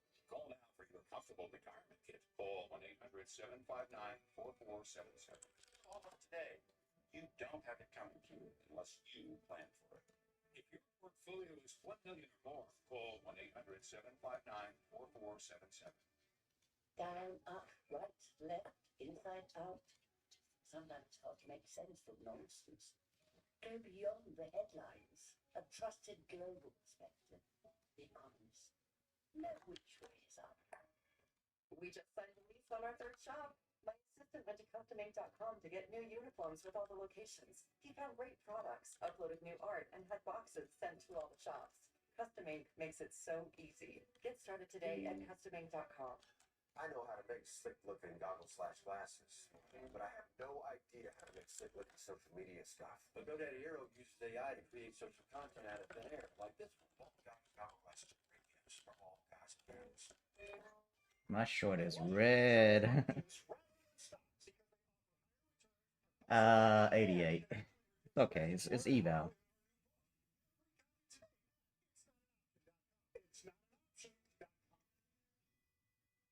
Did you know that your life insurance policy is an asset that you can sell? Hi, I'm Jay Jackson. I'm the CEO of Abacus Life, and for almost 20 years, we've been purchasing life insurance Later. policies for seniors just like you.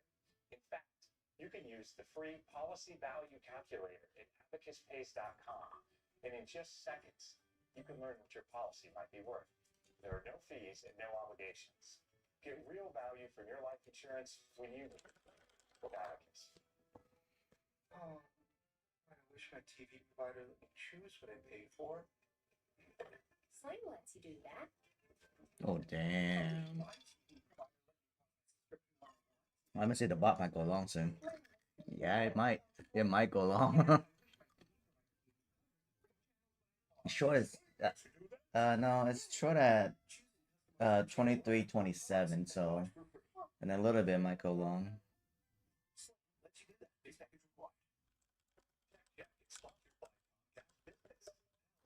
Possibilities.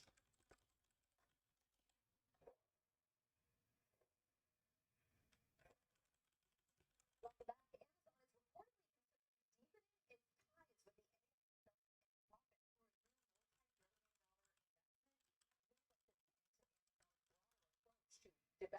for a multi-billion dollar investment. We're thrilled to have that in today's tech chat. Maybe 8 billion deep into profit, right? But unlike Microsoft's deal with Bot went long. Amazon has little leverage. Okay, bot went long. It might be a good long too. Shoot.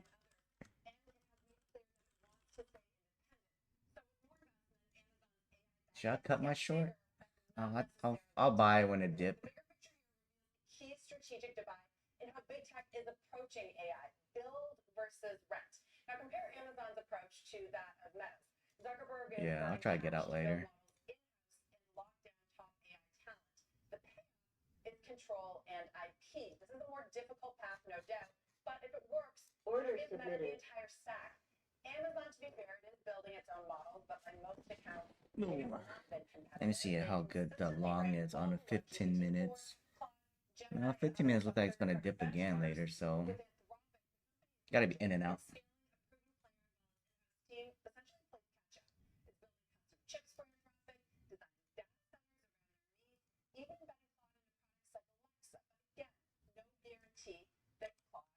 Yeah, like on the screen, it still has a slope going down.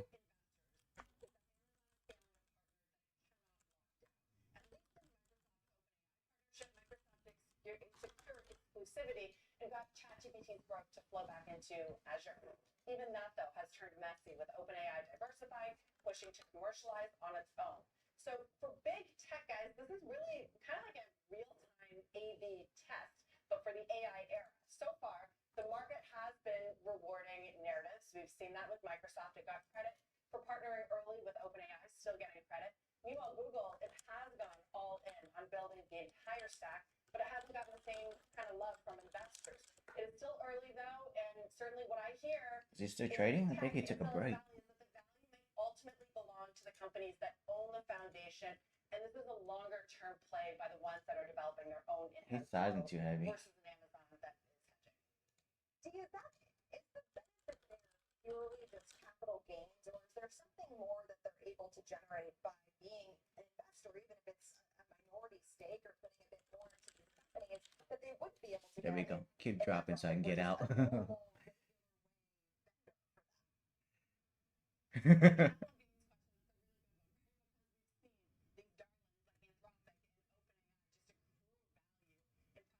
I'm about to get out. Take a little small L. Let me see. Yeah, I'll take a smile. Order filled. It's only $20, so I'll go long later.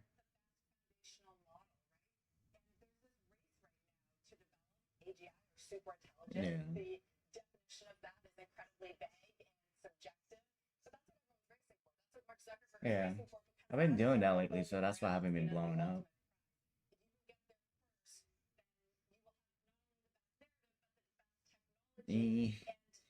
I don't know. TTM is going back down, so I'm gonna wait. Maybe 950 all long again. You know, I just follow the bot and long. Investment. It's trying to Yeah.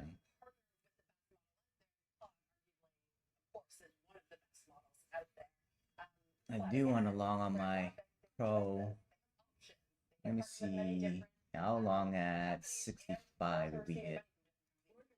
If we hit. I want to do one.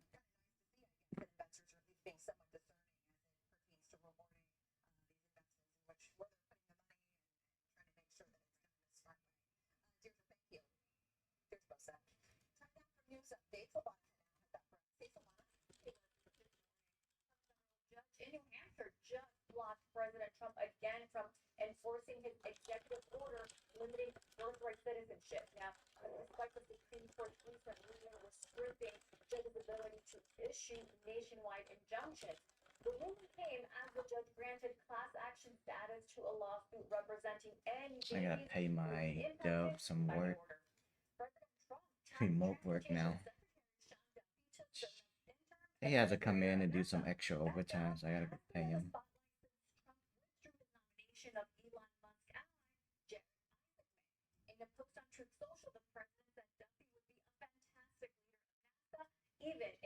Yeah, I think I'm paying too much because he's living in Dubai like a king. Yeah, taxes, yeah.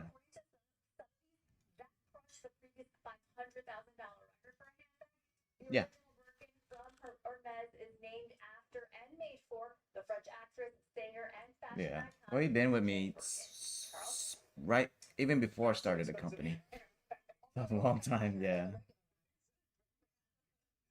Yeah.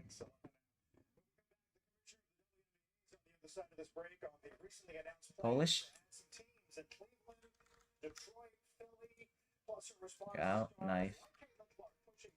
He making good money.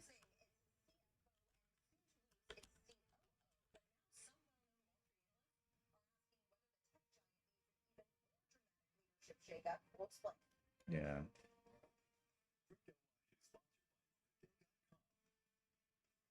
I need a.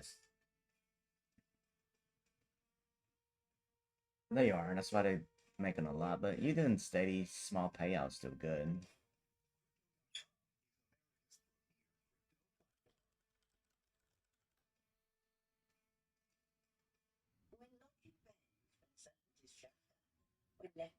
A little higher, yeah. Which way do you turn? Go beyond the headlines. Know which way is up. Small business owners, you guys Yeah. are doing what I'm still working on my eval. I'm still at 7,000 to go. It's a trusted financial partner, so you can do what you do best. Run your business. All right, we got 4 minutes until the giveaway. Patio doors for your entry door, and we're going to give you an amazing opportunity. You ready? Pay nothing, and I mean zero zilch nada for 18 months. Just to be clear, that's a year and a half. I'm talking about no money down, no monthly payments, and no interest until January of 2027. We don't know when we'll be able to offer this special financing again, so get in on this while you can. And did you know over 60% of all our customers choose to finance? It just makes sense. But hold on, why choose Renewal by Anderson in the first place? Well, we use an exclusive window frame material. It's called Fibrex. It never needs painting. It's twice as strong as vinyl. And it was designed to handle extreme temperature swings while repelling moisture and the elements. Speaking of the elements, summer brings warm weather, and warm weather brings bugs. Lots of them. Beat it, bugs. Not on our watch. Our patio doors are designed to slide easily. They're not Alright. going to stick and let the bugs in. Replace your windows, patio doors, or your front entry door, and there's no money down, no monthly payments, and no interest until January of 2027. Get them now and pay down the line. And how about this? Anderson products will increase your home's value by 15%. It's true. Get out your phone, plug in your home's value, and multiply it by 0.15. That number could pay for your new windows. Now that's what I'm talking about. Book a free window and door inspection with us and make sure to call before July 31st to lock in our special financing. 1-800-918-0808.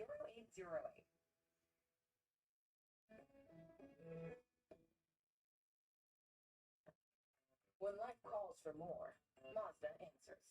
With more adventure, more grit, and confidence. The Mazda CX-50, assembled in America, and the Mazda CX-5. Discover more at the Mazda Summer Sales Event. Current inventory remains unaffected by new tariffs. Take advantage of one of these exceptional offers during the More to Move You sales event.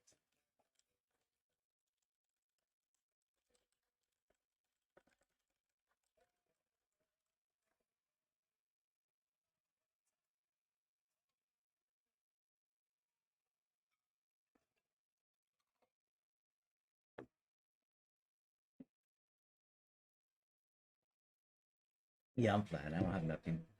I want a long, but I need a dip to go long because the 3 minutes is getting overbought soon. So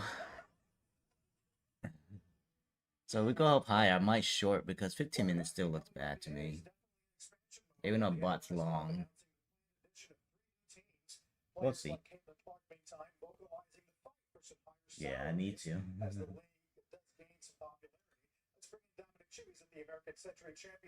I got 1 minute left, guys. Get your points in.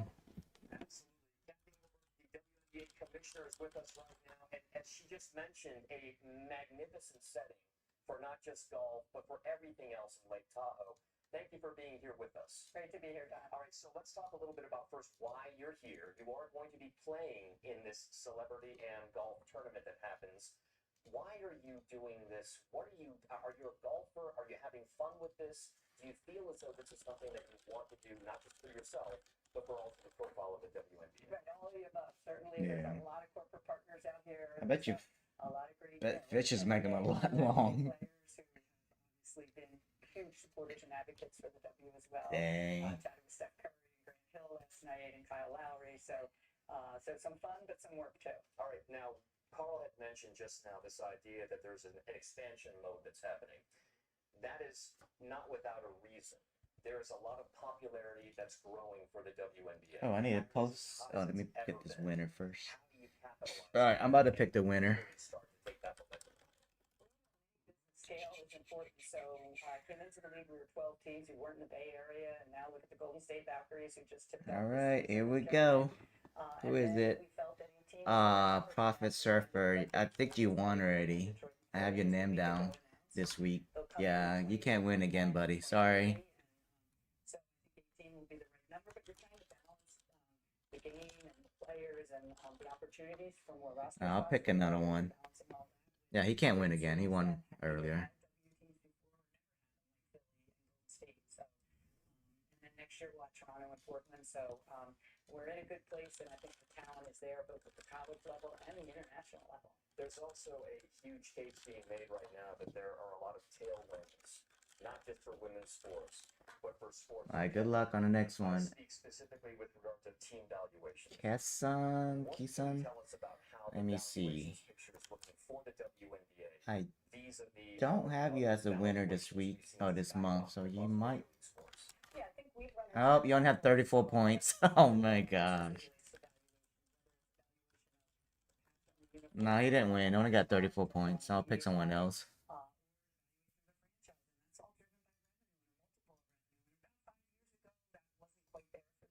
Wick for stops. Did you win anything this week, this month? No? Let me see your points. You got 70 points. You won. paid for their corporate partnership for local media deals. We obviously just signed, including Good. Congrats, man. national media deal to start next year. And so that all drives into the multiple ultimately in the valuation. Evaluations have gone from 5 to 260, 270 million on average. Wow. Over about a 5-year period. Now, when you look at some of the smaller teams, smaller market teams versus the large market teams, how does that kind of maybe spectrum look from the lower end, if you will, to the higher end? Yeah, we're not as heavy with the multiple small market teams like maybe some of the other men's sports leagues. We're in major cities, and probably our smallest market's Connecticut. They add you on the list, so you can't win anymore. Wait. Over time, because that drives revenue and gate. So balancing that all. But now, I mean, look what the Valkyries are doing at the Chase Center. You know, Liberty at Yeah. Congrats, bud. packing the house every night. It's great to see kind of fans coming out in the seats. And before we let you go, one more quick follow-up. Those valuations, when do they translate into, say, higher salaries for players? Well, we're in collective bargaining right now, so we're meeting often with the Players Association, and you know, we're going to return as much as we can to the players, do something transformational by the end of this year. So I think you'll see something Wait coming. for stops. He's that guy in here earlier. Few days, yes. Yes, great to You be can here. trade on Tradeify, right?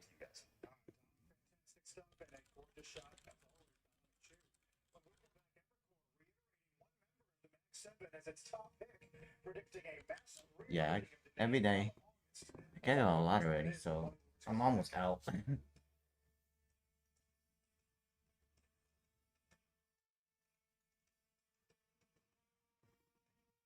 So I'll do a lucid tomorrow, and then next week I'll do a whole bunch of tick straight to fund it plus next week.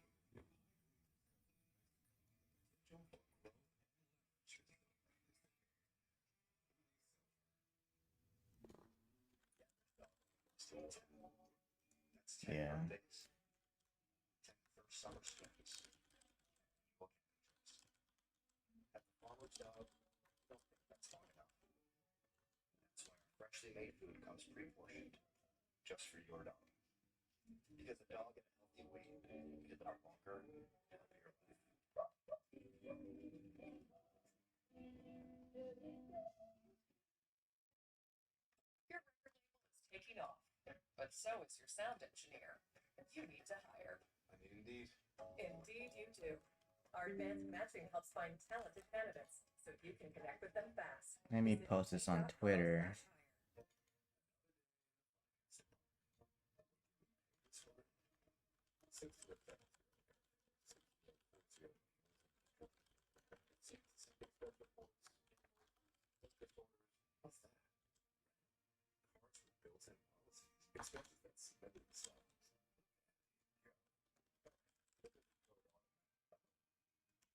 Fixing the parts of finance you pay.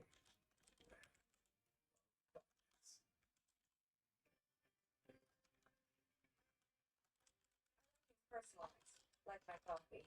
So when my doctor prescribed Vidgar Hytrulo self-injection for my generalized myasthenia gravis, we personalized my treatment goals. Vidgar Hytrulo can improve daily abilities and reduce muscle weakness. It's my treatment. It's my way. Vidgar Hytrulo for regenerative speed. It's travel ready. I can go where I go. Self-injection fits my plans. Do not use Vidgar Hytrulo if you're allergic to its ingredients. It may increase infection risk and cause serious allergic or infusion or injection-related reactions. Tell your doctor if you have an infection, fever, recent or planned vaccinations, allergy history, or kidney problems. Most common side effects include respiratory and urinary tract infections, headache, and injection site reactions. Well, I did start Hytrulo self-injection. Reducing my symptoms. Fast treatment? My way. Ask your neurologist about Vidgar Hytrulo. Nearly home.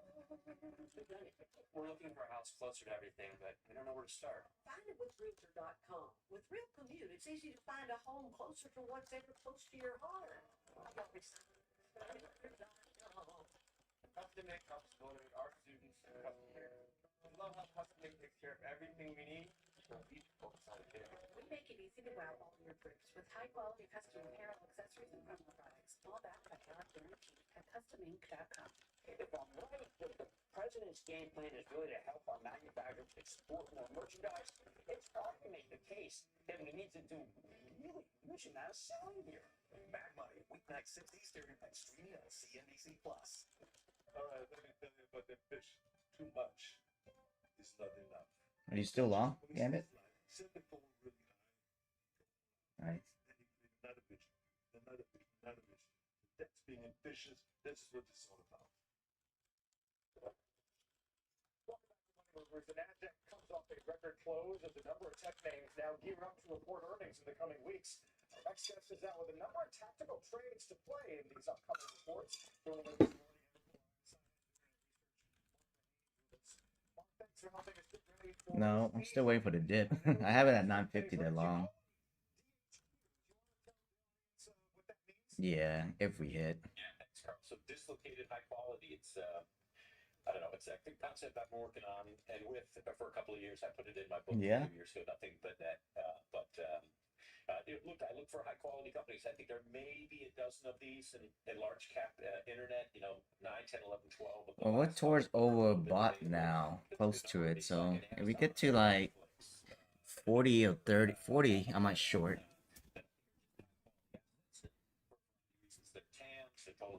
Yeah.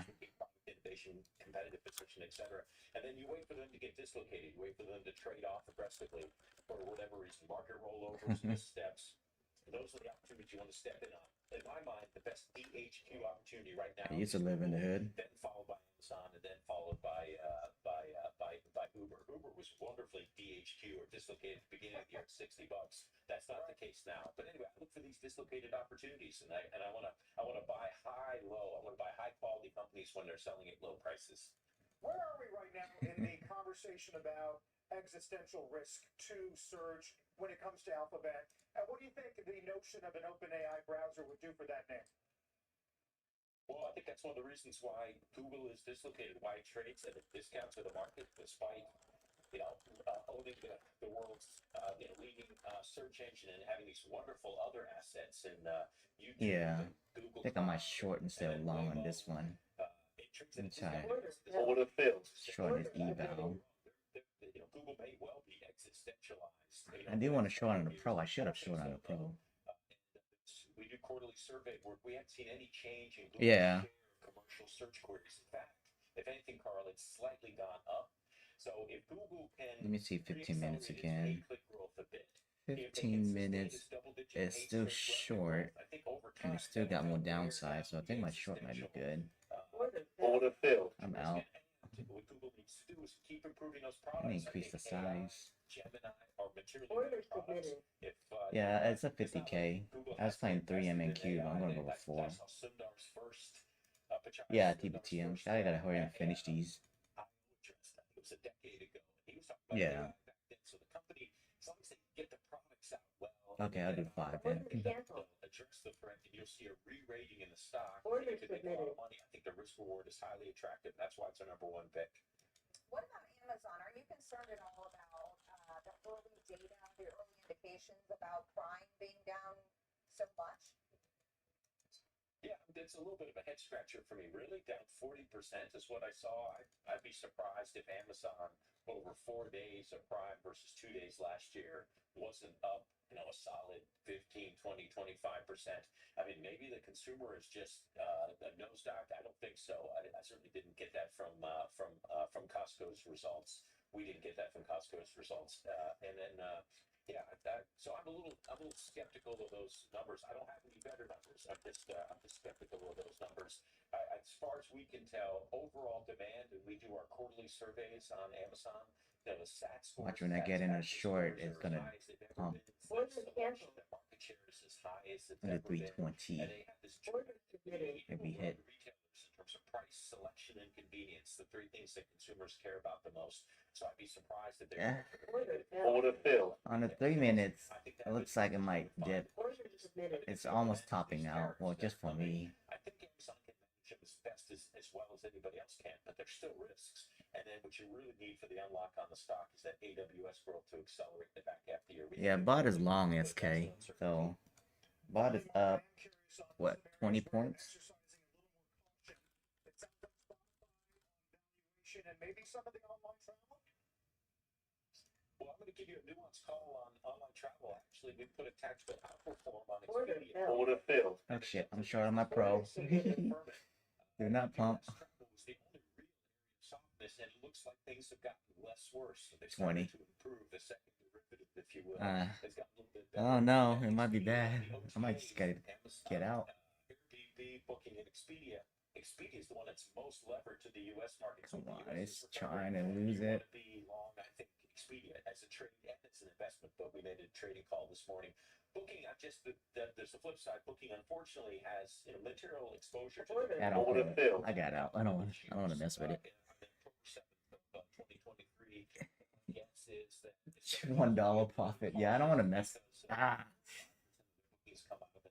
I mean, I should have just stay in, but I don't know. I don't feel it. What's the high day? 89? Maybe a 50 I'll short. The 3 minutes still got some upside. A little bit more.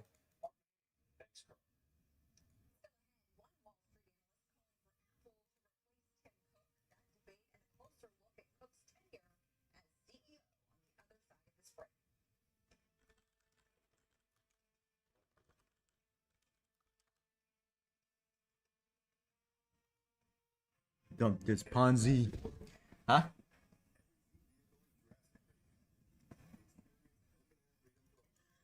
Winning what? No, not yet. Yeah, I wanted to. Yeah, because the 25K is too low. I'm waiting on once I pass the 150K, and then I'm gonna try to run it up with like 2 NQ. Leaving you lost. You need to hire. Indeed. Indeed, you do. Sponsored jobs on Indeed Who? are 2.5 times faster to first hire. Visit Indeed.com/hire. Down, up, right, left, inside, out. Sometimes. Is he still on Tradeify live? No, right? Yeah, that short was good. If I held on to it. For plant-based, healthy blood pressure support, there's one brand that stands above the rest. It's Superbeats by Human, the #1 doctor, pharmacist, and cardiologist recommended B brand for heart health support. Find out how to get a free month with your first order at livehuman.com. Most people don't realize how processed typical dog food is. At the Farmer Dog, we believe dogs will be able to get the daily nutrition without the excess processing. The digestibility is just better. The right amount of protein, the right amount of fat, the amount of nutrients being added. It's real food. Everybody wants to take care of their dog in the best way that they can. Our mission is just to help them do that. When your home needs work, where do you go? Angie? That's where Angie came in. With Angie, find top-rated pros in your area, plus compare quotes and pricing to help you get all your jobs done well. Find top-rated pros in your area at Angie.com. Welcome to CNBC Plus, where CNBC Plus, on-the-go access to global market data, news, and analysis as it happens. Start streaming at CNBC. Order filled. Back in the short. Order submitted. Yeah, eval.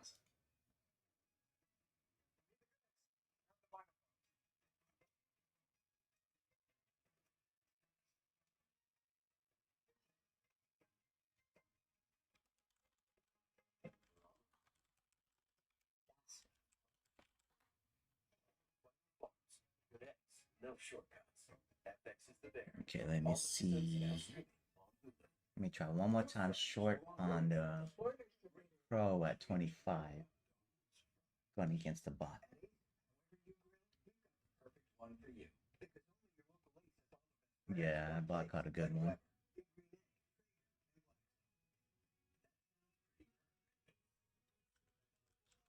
Hey. Hey, what's up, bud? Good. I'm about to be done trading. It's choppy. Yeah. Partners calling for a shakeup atop Apple's leadership structure. Everything is green, so all good.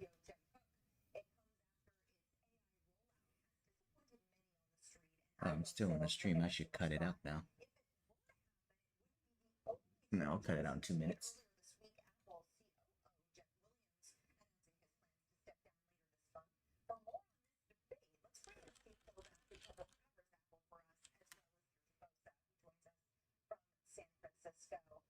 Steve, let's kick it off with you. I mean, this is quite a lot of change at the top of. Are you long Gambit or no? You just flat, right?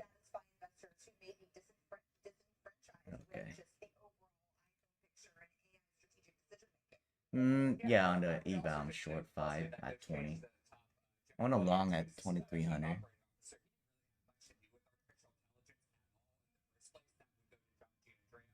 Executive does report to Tim Cook and is still working there.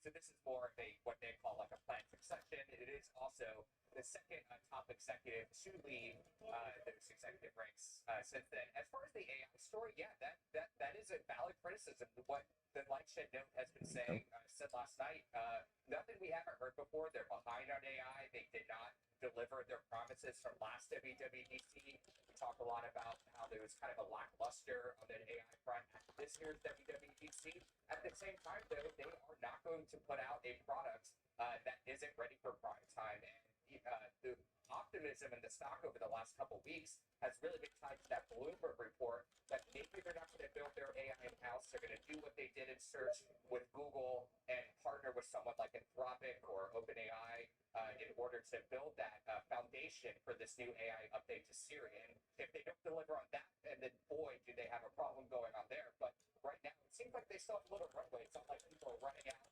and ditching their iPhones or ditching their Mac computers just to use different kinds of AI services on other competing platforms, Leslie. Yeah, indeed. We've talked about second strike advantage at Apple for years. Is this just another second strike freakout? It could be. I mean, Apple doesn't do things necessarily first, but it has a history of doing things very, very well, except maybe recently you could argue. Yeah, I think my 25 short's gonna hit. What I think it comes down to, what I hear from people I talk to in Silicon Valley is that AI is too important to sit back. It is a baseline in tech now. It is not debatable, you know, Yeah. it is changing things below the surface, both growth for companies and the bottom line. You saw that at Microsoft saying that it saved $500 million last year in AI productivity. So for Apple to be sitting behind, I don't necessarily agree with Steve from the people I talk to that they have more time. Feels like the clock is ticking, and to have, for example, Mark Zuckerberg coach one of the most important executives working There we go. Go on down. foundational models at Apple, that is a big deal. So the Lightshed argument, I think, rings has some cadence with people here, and this idea that Tim Cook may be a peacetime CEO. And I'm out. Need right now is a wartime CEO. Order submitted. The offensive, because this shift is just too important to miss. Yeah, and I would also add, guys, that, you know, Tim Cook has been, this is not the first time he's had this kind of criticism thrown at him. When he took over from Steve Jobs, there were so many questions back in Yeah, I gotta cut it out now. Alright, goodbye guys. Good luck.